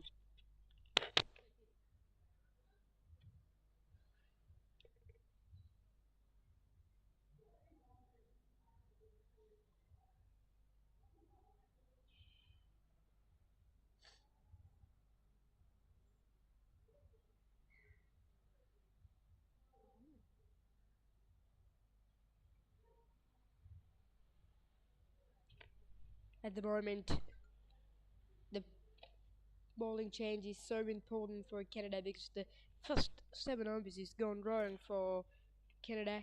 This is not the start what Canada captain was looking to get from his frontline bowlers. And so at least they had a bowling change from the commentary box and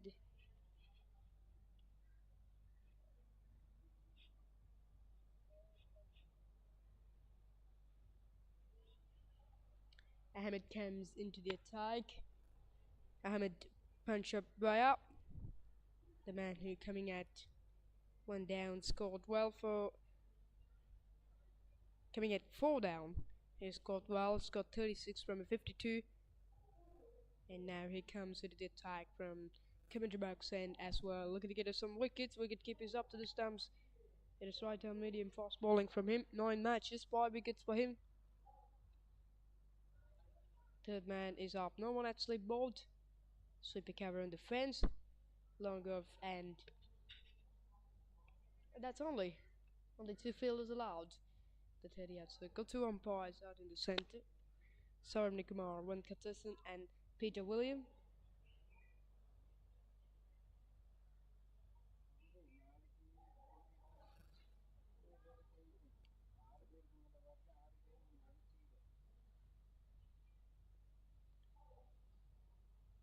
Couple of deliveries to go from the his first delivery of the over. Start with a wide dive from Ahmed. Trying to bowl a little bit too straight, then trying to swing. Let's have a little look back about the Australian England over-50s match. It was a third position selecting match, and England has chased that 89 run total quite quickly. There has a victory up at 8 wickets as well. The John Wildman with 34 and Gal Eggleston with 37. That was a comprehensive victory day for England. That was their 7th victory in the tournament in 8 matches, and they finished the tournament quite better as well. Great performance from the England batters and England bowlers. That's hit hard and one down to the right for 4, isn't it? Papare has a little check, has a little word with the players, and finally he is signaled the boundary. That's a wonderful shot there from Abjad Khan. He picks up another boundary. That's a very good shot. That is falling outside the off step and over the infield for 4. That is a very good shot. There's a protection in the deep on the offside, but no problem for himself. He's on his action still. That's a good delivery. A little bit of a pace serve. A little bit into the pitch. Looks like a cutter.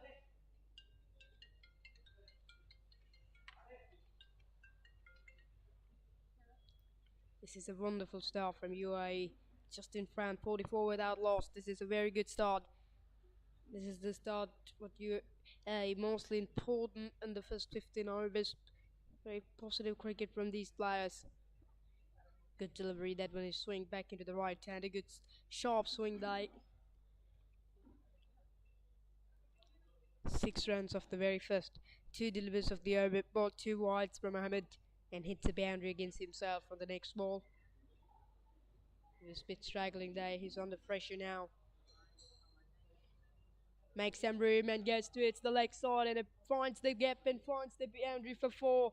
This is a very good cricket from the UAE as well. And Amjad Khan is on fire.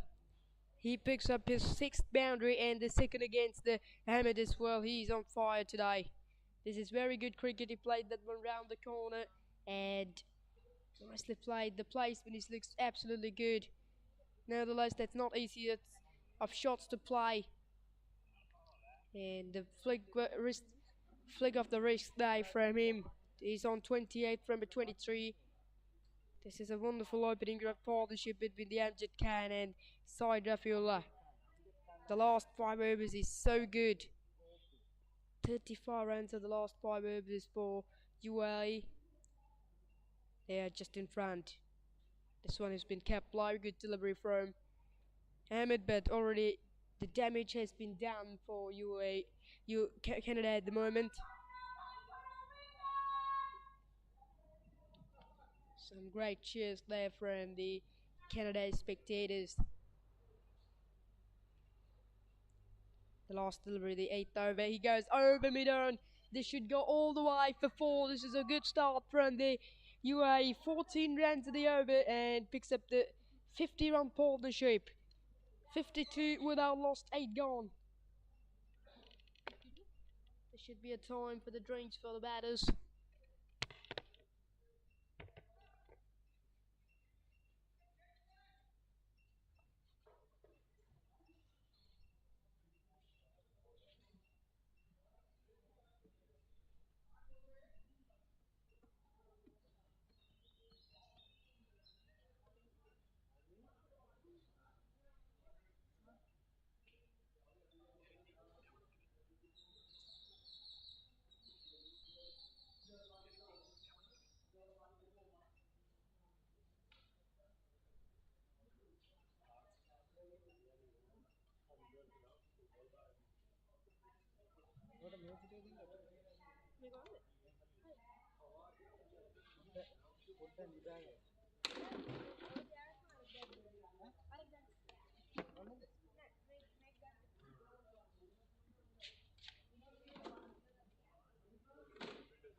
Well, it's 52 without loss from the UAE after 8 overs.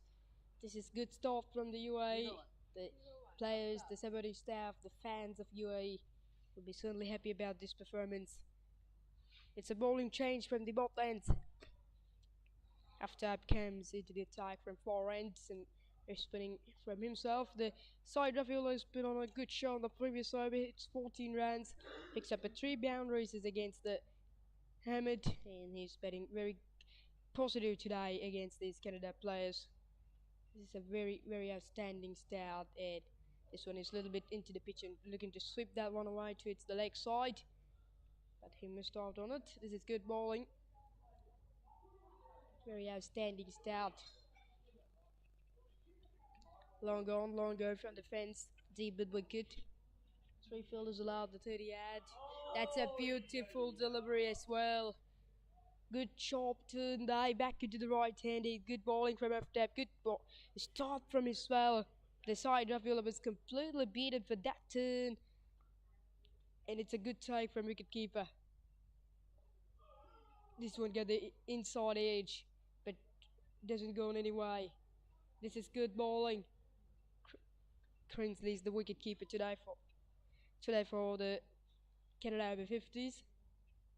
This is good bowling from FTZ. And this one finds the outside edge. This is a very good chop turn and bounce from FTZ. Really good start by himself. Just 5 dot balls in a row. This is a sensational start. He's a very good wicket taking bowler through the tournament for Canada. Picked up 11 wickets in 9 matches. Last ball of the over, and this time finally finds another one outside the edge, and end of the over, 9 gone, 52 without loss. It's a maiden over from FTZ. Good comeback from Canada.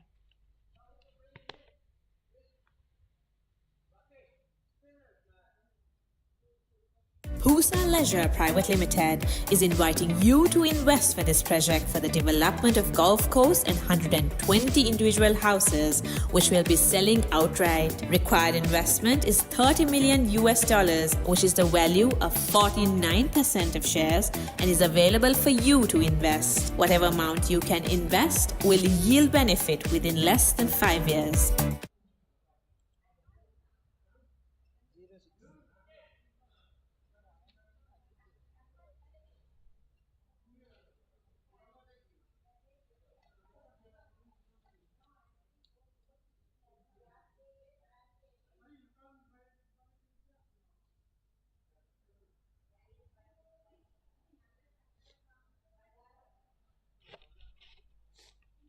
Finally, captain is captured to the attack. The Bryant is the captain of Canada. Is it the attack from the commentary box side? 5 bowlers already has used there from Canada. Only 1 over from Ahmed, but it's gone drawing 14 runs after his first over. That's why the captain decided to get himself into the attack.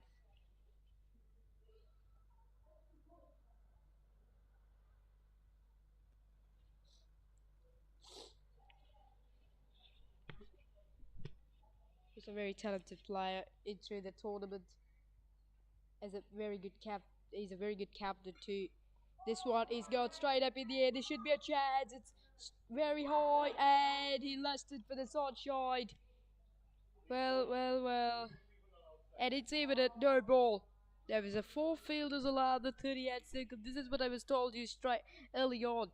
You can put only 3 fielders allowed the 38 circle in the first 15 overs. There was the conditions of this tournament.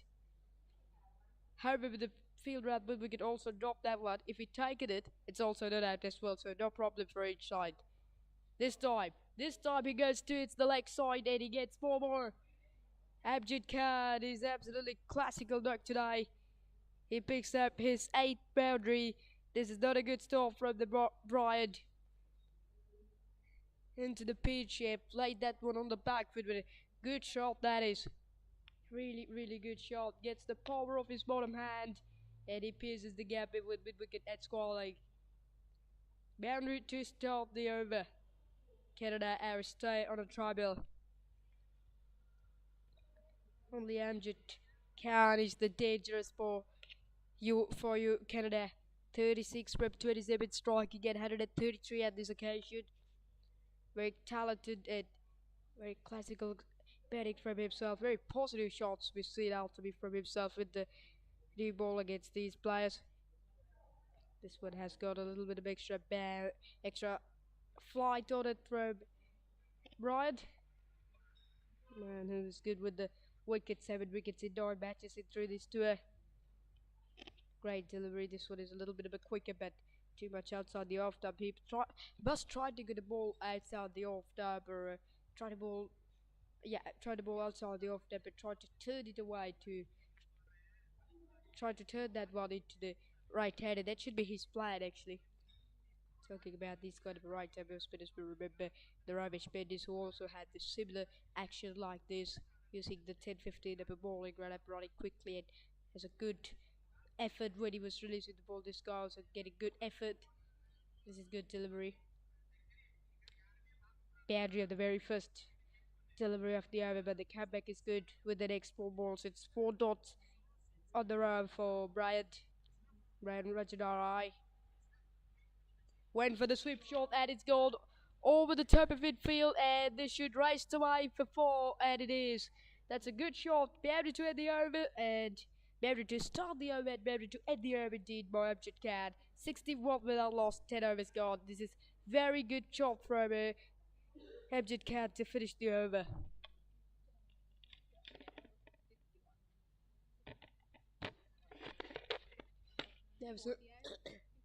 There was a no any risks with that strike for him himself, because the 2 fielders is up in the 30-out circle on the leg side, so no one on the boundary. So he decided to go aerial, and it works. 9 of the previous over. 61 without loss now from the UAE. This is an absolutely good start. Good partnership between these two. After Cabs. He's continuing from far end.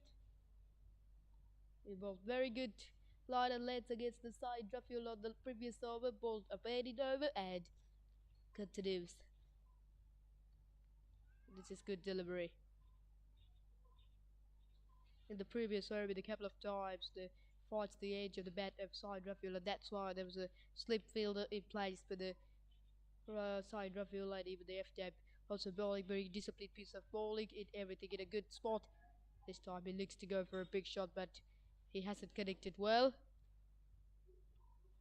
That would go to its long off for a single. Side Rafael is the captain of the UAE, playing a very good cricket today. He's on 16 from 31. He didn't look for a big shot at this occasion. He tried to rotate the strike and giving a striking opportunity for his his son power the Amjad Khan, because he knew the Amjad Khan is the set batter at this occasion. That's very good cricket, and very good understand between the 2 players.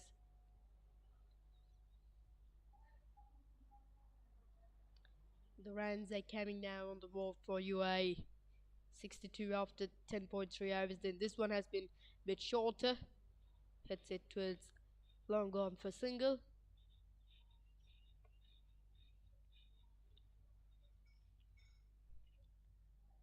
The UAE has a remarkable victory up against Zimbabwe and Namibians.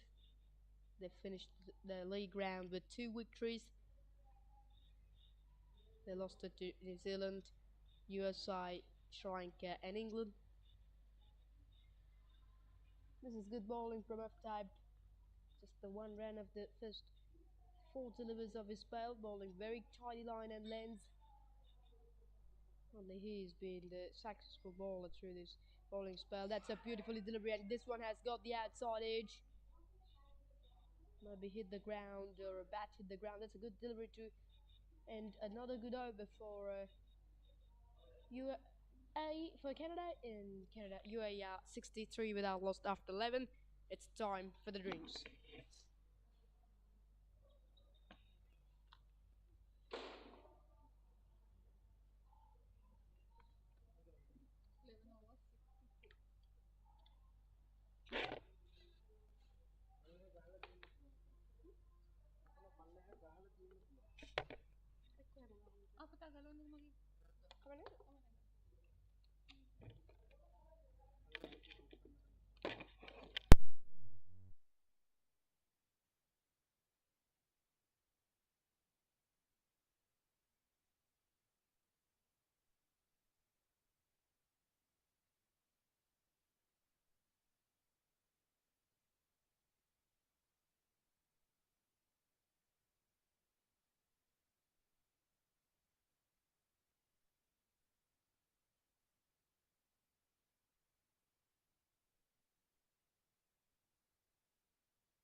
Brian is comes into the attack from the commentary box and the captain. The drinks break is over. It is 64 runs on the board for UAE. They're going so well today in this run chase. The run rate is just over 6 runs per over at this stage. Nicely played, driven to its long off by side Rafaela for a single.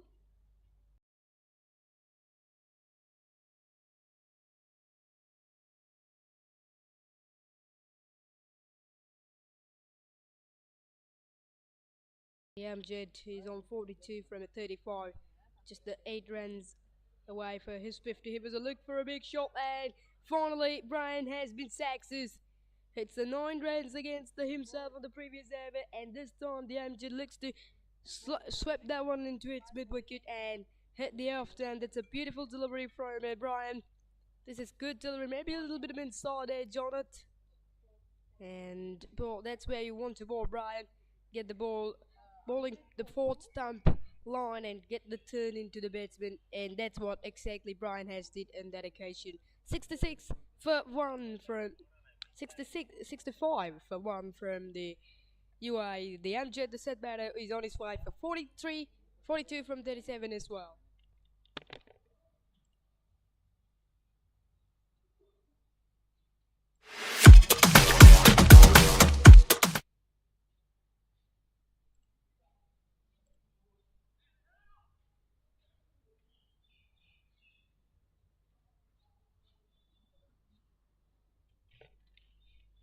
That's a beautiful delivery from Brian.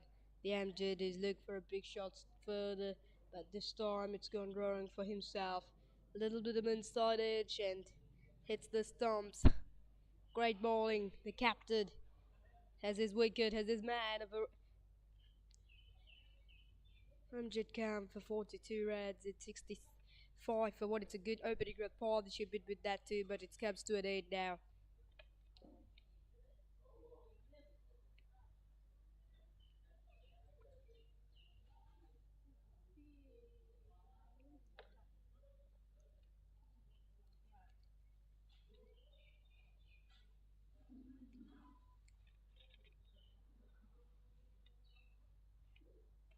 Saint Ranjan comes into the crease as a 12th man. He wasn't in the field for UAE today, but he's at the moment comes into the crease as a 12th man. He was a great player through this tournament for UAE, done a great job. The most runs of the tournament for UAE, one of the successful batters in the side. Great delivery from Brian. That one is bowled quicker, much quicker from Brian. Well, that one in the stump line. That was a full artillery and work that one too. It's the mid wicket ridge. It should run 2 for that. No, they settled for 1, but looks like a 2 runs for it. But we had seen out to be very quick and good running between the wickets from the Canada players. But however, that single to get things off the mark by St. Ranjan, and he keeps strike for the next over. It is 66 for 1 after 12 overs.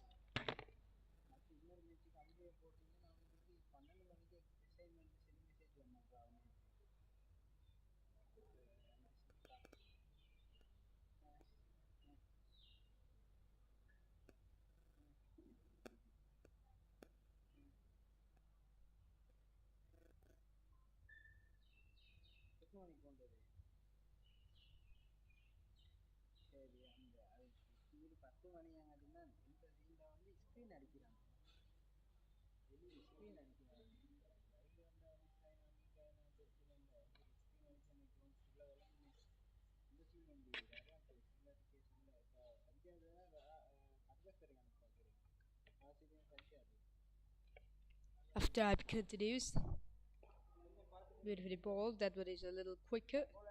St. Ranjan, it coming at 1 down. The first wicket partnership, it is so good. It's a 64 run of a partnership now. If these two make another good partnership for the second wicket, then certainly the game is on the hands of UAE. Very tidy line and length from Aftag, who was able to build the pressure on the batters of UA in the previous couple of overs, but everything in a good line. Just giving away two of the very first two overs, and as a result of that, the Brian get the advantage from the other end. He's bowled more tidy line and length, so the pressure is certainly on the batter. So looking to release it with hitting some boundaries by the Amjad Khan, but that one is gone wrong. That is a very good bowling partnership, as I could recognize. This time he goes to its mid wicket by Ranjan, and it's a single for him.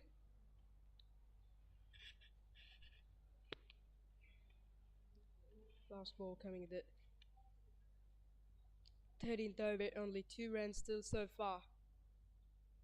Only 1 run so far is still on the over, and this one has been kept live. End of the over, 67 for 1. The last 2 overs has been absolutely good for the Canada. 1 wicket and 2 runs in.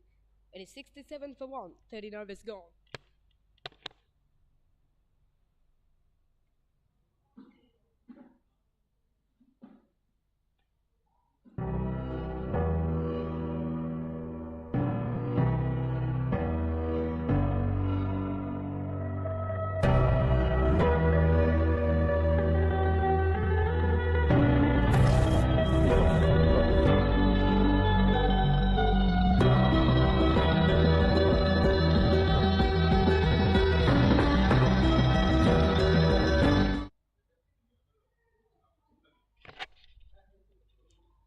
Two straight, 2 full, and umpire signals a wide. Slip is still to be applied for the new batsman Sin Ranjan. He was a look to go over the extra cover, and he did. That's a beautiful shot, wonderfully placed with that inside out strike over extra cover. That one is much more into the pitch for Brian, and makes a little bit of room and going through extra cover for 4. That's a beautiful shot there. That's a very classical shot from Sin Ranjan. It was a very good play through the tournament for UA. This is the confidence that he brings on.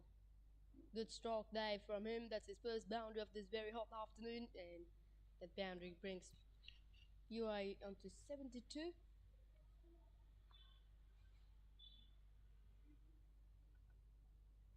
This one is a little bit short and hits it very firmly to the hands of extra cover.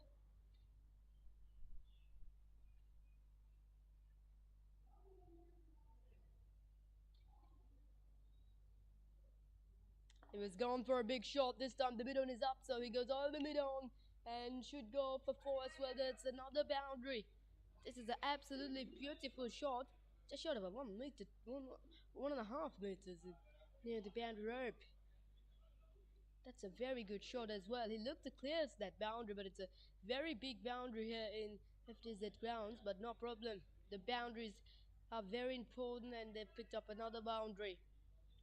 76 on the board. This is a very good over for UAE Sin Ranjan. He goes further, and this should go all the way for 6, isn't it? And it is the first 6 of the innings. That's a wonderful shot from Saint Ranjan. This is almost a big one for the UAE, and already went on a 14 of the first few delivers. That's a beautiful shot as well. This is the strike that he played early on in the very first delivery of the over, and he repeats it better with the. But this time it's a similar, not the similar result. It's a 6 runs from him. 82 on the board. This is absolutely good cricket from Yasin Ranjan. He's on 16 from 11. Such a quality player, playing such a quality cricket shots here as well. 2 more delivers to go. We're looking to get more, isn't it? This time he hits to it.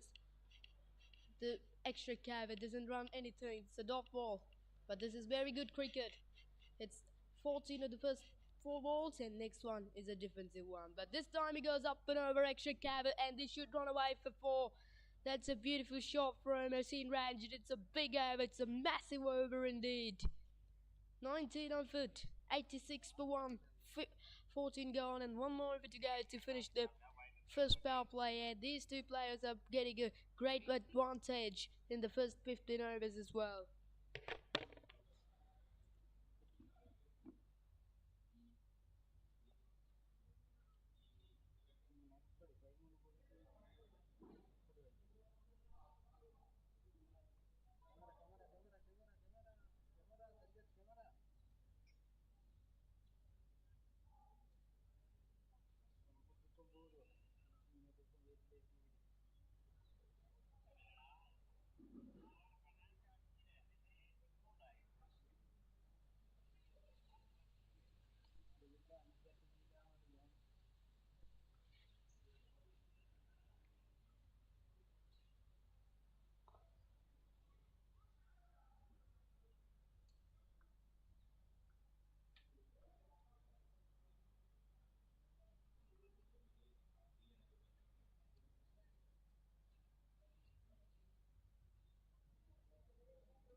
So beautiful delivery. So a big shout there from the Canada players.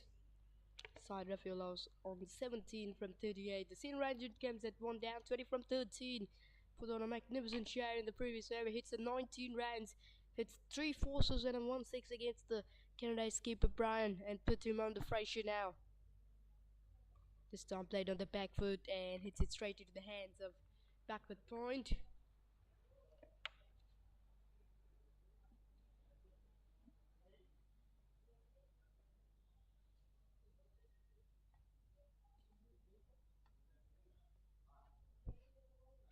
This is very quick bowling from the after, but he's so good today. Just given a bit 3 of the very first 3.2 overs as well.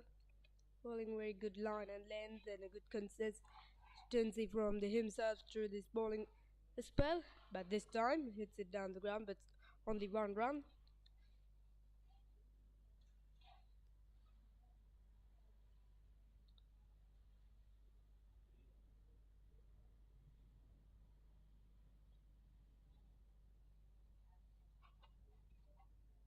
.87 on the board. This is a quick partnership between these two players. Sin Ranjan, he's been the key at this opposition. This is another good over from our flag. They bowled very good 4 overs, just 4 runs, and 87 for 1. 15 overs gone. The power play one has been done.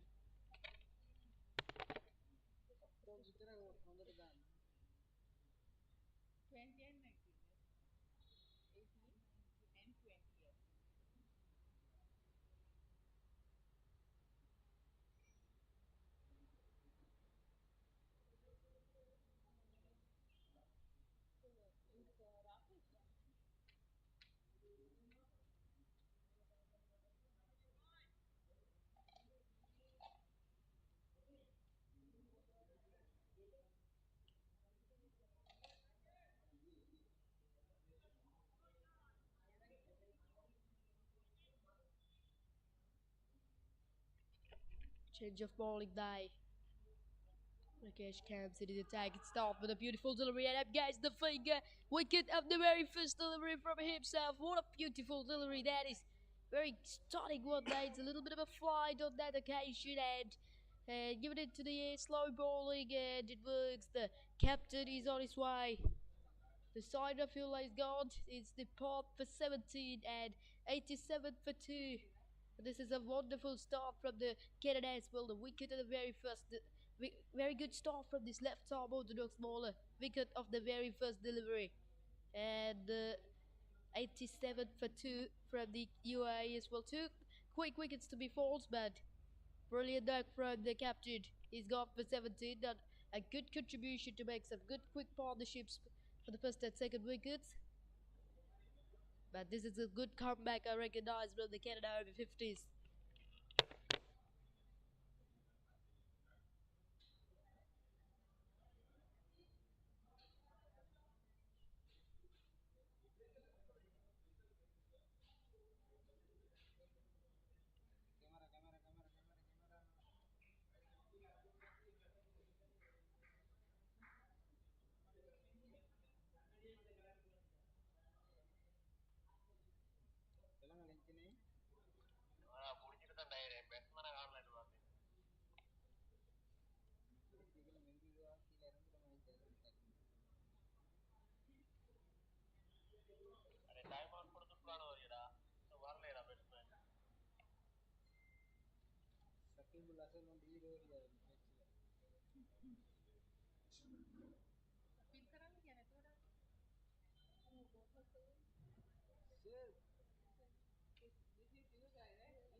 JC number 69 නෑ JC number 69 Matthews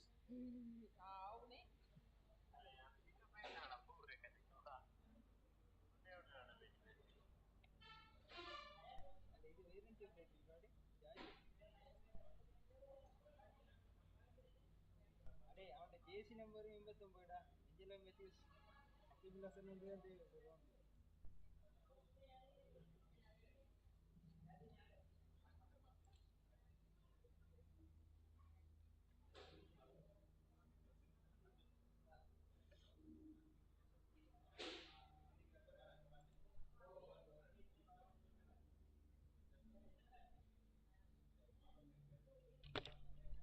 batsman has got a little bit of extra time to add it to the centre as well.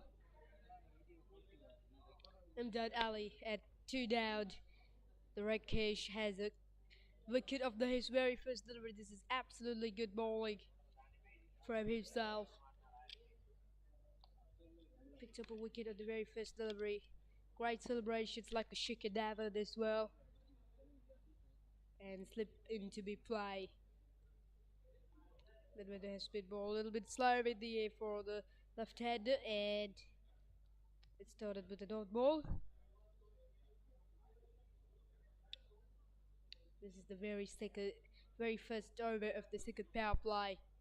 Good start, brilliant start from Canada at the very first over of the power play number 2, and that's what also ball a bit slow in the air, and you went back to the ball as well.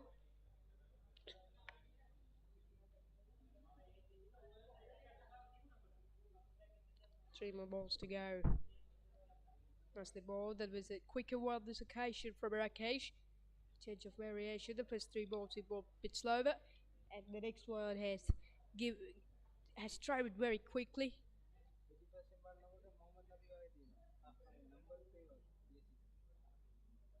First the ball that played nicely on the back foot, fights the fielder at backward point.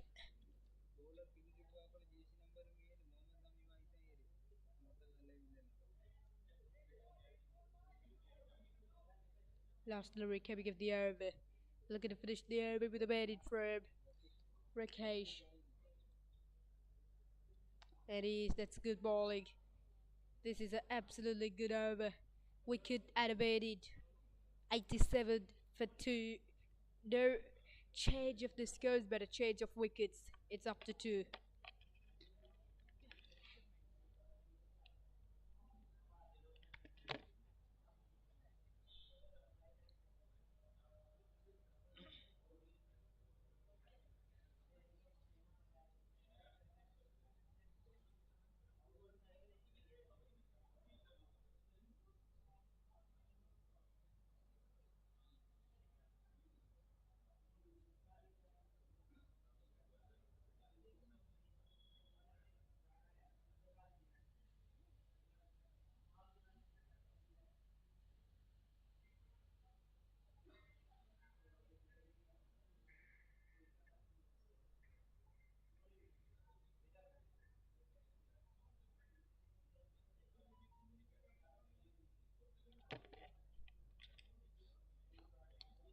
The scene rendered is on strike.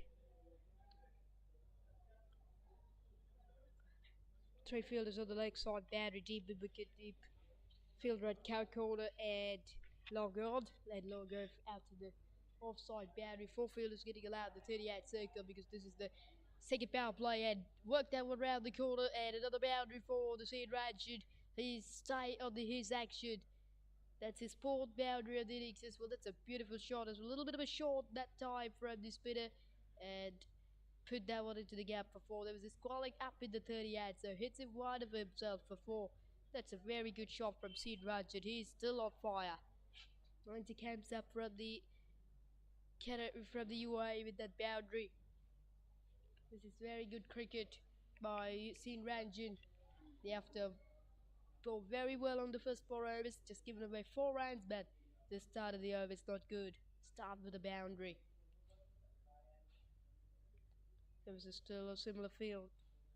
He goes for a big shot, but get the inside edge and has it connected well. And also the wicket keeper can't get it at all, and umpire signals a bias.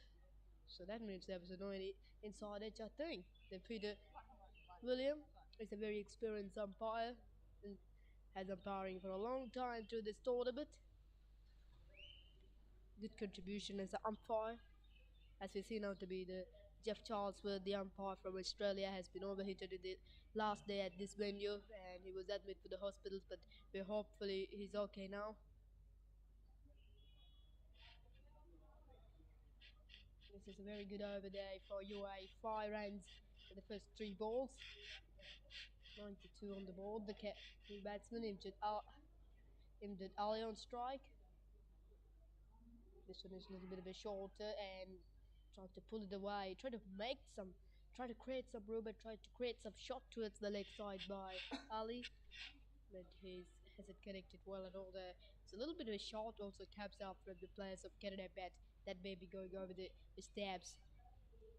This one hits it nicely towards the offside and gets a single.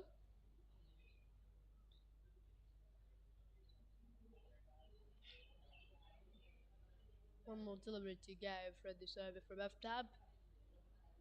93 on the board. This looks very good over for UAE. Hits a boundary by Sid Rajat on the very second ball of the overhead. Gets a couple of singles and now already make a 6 of the first 5. FTAB looking to finish the over well. Hopefully he tried to bowl a dot ball and finish the over. Trying to bowl it quicker than he is. As the played on the back foot, finds the field right backward. Point and 93 for 2. That's a good over for UAE. 6 off it.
That's it nicely on the back foot. She raced away.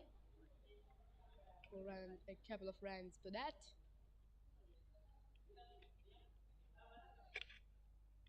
Let's start to the over by Ibn Ali and the Rakesh's ball, but short of a lead that easily plays it through backward point for a couple of runs to start the over. And it is on strike. Goes for a big shot over extra cabin. This should race away. Should get a couple of runs, but that is good and a comfortable running win with the wickets. This is good batting for the UAE as well. The first ball hits a couple of runs through the backward point, and this time goes over extra cover for 2 runs as well. 97 on the board.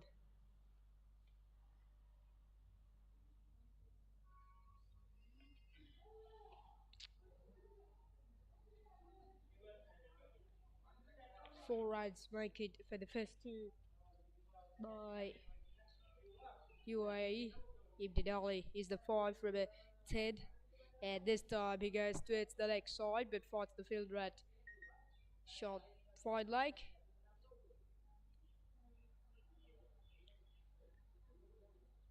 Bowling a bit quicker at this occasion from Rakesh, but he's bowling very slow with the against the right-handers, but bowling quicker to delivers for the left-handers as well.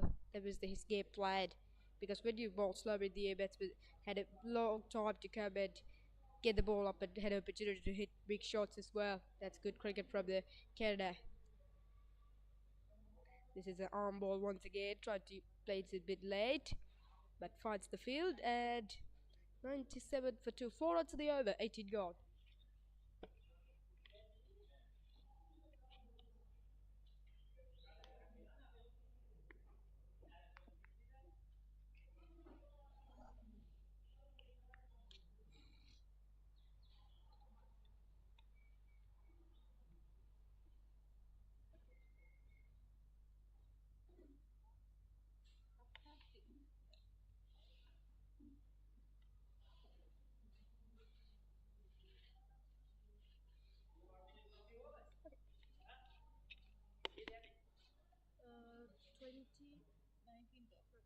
it finished? Okay, give me some. That's a beautifully bowled and straight away up against the finger, and the batsman looks very, very disappointing. He's straight away told there was a battered ball, but you hasn't got any DRS facilities, so we had to respect for the umpire's decision. But he was still arguing, it was still appeal from the umpire. There was a big inside edge as well. But umpire Peter William has given up the decision as well. But he is a very disappointing man out in the centre. Maybe a little inside edge. Look to hit that one towards the leg side, but he's still arguing, still appealing from the umpire, Peter Williams.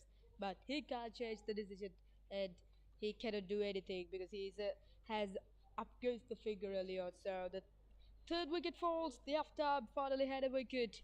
97 for 3 from the UAE. The Sid Rajud is on his way, but he batted superbly. Quick contribution from him.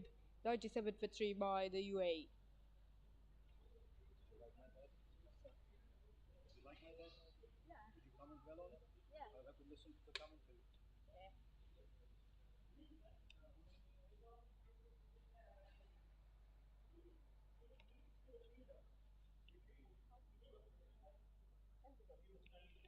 He's not happy about that decision of umpire.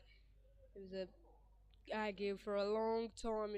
He's started telling there is some inside edge, maybe a big inside edge, but hasn't got any DRS facilities for this tournament. There was the tournament conditions because you have to respect for that decision.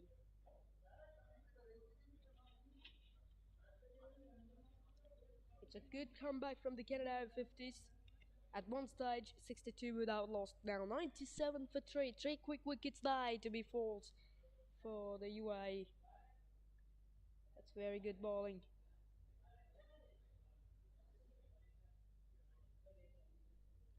From the Canada, they've after was not brilliant knock throughout this bowling spell. Picked up a wicket in the first 5 overs, but very tidy line and lengths as well. Very disciplined piece of bowling from himself. As a result of that, he picked up a wicket now. This is good performance. At the moment, the game is just swinging away for the both sides.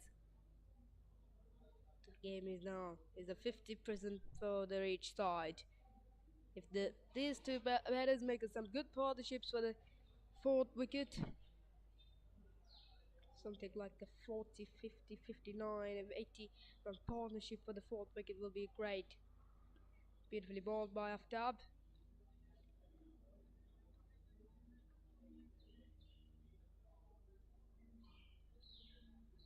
It's bowling a little bit of a slower in the air from Aftab Kusa still. Slip into be play. That's a good delivery as well. Looks like a little bit of a turn. That's good bowling. Very good ball. Fabulous bowling from Aftab. Gets a good effort onto it as well and pitched up in that sixth up line and had a great turn into the pitch into the right hand. The pressure is certainly on the right batter's head there. This is good bowling from the Canada. Looking to finish the tournament with a victory by Canada. Looking to find out their second victory in this tournament. They only lost in one match. This one has been a little bit of a short and played on the back with chance but run out to the bowler's end. But the throw is gone drawing grass. Well, one more delivery to go to complete the 20th over. 97 on the board. There was a 2 new batsmen in the centre still. Imdadal is on 5. And Vijay has it still off the mark. Nicely bowled. 2 straight and 2 much in front from FTZ. End of the over, it's made it over from himself. Wicket made it 97 for 3. 20 overs is bowled.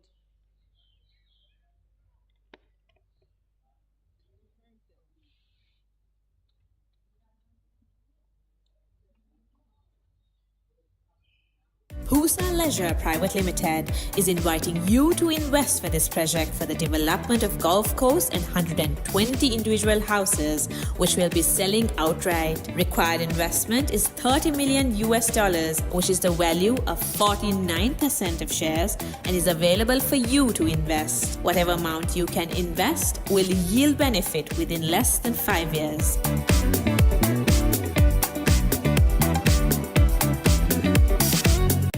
Leisure Private Limited is inviting you to invest for this project for the development of golf course and 120 individual houses, which will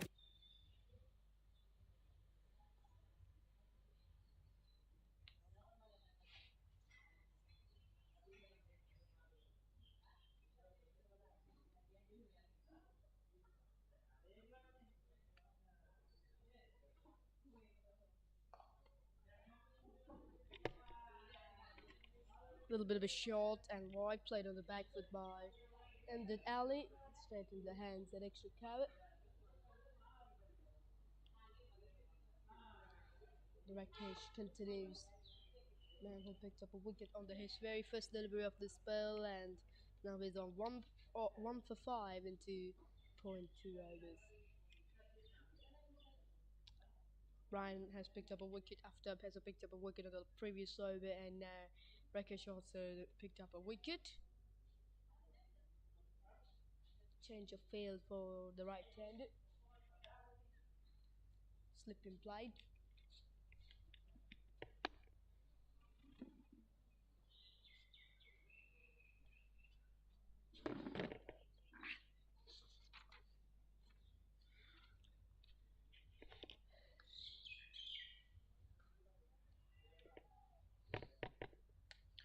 Boleh.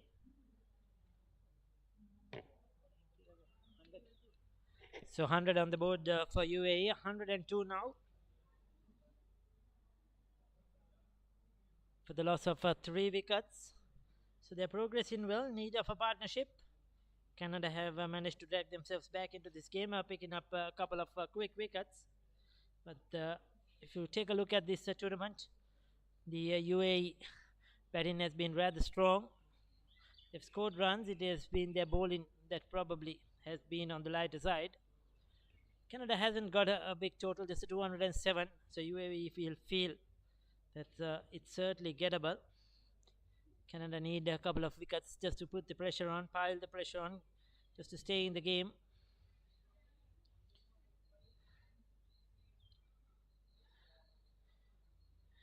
So we have Vijay Meher on 4 and Imdad Ali is on 6.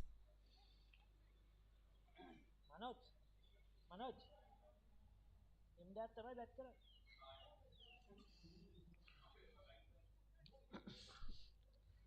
So Rakesh Chauhan 1 for 9. Aftab Quays 1 for 9 as well.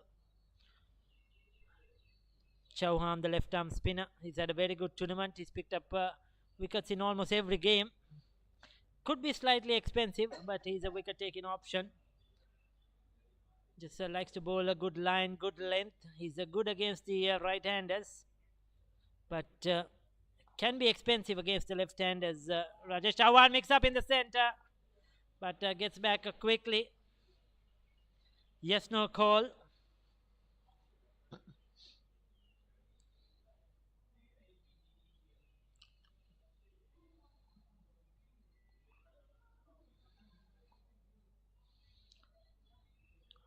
Big swing. Doesn't make a contact. Dot ball to end the over. 20 done. It's 102 for 3. Remember that UAE won the toss and elected to field first in this game. The 11th place playoff. Canada, all the batters got starts, or most of them could not convert. Raja made 19, Iqbal Mohammed 21, Arif Talati once again the highest score 38. Panchabaya was run out for 36. Dion Herf made 19, Saeed Ansrod 25 not out.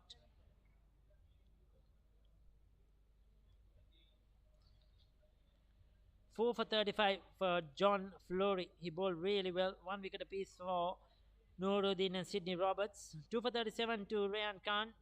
And 1 wicket to Amjad Khan for UAE. And in reply, at the moment, UAE 102 for 3. Amjad Khan, 42 of 36. He was batting brilliantly. Side Raifullah, the captain, was out for 18. And Sin Ranjan was out for 24 of just 20 deliveries, 4 fours and 1 6. He was striking the ball really well until he was dismissed. And Imdad Ali and Vijay Mehra at the centre at the moment. 1 for 10, 2 after Quasar. Rajat Dure, very expensive, 1 for 31 of his 3. Rakesh Chauhan, 1 for 9. Good looking shot. That's 4 runs. That's well played. Taking it on the full. Not afraid to take the aerial route, though there is a long off in position. And deposits it into the gap on the offside. Wide of that long off field. These are important runs as Imad Ali moves up to double figures.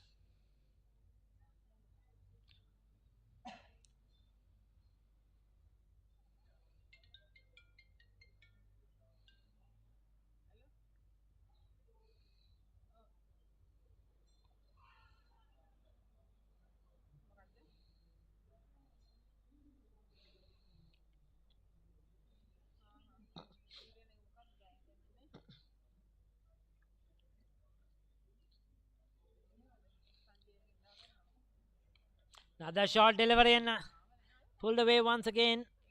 This time straight to that field at deep backward square leg. He'll just pick up a single.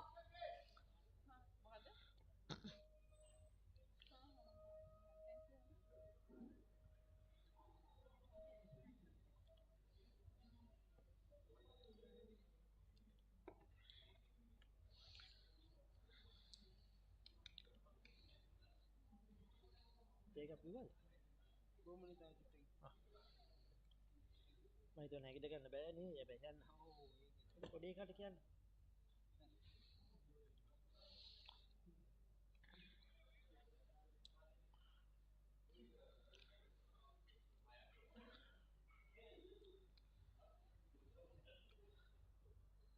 So trying to just keep thin squad after Quasar.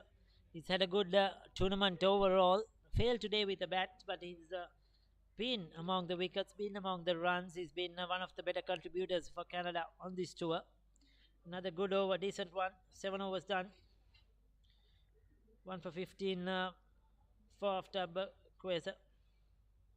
So 100 required of 144 deliveries, 7 wickets in hand, and you feel that UAE can get these runs unless Canada pull out something out of the bag. They need a couple of quick wickets just to drag things back, put the pressure back on the opposition.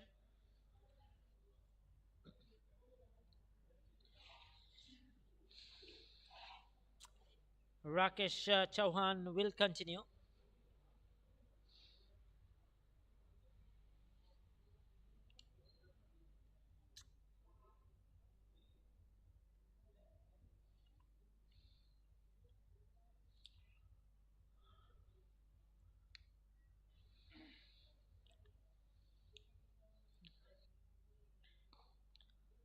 That's a good shot.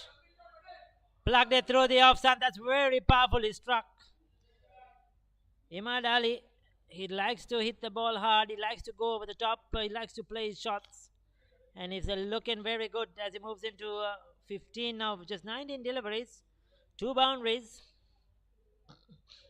I think the Canadians know his game well. They know him better. So they need to plug the gaps and not to give it into the strong area of Imad Ali. He's very strong to the offside. Long off, extra cover, backward point. They have he's bowling to a very strong offside field. 5-4 offside field. Deep square leg and long on are the 2 on the boundary on the onside.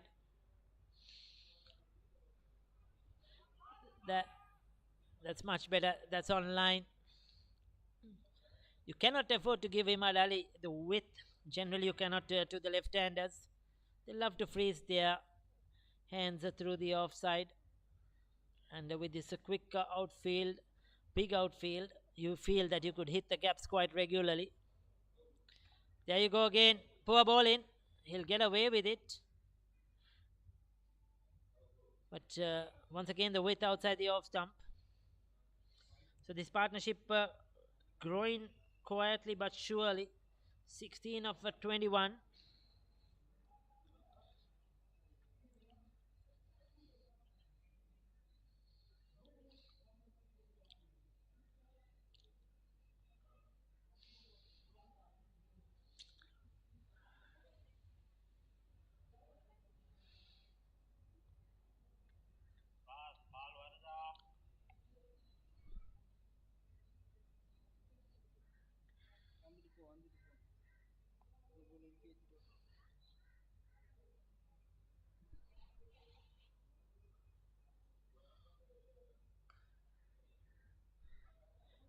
Poor, very poor in the field. Through the legs of the field, had extra cover. Just a single though. Canada need to tighten up a bit here. Try to get this partnership broken once again. You cannot let players settle in. I know it's hot and humid out there, not easy. It's been like this for the last 3 weeks. It's been quite a tiresome tournament. Coming down to their last game today for all these teams except for the 2 finalists, Sri Lanka and Pakistan, go head to head tomorrow at the Oval. The Pisara Namuttu, you may call it. Sri Lanka's first test venue, hosting that final tomorrow of this Over-50s IMC World Cup. 22 done. It's 113 for 3. 114 for 3. Tama update unnayaka. Refresh dada inda bෑ bang ඕක මම ඔබ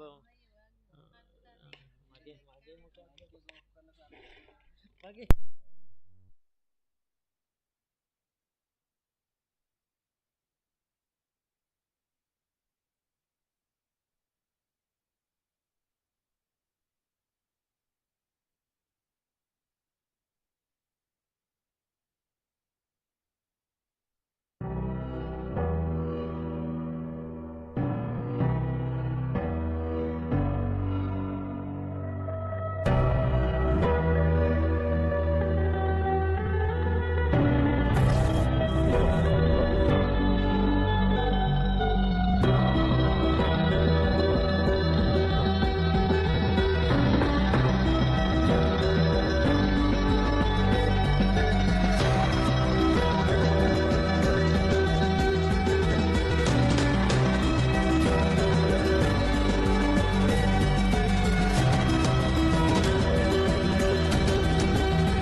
So 22 done after that water break. It's 114 for 3 at the moment. Mera on 5, Imad Ali on 16.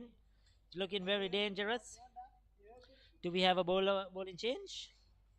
After Bakwesa will continue. Remember, maximum 9 overs per bowler.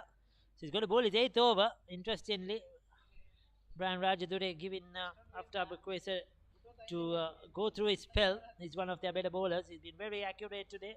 2.14.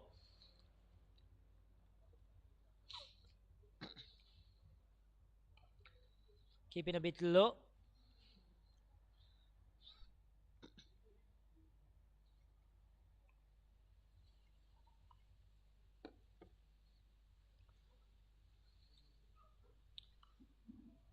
That's a good shot. Will that run down to the boundary? The fielder diving over the ball. It's 4 runs. Yes, it is. Put in the effort, but just could not stop that one. So these are all important runs for UAE. Trying to get closer to this target. Still 90 required. But if they keep going in this way, they'll get there easily. Canada need a couple of breakthroughs quickly. Somebody has to stop this run flow.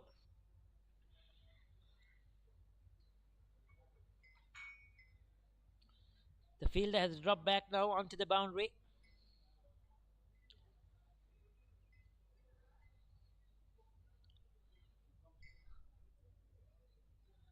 Long on. Sweeper cover. Deep mid wicket are the fielders protecting the boundary line. This is excellent batting. Just milking the runs at the moment. Quite easy. Excellent surface ball coming onto the bat really well. Easy to play your shots with this big outfield. Lots of open spaces. You don't need to really play any rash shots.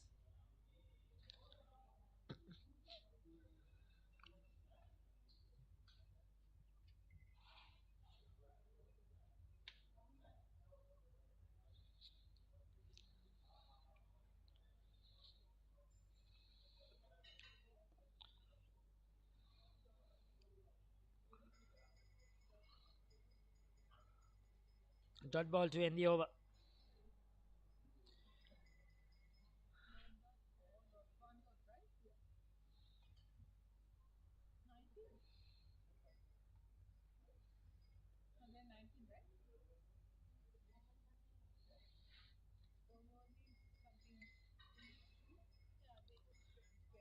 Uh, 119 for 3 after 23 overs. Quasar 1 for 20 of his 8. Chawan 4 was 1 for 15. He's bowled 1 maiden.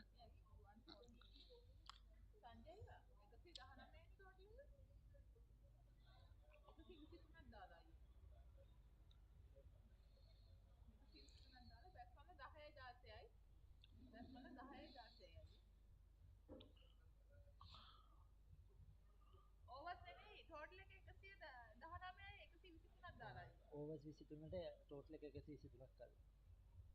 දැන් overs 23යි 119යි total. 123 තියන්නේ. Rakesh Chauhan is the bowler.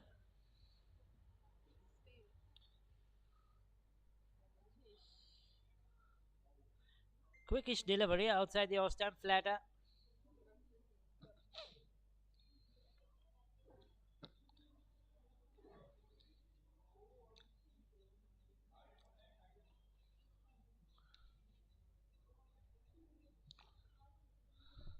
Going through for a quick single, no sent back. Imad Ali not interested. He's at the non-striker's end.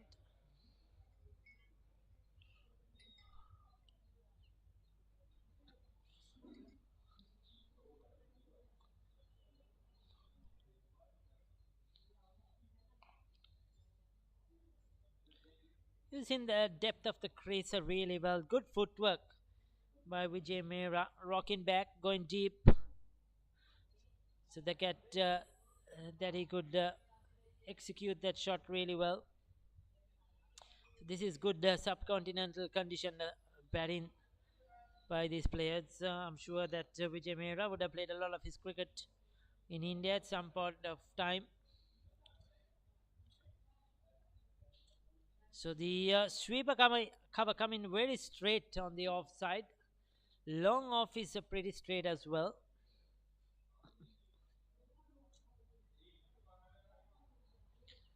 And he gets his offside field and then bowls on the leg stump. Poor bowling by Rakesh Chauhan.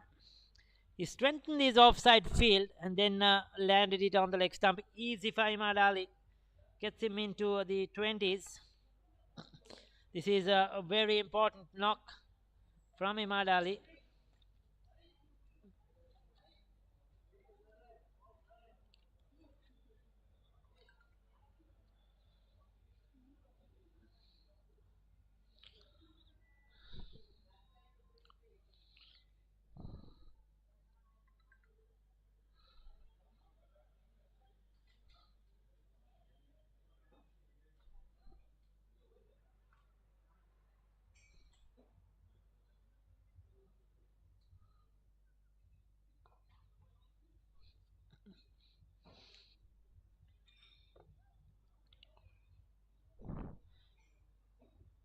.24 was done. 124. 124 for 3.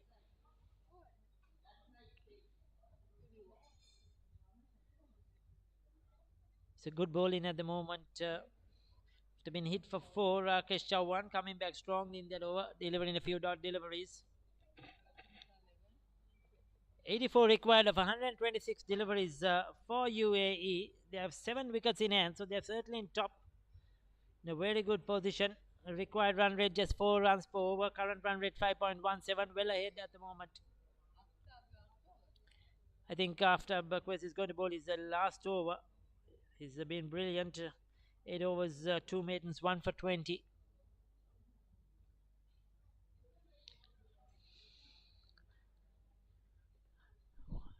Sweeper cover.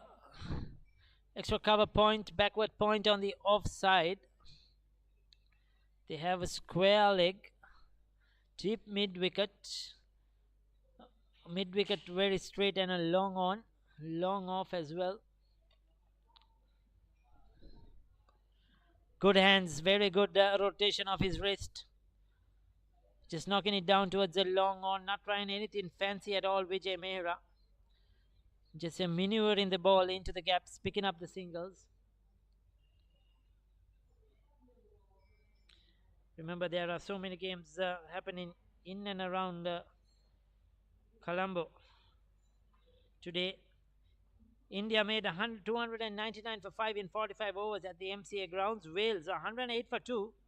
They require 192 in 151 deliveries. Wales played some very good cricket. They really hammered USA the other day. Beat India in the league matches as well, or the group matches. So a lot to play for India in that game. South Africa made 258 for all out in 45 overs. West Indies 128 for 5 after 23 overs. So that's an interesting battle there. 131 of 130 balls required. Run a ball situation for West Indies. USA made 264 for 9 in 45 overs. New Zealand are 63 for 2 after 15 overs. Some interesting games going on. Namibia 177 for 8 in 45 overs. And we have a Zimbabwe 138 for 4 after 20 overs. These all for the places this game. And remember, today England trashed Australia. So England will end up as 3rd place, while Australia end up as 4th place. That was the first game officially concluded. And those two teams have been done and dusted for this Over-50s World Cup, IMC World Cup. So end of the over.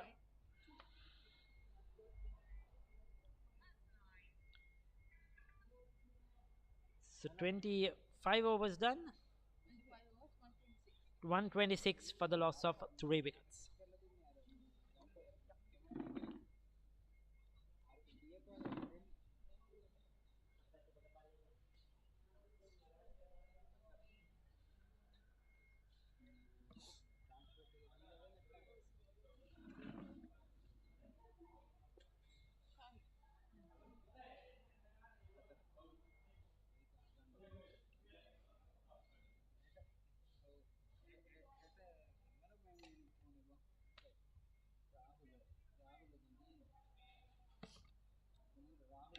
24 overs gone in Canada Over's correction. UAE 126 but 3.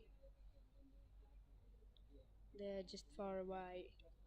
Just 82 runs far away for their third victory in this tournament. They has 2 victories in the league round and looking to finish the tournament better as well. But at the moment, UAE are just in front of this game, 126 for 3. The run rate is just over 5. The asking run rate is just 4.10. The UAE needed 182 runs from 120 balls. The Imdad Ali playing well today, 21 from 31. And Wujamera is 12 of 23. The partnership is 29 of 41 balls. And the last 5 overs looks very good for the UAE, 24 runs without lost. Let's have a little look about the games between South Africa and West Indies playing at FTZ Grounds in Colombo. South Africa batting first got 258 runs. West Indies on the run chase, 155 for 7. Ishwar Maharaj is not out, 35 run a ball. Vijay also not out, 7. And USA playing against New Zealand at FTZ Grounds. The New Zealand batting first, correction, USA batting first got 254. Target was 255 for the victory. New Zealand at the moment 97 for 2 after 21 overs. Robbie Free with 13 and Colin Ivins with 36 as well. These are the top scores, and that match was still alive for the both sides. And Namibia playing against Zimbabwe for the 13th position match at National Services Grounds in Radmalana. Namibia batting first got 177, and Zimbabwe has chased that 178 run target comfortably by 5 wickets. This time he goes over backward point that should rest away for 4. Beautiful shot from the Imdad Ali. It's a boundary we had seen out to be a long time from the bat of Imdad Ali at UAE's. That's a good delivery. Slide that one over the backward point for a boundary. Good start to the over against the left-hand medium fast bowler. A little bit of a back short and wide from his side. He bowled the first 4 overs from the far end, but decided to come from this commentary breaks end. But still, he was struggling a bit. This is very good cricket from the Imdad Ali, and after hit that boundary through that third man region, third man puts back into the boundary, sweep a cover, long off, and deep backward square leg. 4 fielders allowed the 30 at circle. This one hits towards the long off for a single. You can put 4 fielders allowed the 38 circle in the second power play. That means the 50th to 30th over. After 30 overs, you can put 5 or more than 5 allowed the 38 circle. And talking about the played final between India and Wales playing at Wicket Cricket Association, India batting first got 299. And Wales at the moment 159 for 2 after 25 overs. And they needed 141 runs for the victory from next 20 overs. Ali Bikari with 40 from 90 not out. Even Reezy is 70 from 61 not out as well. It's a good number of performances from the Wales batters, but unfortunately the Kelvin badly out for 12 and coming one down. But Simon Holiday played today well. It's got 34 from himself. The game was, that is a beautiful shot, hits it very hard, straight into the hands of Binov. A little bit into the pitch dive from Sahid, and the over 131 for 3. That's a good over for the UAE. 5 runs on it.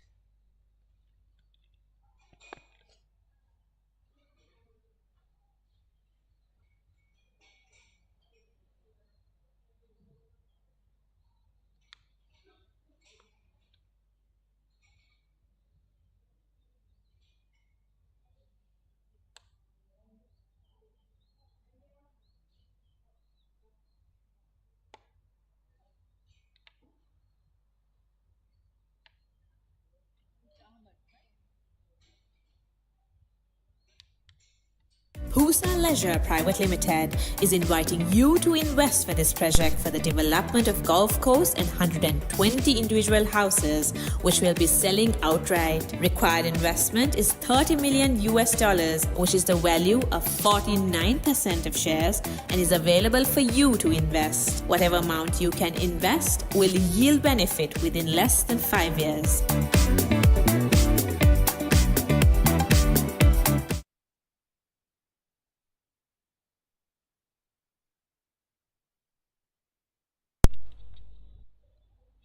Some right intermediate fast bowling from the far end. Coming it over the wicket, bowling to Ibn Ali. Correction, Vijayabera.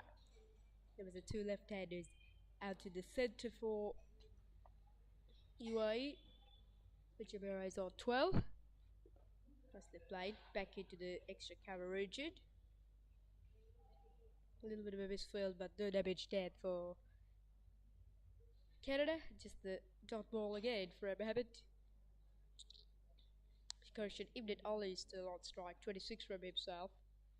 That time he tried to work that one into the leg side and it goes straight up in the. It's a very comfortable courted ball for the Ahmed.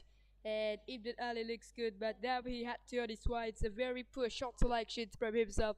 He's tried to work that one towards the leg side. He tried to create some shot towards his score leg region, but this time it has not connected well. Get the leading gauge, went up in the Ahmed running few yards back with it, takes a comfortable catch, and Ibn Ali is on his way for 26 and UAE 131 for 4. This is a big breakthrough, big wicket for Canada. He looks good, but very unfortunately, he is on his way back to the pavilion for 26. This is good comeback from Canada. Ahmed has been success on his second ball league spell.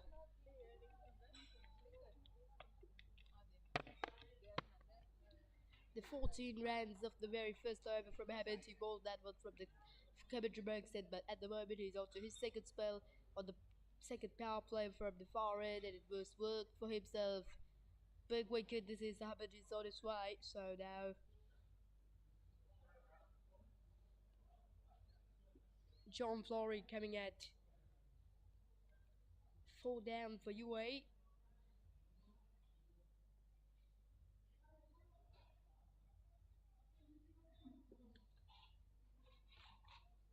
Really hot day here in FTZ Grounds in Katunayake as well. The feeling is very hard for the players around this stadium. The fitness is so important to play under these conditions here, and also the drinking water is so important, and drinking more energyful drinks. And as we see now to be a very unfortunate since a couple of days ago on this Thursday, the game between New Zealand and India, when the match was playing, the umpire Jeff Charlesworth unfortunately overheated, and he was admitted to hospital, but hopefully he's okay at the moment. He's from the Australian Jack Charlesworth. The conditions between these two countries, Australia and Sri Lanka, has been absolutely different as well. So, but this is very hot and uncomfortable conditions to play cricket in Katunayake. But when we moved to Colombo, we had many more of a good conditions. The Hamid continues bowling to Yasin Mohammed. Hits onto its extra cover, and it's a dot ball indeed. This is good bowling by the Ahmed. He looks to build more pressure to the Canada UAE batters at this stage. Look at the ball bit into the pitch, and look at to get the swing into the batsman. This is not a new ball actually, so the bowler had an opportunity to control his speed and line and length nicely. This is good bowling. There's a good cheers from the Canada spectators, as we see now to be some good fans of Canada early on, but some of them now is not in here. Last delivery coming off the over. It's a very good one from Ahmed. This one worked away to its third man, and it's a wicket taking over. Wicket and a made in from Ahmed. 131 for 4 after 27. There is a no change if this goes back. Change of the wickets column. It's 4.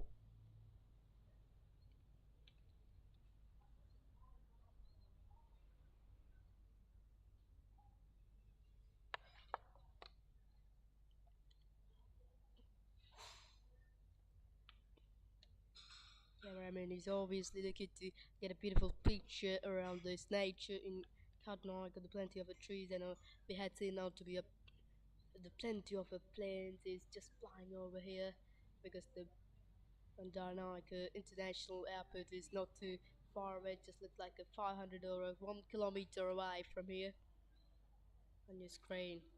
The grandstand making some hard working near the side screen as well. After this over, you guys had a third and last power play. The current run rate and the asking run rate is both is now similar. It looks like just over 4.5, 77 runs far away for the victory from UAE, and there's a third man is up in the 30-yard circle. Jude one is singer comes with the attack it short and wide, cuts it and finds the field right backward point. Jude one is singer for the first time today from Canada Over-50s to come into the attack as a fast bowler. This is the third fast bowler we've seen out to be. The Sahid bowled one over from this end, but finally the captain Brian decided to get the Jude into the attack from this end. That's a beautiful delivery. That's a ripper as well from himself. Excellent swing. It is a sharp swing into the right hand, and Vijay Mehra is on his way for 12. That's a absolutely stunning delivery. Very sharp swing back into the right hand. Completely he was beaten for that swing as well. That is a good pace on that occasion from himself. The good pace hit the deck very hard. Ball that fourth stump channel. The swing is into the right hander. He will be so disappointing about that dismissal. 2 wickets in 2 overs for the Canada. This is a good comeback, I recognize, for the Canada Over-50s. 131 for 5 after 27 overs. Jude Wanisinger, the man, picks up a wicket on his first over.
The 15-20 minutes ago, I had a little bit of a chat with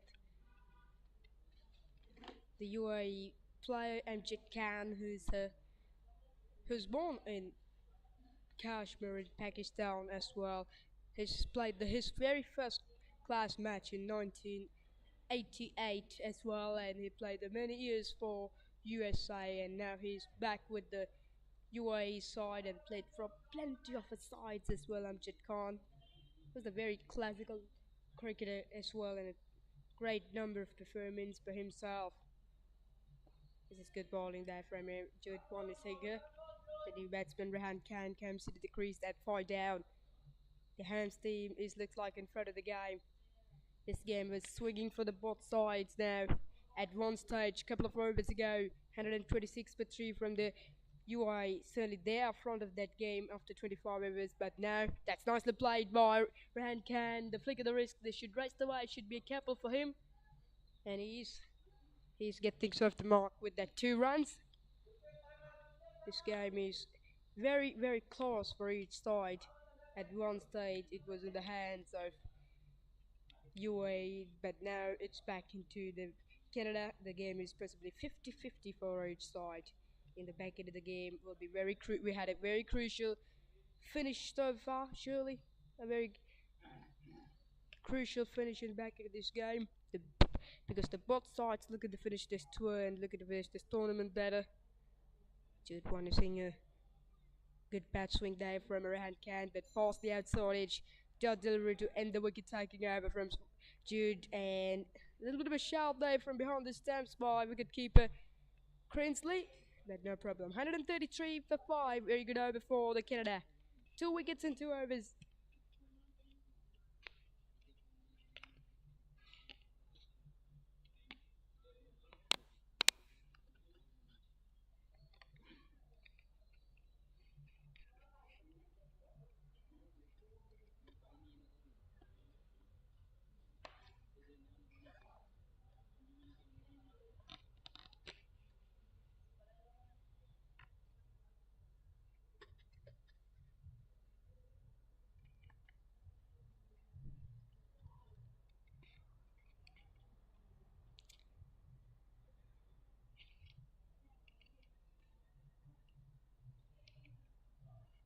Lincoln Mohammed on strike.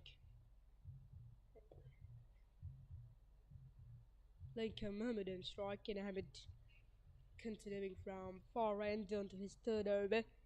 The first over is gone wrong. He bowled the first over with the new ball from the committee box end and went on a 14 runs. The Sin Rajan has put him under pressure, but in the second spell, the comeback was so good. That's this time everyone was beaten and everything was beaten for that delivery, and umpire Peter Williams signals the 5 wides.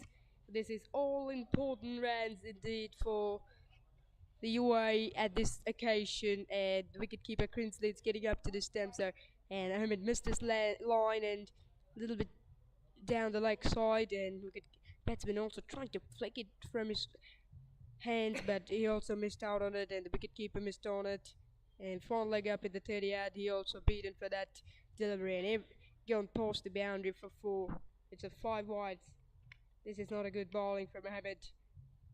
Trying to bowl more tidy line and length for these 2 new batters. This time plays it a bit late, used the pace of the ball, but only 1 run. Rakesh shot back with point. He is able to pick up a wicket on his very first delivery of these spells.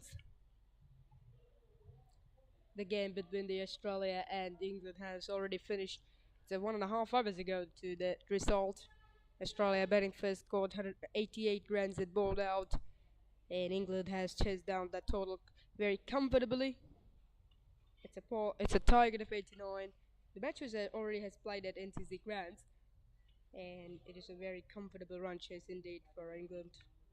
They picked up their 7th victory of this tournament. That's a good delivery as well. A little bit of a swing and to straight in front from Mohammed. UAE is a very strong side, but unfortunately they has missed out on the semi-finals. They are just short of 6 points. Look at the work they've won to it. The leg side once again by Raf, and umpire signals wide. The UAE had a victory up against the Zimbabwe and Namibia. UAE is a side of a Group A. If the UAE won a few more of matches, they had opportunity to go to semi-finals. That's good bowling from Ahmed as well. A little bit of a pace serve delivery at this occasion from him. Couple of deliveries to go from himself.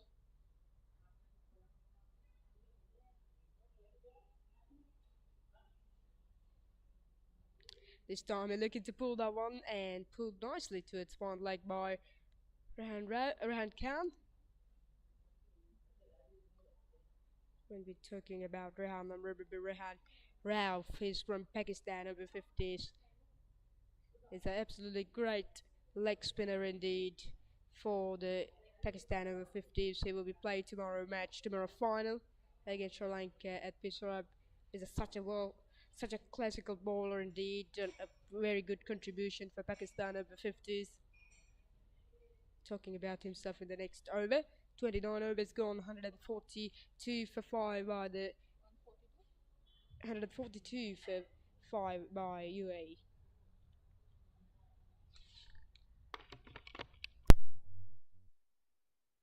Husa Leisure Private Limited is inviting you to invest for this project for the development of golf course and 120 individual houses, which will be selling outright. Required investment is $30 million US, which is the value of 49% of shares and is available for you to invest. Whatever amount you can invest will yield benefit within less than 5 years.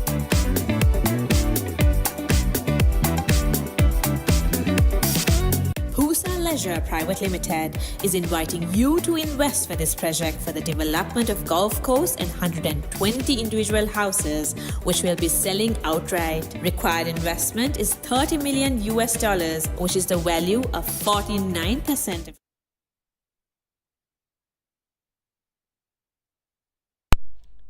Couple of seconds ago, you had set out to be a very beautiful advertisement. It's a Pusa ground, Puja to the Ready Sports Academy.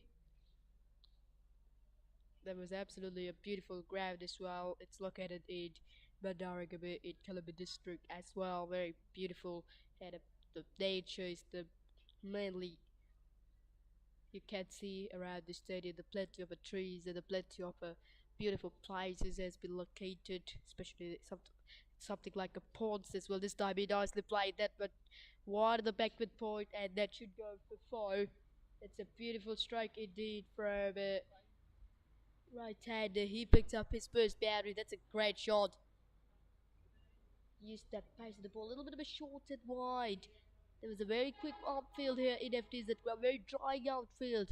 So if he wants to beat only the fielder at 30-yard circle to read that boundary, and that's what exactly he did.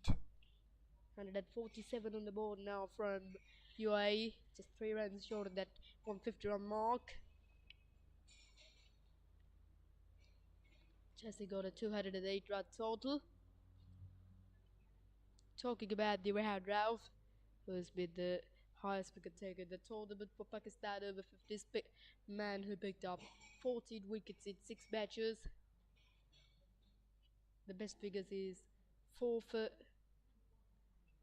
39 that performance caps out from against England, at 4 for 25 against Windies, at 4 for 32 against Canada, and 1 wicket against the each India and South Africa as well. Unfortunately, he hasn't got any wickets against the Australians, but he's an absolutely great bowler indeed. Great left arm spinning from himself. This time hits it down the ground and beats the fielder at 30-yard circle. That's gone for 4. Second boundary in the over from Mohammed. The first one has been a little bit short and wide. It cuts nicely through backward point, and this one is into the pitch and driven for 4. Beautiful shot that is from Mohammed. Such a crazy batting from UAE at 150 caps up in the 30th over.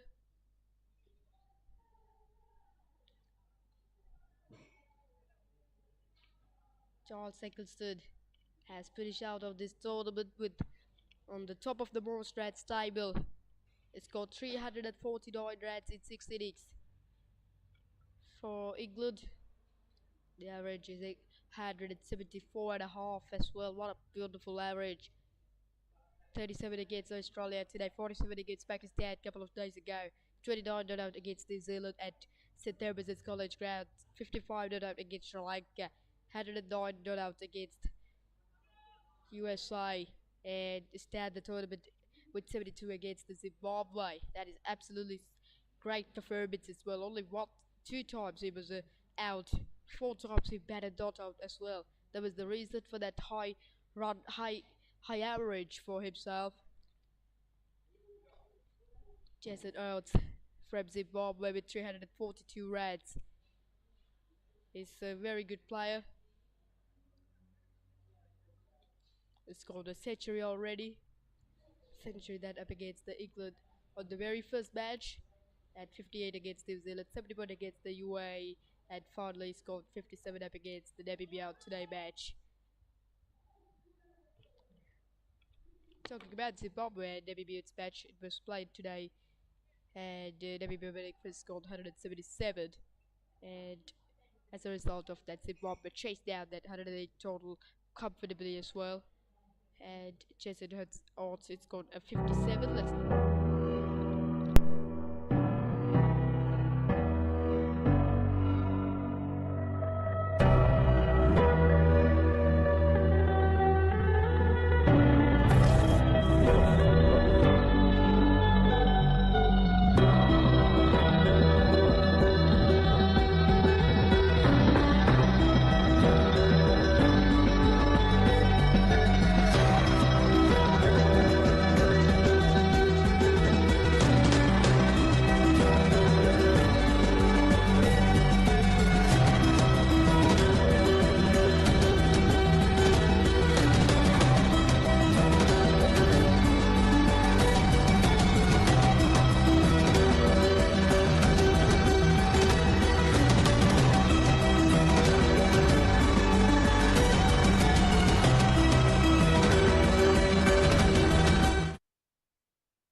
This is a very, very good delivery. A little bit of a quick and flatter from Rakesh. He's on to his second spell. 1 for 20 ball. Very good line and lens in the first 5 overs.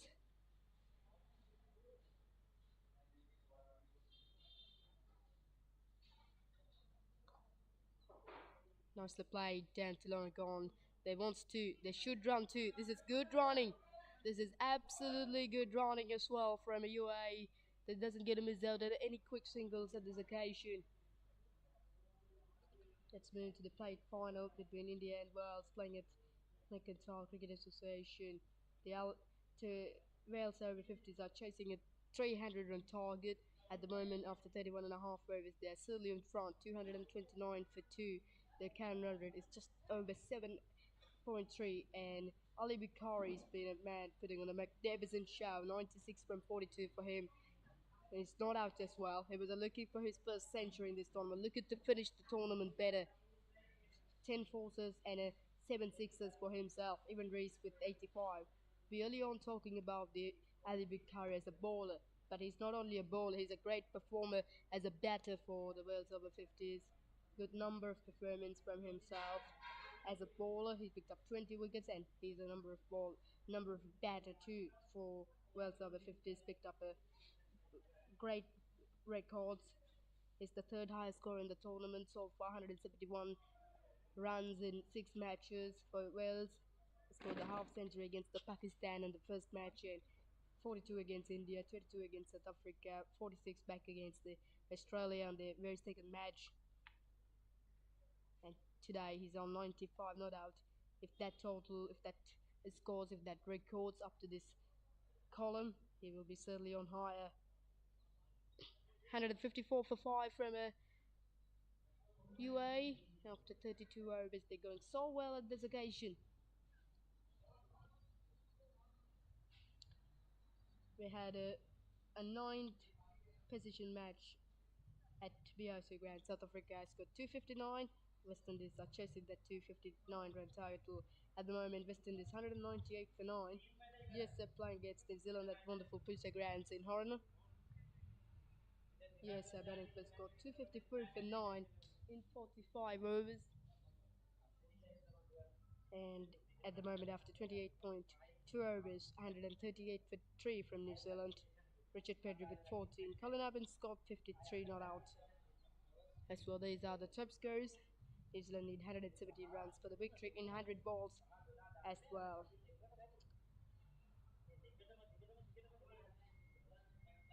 Obviously, we had finished out on 2 wonderful matches at this tournament. Zimbabwe beat the Namibia and make sure the 13th position of the points table, and Australia had lost to England by 8 wickets today at FTZ Grounds. Nicely played towards the leg side and lands safely. Rehan Khan is looking for a big shot, looking to clear the outfield on the own side, but hasn't connected well.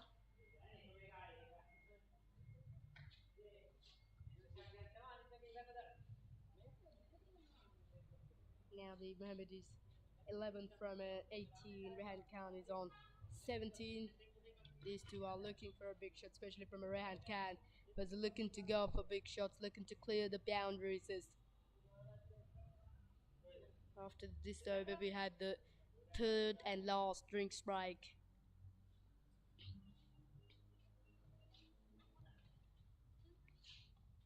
This time goes over extra carry. This should rest away. Work to be done in the deep, and should get 2. No, just settle for 1. This is very good bowling there from the spinner, for the leg spinner, who's bowling his second over today. Not elegant. None for 5 in 1.4 overs. This has worked away nicely towards the leg side. Quick single day for him to end the over. 157, 58 for 5 by the UAE Over-50s. It's a time for the third and last drinks break of this game.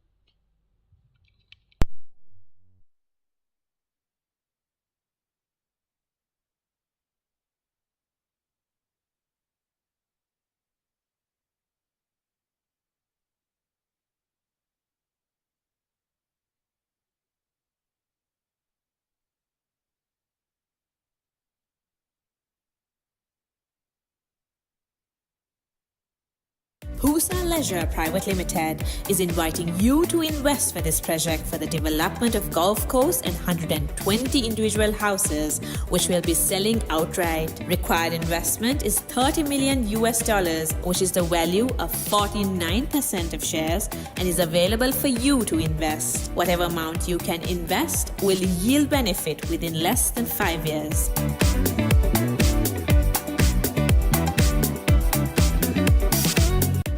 Leisure Private Limited is inviting you to invest for this project for the development of golf course and 120 individual houses, which will be selling outright. Required investment is $30 million US, which is the value of 49% of shares and is available for you to invest. Whatever amount you can invest will yield benefit within less than 5 years.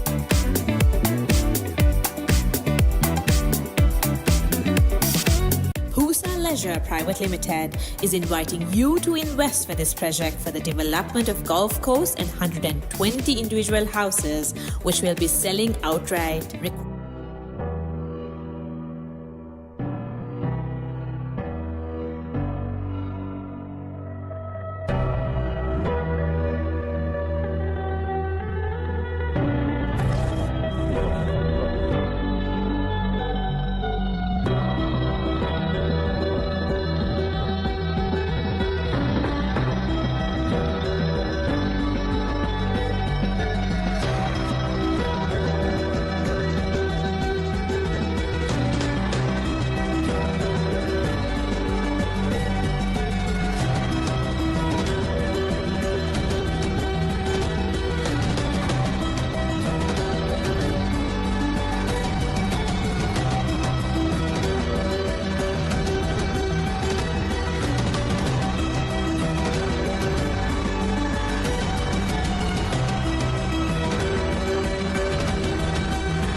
There was nearly a wicket to be falls in the very first delivery over as well. Looking to go, the Mohammed looking to go over extra cover, but fortunately the fielder at extra cover has dropped one on it, but it's not for the favourite for Canada.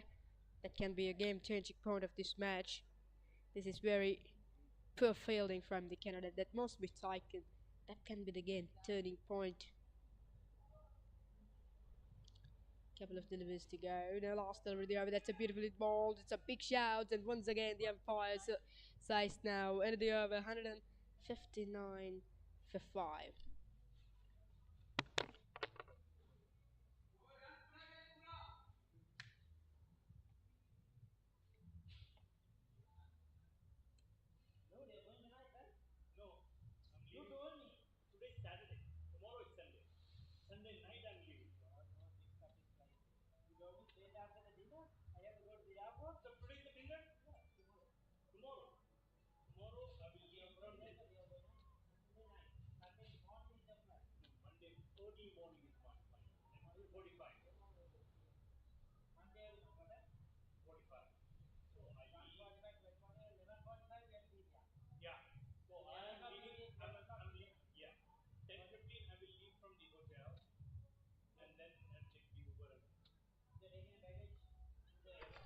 One for the sweep, and it's flying just over the front leg. Will race the way. Should list a couple for that.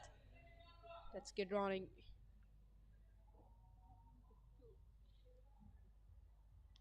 The new bowler comes into the attack. Not the new ball, actually. He's bowling his third and consecutive overs from the coming box and coming from the far end. Multi-legged with some leg spinning. He was going for a big strike, straight down the ground he goes, and on the bounce in front of the longer fielder as well, just a single as well. These two are looking for a big shots at the moment, looking to finish this game quickly, looking to do everything hurry. The asking rate is just 4.5. That's good bowling. Little bit of a slab in the air from himself.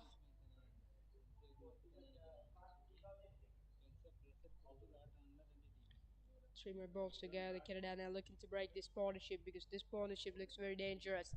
It can be more dangerous in the back end of the innings as well. As the play gets a quick single onto it by Mohammed. And Khan back on strike.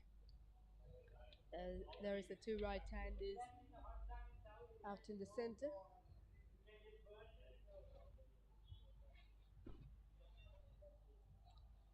Not much variations from the leg spinner bowling, everything.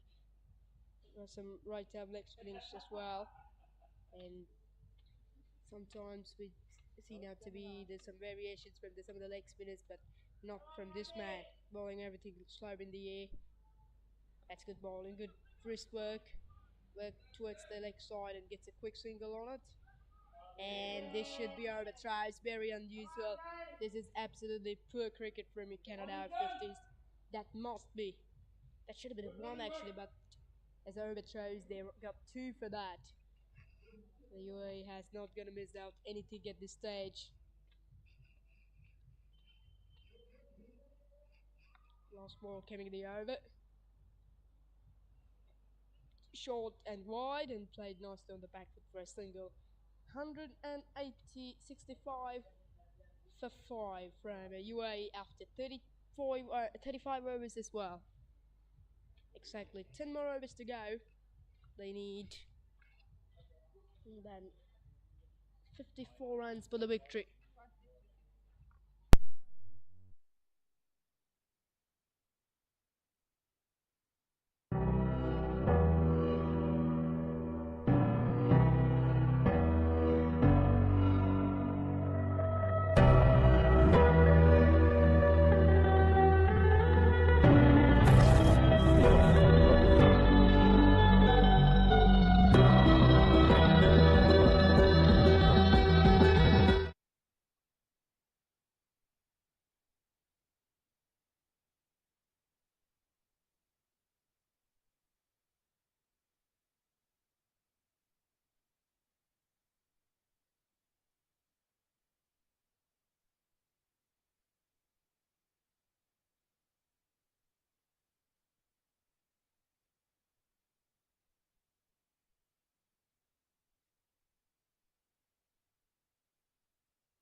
Rakesh continuing, left-arm orthodox bowling by himself. That's beautifully bowled, a little bit of a slab in the air from himself and good bowling. I had seen out to be his bowling very quickly against the very quicker and flat deliveries and some arm deliveries we had seen out to be against the left-handed batters by Rakesh. But he's not to be bowled quicker against the right-handers. He's bowling everything slow in the air against the right-handers. That is the option. That is the trick that he was using to picked up the wickets as well. That's how he picked up that wicket early on. He's a very experienced player of the format for Canada Over-50s. Very talented bowler.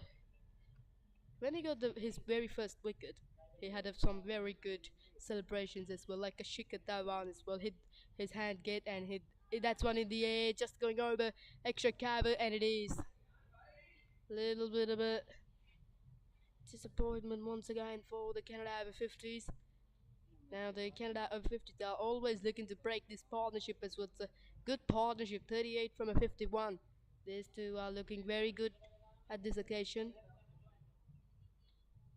Lincoln Mohammed, Rehan Khan is the two batters out in the center. 169 for 5, 36 gone.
Hundred and 69 for 5 after 36.1 overs by the UAE as well, and just 39 runs away for the victory for United Arab Emirates.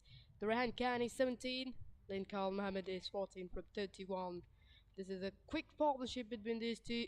The last 5 overs is gone for the favour of the bird side. That is gone up in the air. No one on the super cabin boundary, and 1 bounce, 2 bounce into the rope for 4. That's a good shot from Rehan Khan. He picks up his first boundary this crucial afternoon. Great stroke this is. This one is played on the back foot against the Brian Rajadurai and gets 4. That is a very classical shot. The UAE are now just hurried to finish this game here in FTZ Grounds. This is a classical stroke as well.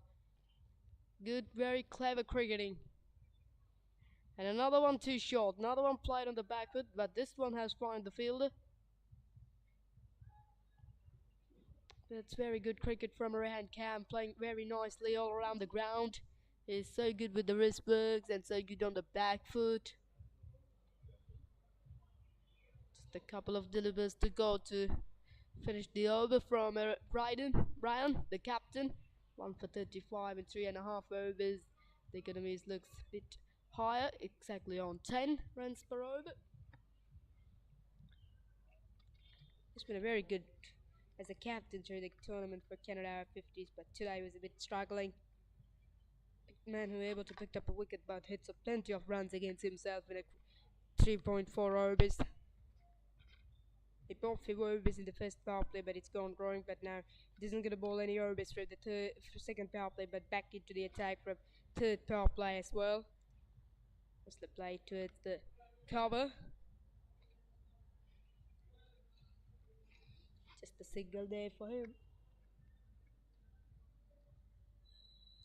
We had heard to be some wonderful music from the next to this crowd. Looks like there was some park and some of the people which we can see, and they had some good cheers from this wonderful music. Go straight down the ground. Towards now go for single there. The cheers for every single round from the UAE's team weights 175 on the board for lost of 5 wickets. 37 is gone.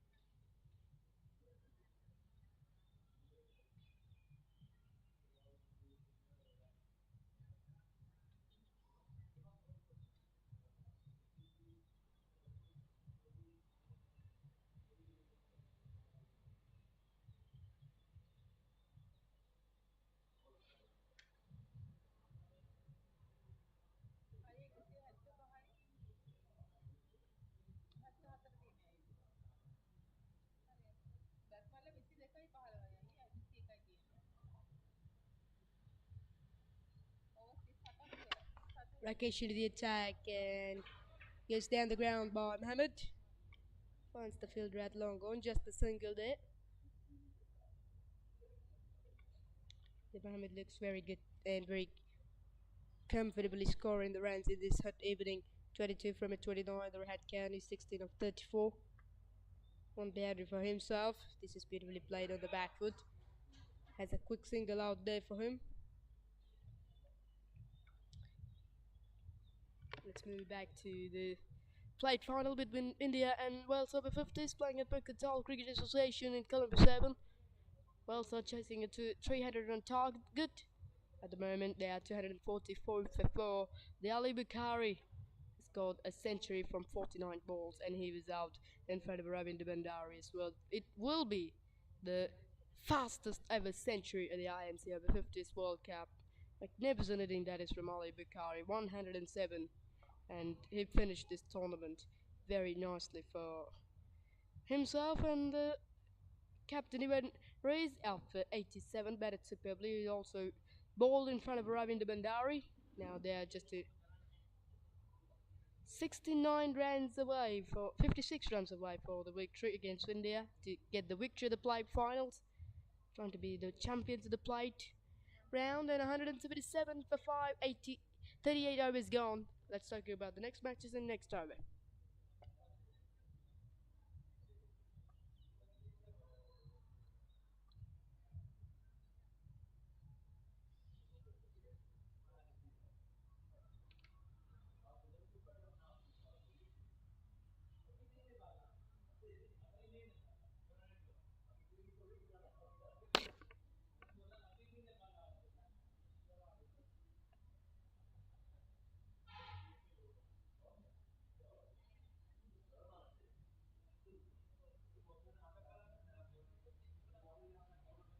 There was a little bit of extra bounce and turn there from the leg spinner. Brian Katunayake, he's sometimes going to bowl some right arm move spinning, but the first delivery of the over, he started with the leg spinning. Still bowling the leg spinning. This one is gone straight up in the air. The Brian says that's mine, and he takes a good catch as well. The second wicket that is for himself. It's a very good comeback. The wicketkeeper Kingsley is very happy man on behind the stumps. The first of all time, he would say that's mine, but straight away the Brian comes quickly onto the ball and he get the eyes on the ball and take a very good catch as well. Never easy under the sunshine, but a brilliant knock. The Rehan Khan looks good, but he's on his way for 23 from 32, 177 for 6. UAE has lost 6 wickets now, 4 more wickets away for Canada. The two teams are looking to get the victory. This is good bowling. This is a good comeback, I recognize, from Canada. This is the breakthrough that they needed at this occasion. And Sydney.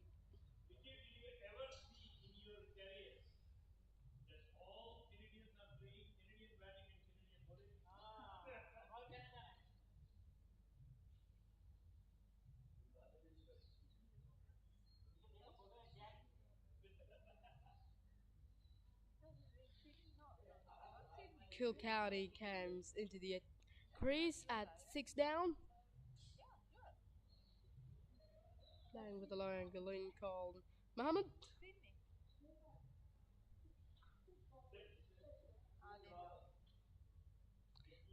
Talking about the seventh position match between USA and New Zealand.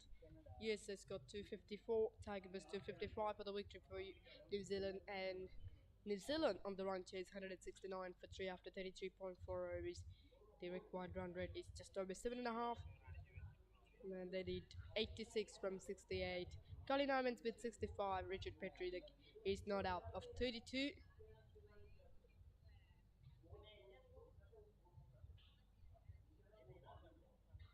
Richard Petrie is a very classical player. He captains for the played semi-final match against India at this venue. But today he doesn't captain for New Zealand. They added Somali. The official captain is back as a captain for India over-50s. For against US over-50s, that can be a really crucial match between those two sides. New Zealand is a very strong side, and also the US had a good bowling unit. That's a very juicy photos and driven down the ground for single to get things off the mark by Sydney Roberts.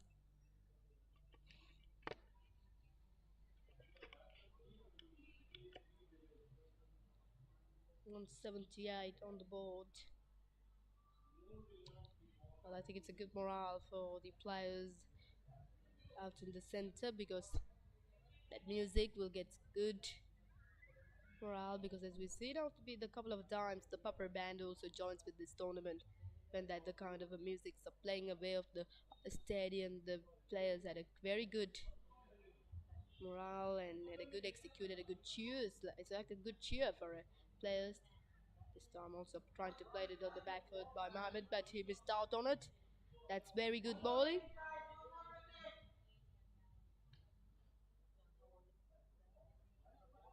Last delivery the over from Brian. Still bowls the leg spinning. This time he worked towards the mid-wicket, and this should go for 4. It's a very quick outfield. Beautifully plays it by the Mohammed and boundary to finish the 39th over. That was an over-pitch delivery from Brian, and an easy pickings. Played that time against this spin. That's a very good shot from Mohammed as well. He's on to 1980. 182 on the board for 6 by the UAE. 6 more overs to go. 26 runs for the victory. It is the challenge at the moment for UAE.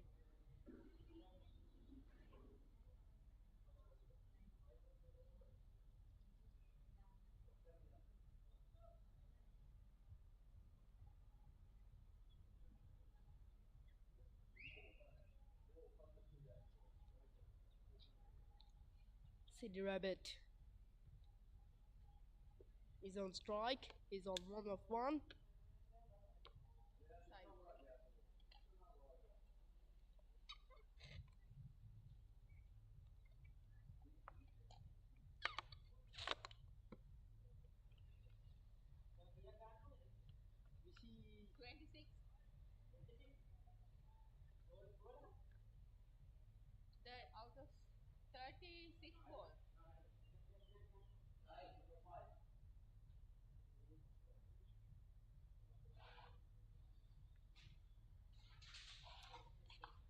Saeed is up into the attack for the Katunayake backside. He's up to his 3rd spell, up for 32. Looking to get wickets.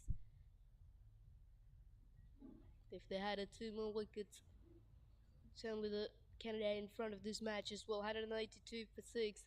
39 overs gone. And coming round the wicket, that's beautifully bowled. And the everyone was beaten for that That pace of the delivery, the batsman hasn't got any idea. Not only for him, wicketkeeper too. He waiting for that swing, and it's a very good delivery as well. It looks like a good pace of the delivery. House missed the stump. That's a very good delivery as well. Unfortunately, Cranes they also lost it for that, and that's a 4 byes. Very important runs as well. The umpire, the Venkat, Sarvani Kumar Venkatesan, straight away signaled the byes. 186 for 6. That's a good start to the over. The beautiful delivery that is. That swing is very uncomfortable for each batter to play. That is a beautiful delivery to get the wicket of Sydney Robert. He's on his way for one. That's an absolutely beautiful delivery as well. 2 wickets in a 2 overs. This is good delivery. Hits the earth down and 187 for 7 now from the 86 for 7 now from the UAE. This is the wicket that the wicket Canada wanted to get at this occasion. This can be a game-changing wicket. 186 for 7. This is very good ball and good comeback from his side. Finally, he is able to ride down a wicket in front of his name in the death overs. Big wicket. This is big moment of the game for the Canada. Not only for Canada, for the both sides too.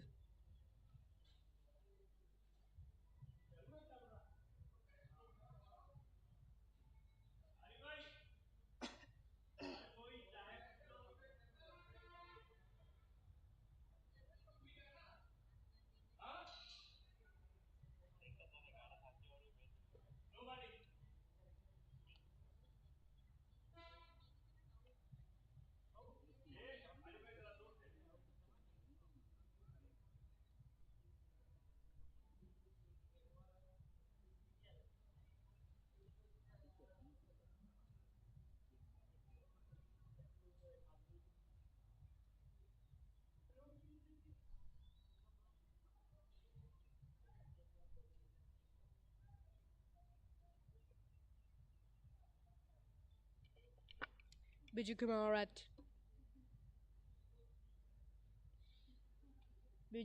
7 down as well. At the moment, the partnerships is so important. This game is swinging for the both sides. This is very classical piece of bowling. Good executed by Canada Over-50s. 186 per 7 after 39.2 hours. That's an absolutely beautiful delivery from his side.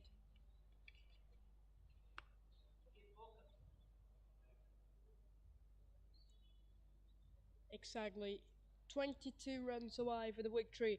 Sahib is continues. That's a beautiful delivery. Wanted a quick single chance for run out, and the Biju Kumar has made his way on the non-striker's end.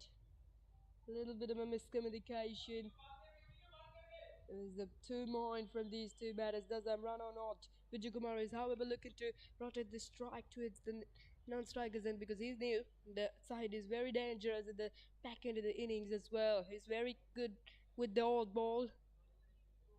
That's a full toss. Hits it very hard down the ground for single.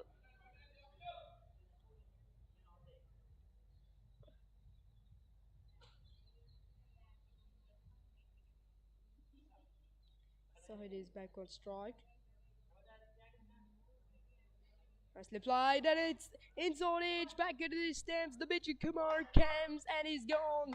Well done from the side, has picked up 2 wickets in the very first over of the third spell. That's a beautiful delivery. This is the performance that he wanted to get. Now way down, this game is back on the hands of the Canada as well, and now 20 runs short of the victory by UAE. But good to see that Mohammed is still out in the center. 21 from 41 bet. He's waiting. He was looking for a set batsman. That's a beautiful delivery as well. Trying to cut it, trying to play it a bit late, but unfortunately.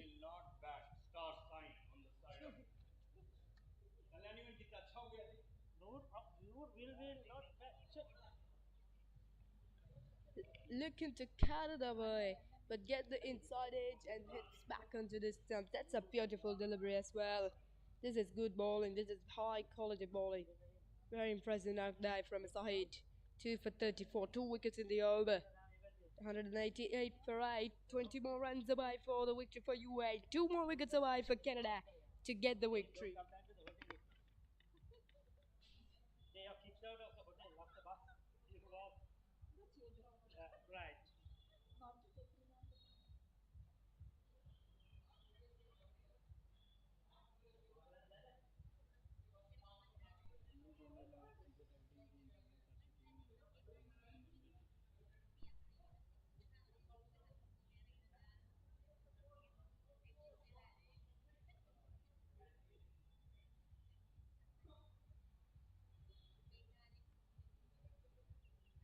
ಹಾಗೆ number ಇದೆ ನನಗೂ ಹರಿ ಮೆಚ್ಚೆ ತಿಬ್ಬತ್ತಿರೋದೆ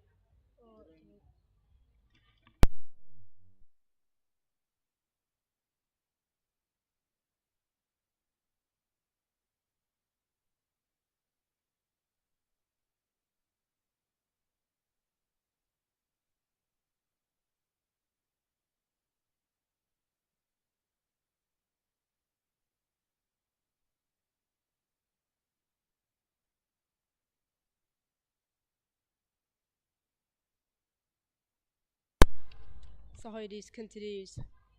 Last ball of the over and a beautiful Yorker. That is it's an swinging Yorker. The freshest certainly on the batters.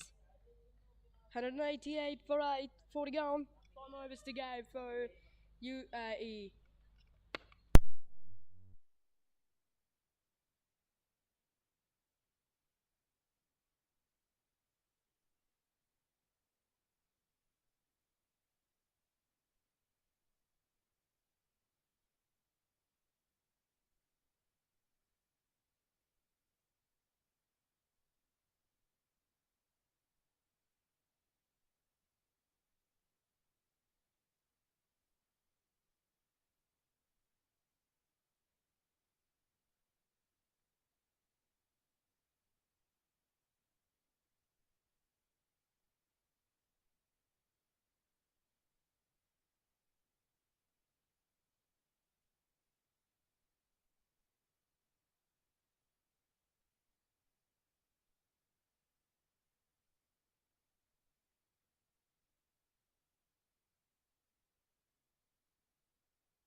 This is absolutely good bowling by the Canada Over-50s. That's nearly a wicket in the last over, but brilliant bowling. The pressure is now on the batting side.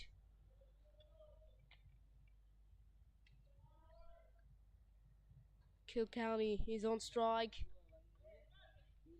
Right-hander that's been facing for Sahid as well. Sahid has been the most dangerous bowler at this opposition for Canada.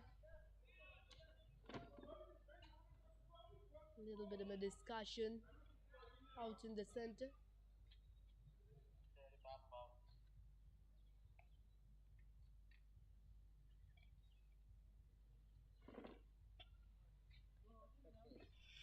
There's some discussion, some chat from the players out in the center, but we hasn't got any idea about what is about that. But still, there was some delay. Now, 20 runs needed. The last over was a maiden one from O'Brien, who's been so good as a captain today. Bowls everything in a typical line and length for the Canada.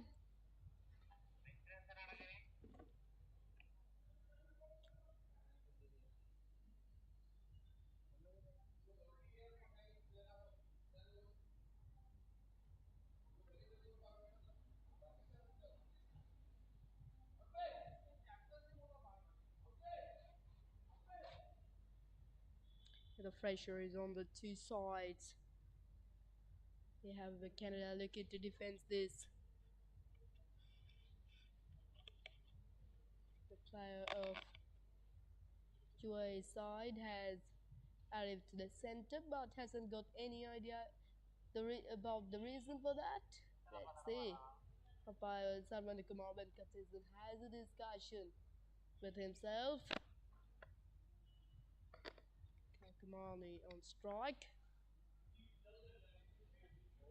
Hasn't off the mark still.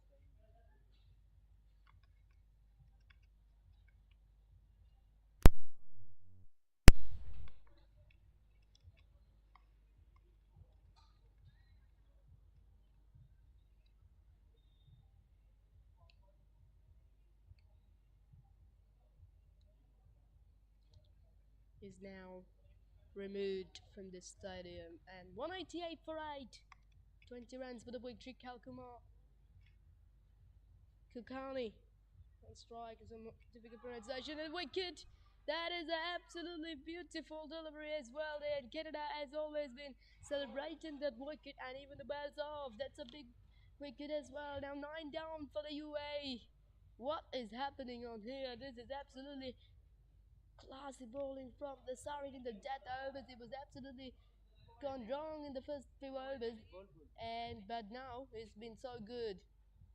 Very good delivery. The similar way to he had to on his way the last man. He also looking to cut that one, but get the inside and hit the stumps, and this is what exactly happened there. John Gary now comes to the crease, but this is absolutely brilliant from Sarid. Now one more wicket away. At the moment, one of the challenge for the UAE batters to defend the wicket against this bowler.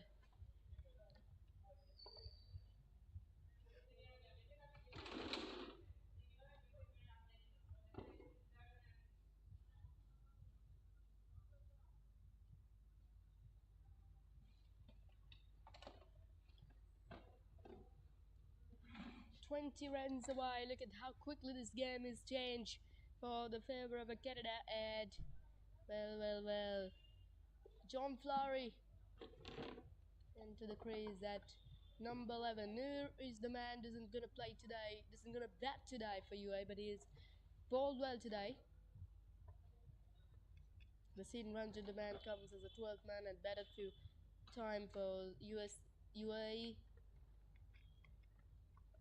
It's not in the field. He was not in the field actually, Sin Ranju.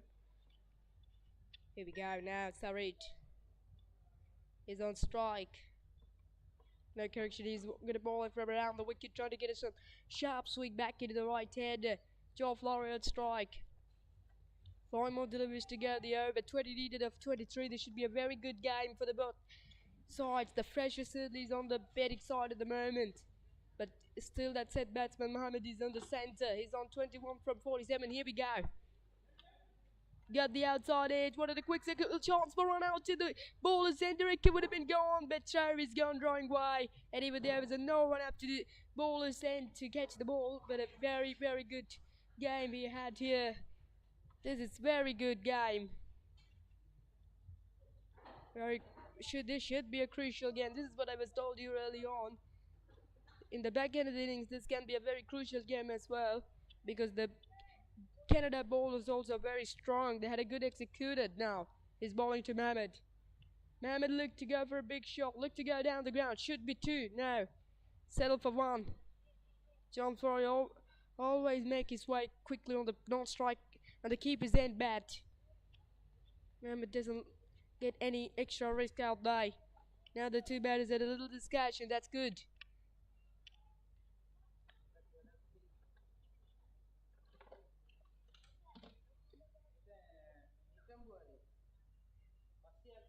No, doesn't need a run score. No, doesn't need the boundaries. Only 1, 2 is enough.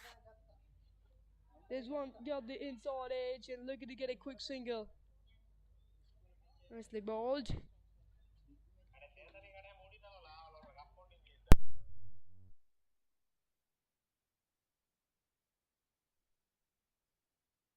Wicket and 3 dots and 2 runs only.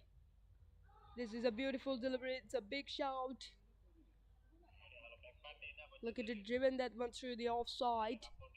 But get the outside edge. Here we go. Last ball of the over. John Gary on strike. Can he survive from this end?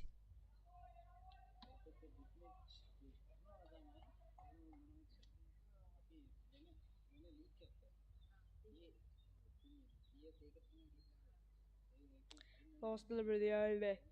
It's a beautiful delivery. A little bit of extra bands die. End of the over. Very good over from Asari. Just 2 runs and a wicket. 190 for 9.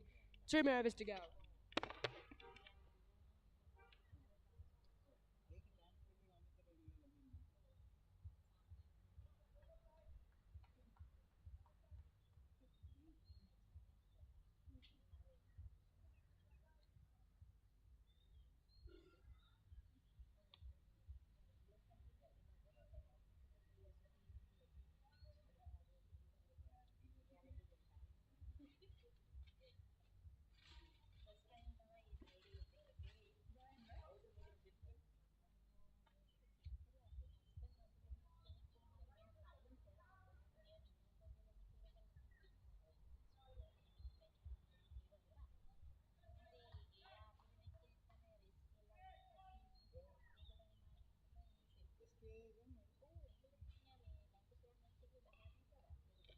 Mohamed is on strike. The Brian is going to bowl it from round the wicket. Looking to bowl. Samuel spinning. A little bit slow with the air. This one is going straight up in the east. This is the last wicket now. It lands safely. They call for 2. They want the second. They got the first one hard and also the second. It's good running. The fielders out of the centre hasn't got any idea. It was gone straight up in the air, but the Mohamed is finds his luck further now. 16 more runs for the victory for UAE. The Mohamed looks for a big shot. This is absolutely good cricket. This one hits straight to extra cover.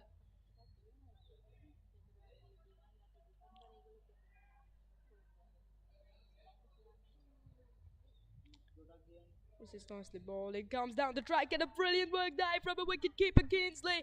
And it's the game for the Canada Over-50s. They had a comprehensive victory up against the United Arab Emirates here in FTZ Grounds. What about this glove works from Kingsley? He has been down on a couple of chances early on, but this time he has a great work behind the steps. Look at the celebrations of himself. Look at the disappointment of the UAE. At one stage, 125 for 3 from the UAE, but 198 for bowled out. Look at how quickly this game was changed for UAE, for the favor of Canada. This is absolutely a brilliant victory. They won by 15 runs. What a performance this is. So Canada has finished this tournament better with the victory against the UAE as well. This is their second victory of the tournament. And we will be come back with the tomorrow with the finally International Masters Cricket World Cup 2025. Sri Lanka will be playing against Pakistan at Pisara Oval.